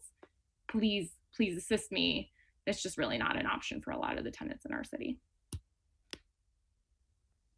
Great. And for the tenants on, if they, we have about a minute left, if they want to respond. Judith. I can respond to that. My response is, why would we give a landlord money that he's not doing the repairs? He's not doing the repairs in his building. Why should we give him money that when he's not doing the job he's supposed to do? Thank you. Thank you. Thank you. Go to the Senate now. Should I just jump in or? I like it. Yeah, so I guess that's. I'm so sorry, Brian. Do you have a question? I didn't want to jump the gun, but thank you. No. Yeah, so it's late in our day, and we do have another hearing on workforce issues and other important issues that are coming up. So I'll be brief here, but I just wanted to, I think it was Ms. Denzinger who said, you probably heard of all of you in the very dramatic and terrible events that happened in December, I think it was. But just to be clear, like your organizations and Crown Heights Tenant Union also have played a big part in the work we've done over the last couple of years, and particularly in our work in crafting the HSTPA. And Crown Heights Tenants Union, in our hearing we held in Brooklyn with my colleague Zellner Myrie and others. And when I put together the Crown Heights Tenants Union made a big impact in getting a lot of. I hope when I put you there, I don't want to hear. What we were up against when we were doing that, in particular, I remember testifying at our Albany hearing. We are, and just to respond generally, I mean, we are committed, and a lot of us have said this in the beginning, to the notion that nobody should lose their home as a result of the COVID pandemic. That is why we pushed for a moratorium from the very beginning of this last March, and why we finally had to, for a long time we were pushing the courts and the governor, and finally, enacted our very broad moratorium for anybody who's experiencing hardship. We are now in the process of trying to figure out how to get this. We have $1.3 billion that's already come into the state, and expecting additional money. But we do hear you. We understand the really severe limitations of the prior program, which was, was a tiny fraction of what was needed. And obviously we've seen some of the ways in which that hasn't worked. But I just wanted to take a moment in appreciation for your testimony and for all the work you do organizing and for the struggles you have in your communities, and say that we're working on it, and we're pushing for the next round of this to do what's necessary for folks. Thank you. Thank you. I think the Senate's done. Actually, Assemblyman Meeks has a question. Okay. All right, thank you, Madam Chair. I have a question. It's my understanding that a number of folks were basically declined rent relief. Just wondering if you could speak to why, as far as the constituents or those who you work with in your different communities. What was one of the what were some of the reasons that individuals were denied that you know of?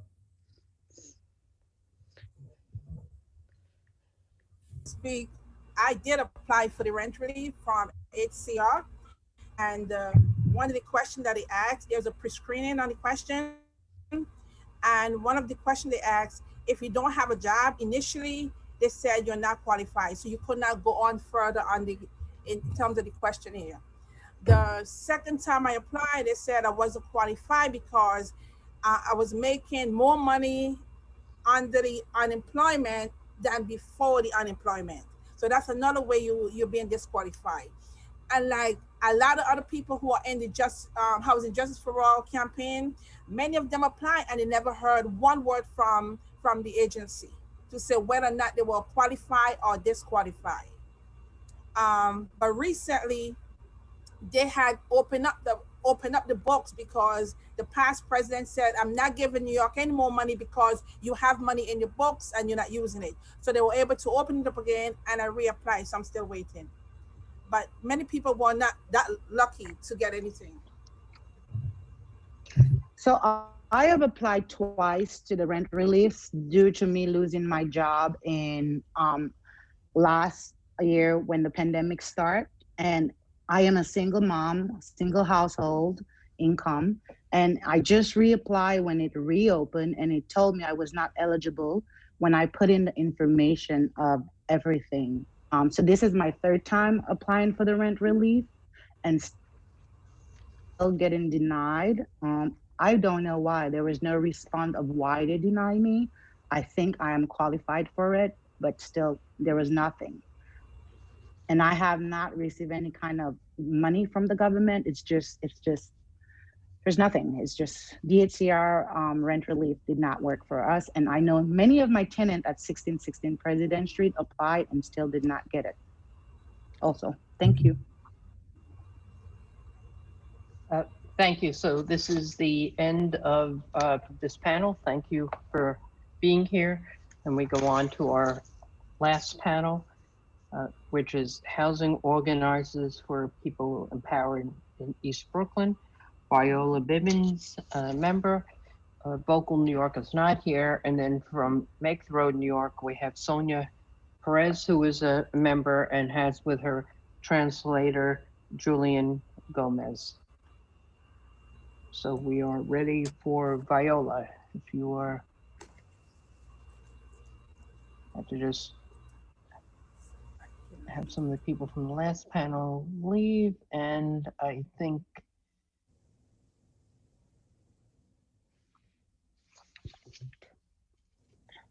okay. Yes, Good afternoon. Can you hear me? Yes, we can. Good afternoon. My name is Viola Bibbins. I live at 1074 Eastern Parkway in Brooklyn. And for the last 40 years, I am 75 years old and a tenant organizer with HOPE, Housing Opportunities for People Empowerment. When you think of COVID-19, you say, you can't help but think of the Great Depression, which I wasn't around. But COVID-19 has done so much for the people, for the Black and Latinx communities. It's unbelievable. We need help. We need to cancel the rent.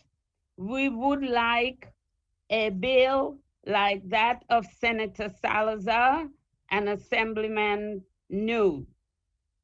While the state budget has federal rent relief, there is nothing for tenants. This problem mostly affects Black and Latino communities.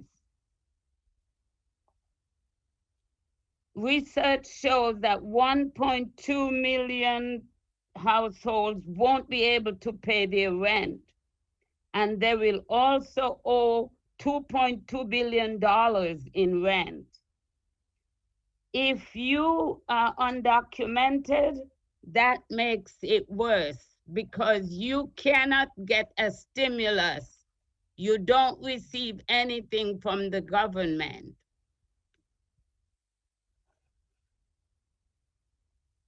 I watch the lines of the food pantries stretch further and further. In my building, I have tried to put up the numbers where my neighbors who are struggling could get help with the food or whatever is necessary. We need help. We offer to go to rallies. We often go to rallies to help our neighbors because they're looking up in the ceilings. The landlord doesn't fix anything, but yet we have to pay rent. Why should we give him rent when he doesn't do anything? There are a lot of children are gonna be displaced if they're homeless. If they go to shelters, would they have the tablets or computers to do their schoolwork? We have to look at those things. There is a lot of stuff. If you could help us cancel the rent and maybe do something for the small landlords, like put up a moratorium or something, talk to the banks or something. But the bigger landlords, they could fend, like someone said, they could get their lawyers. They have money, they own 2 and 3 buildings. They could take care of that. Where I live, my landlord used to give me so much trouble. He would send a super to patch stuff up. And then it still is not fixed. Thank you, Ms. Gibbons. Thank you. We have your written testimony. Thank you for your advocacy in Brooklyn. So now we're going to Thank go you for listening. Yes, thank you. Now we're going to go to Sonia Perez and Julian Gomez is going to translate. So maybe we could put 5 minutes on the clock because it's obviously going to take some extra time to do some translation. Okay. ¿Ya comenzamos? Ok. Hola, buenas tardes. Mi nombre es Sonia Pérez. Vivo en Brooklyn y soy miembro de Make It Row, New York. Vivo en Brooklyn hace más de 25 años. Tengo 4 hijos menores de edad. Con miles...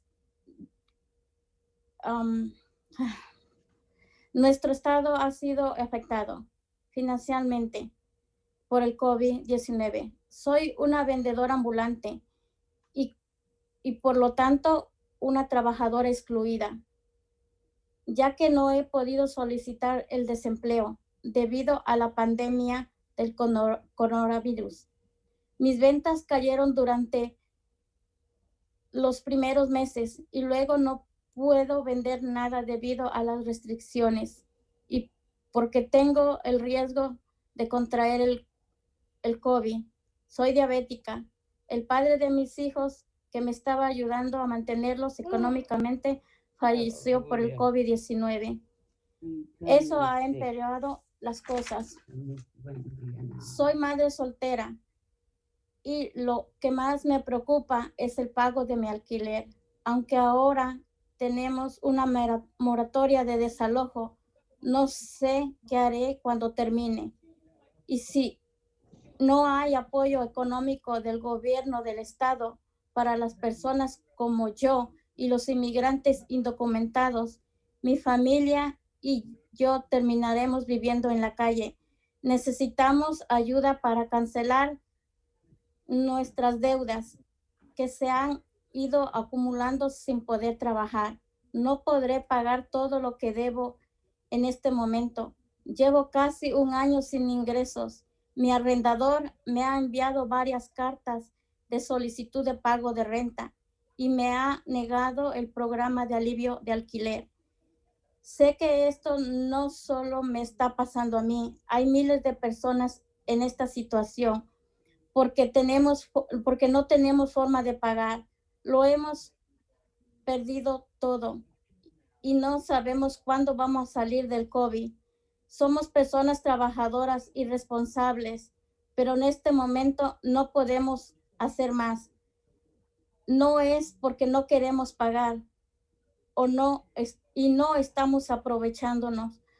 No tenemos ni $1 y vivimos de los programas de ayuda alimenticia en organizaciones e iglesias. Hoy estamos desesperados y no sabemos qué hacer. Pido el apoyo de los funcionarios electos. Necesitamos ayuda para pagar nuestras deudas. Necesitamos suficiente dinero, presupuesto para terminar en las calles, no terminar en las calles. Y sigo viviendo con miedo todos los días. Espero el 1 de mayo.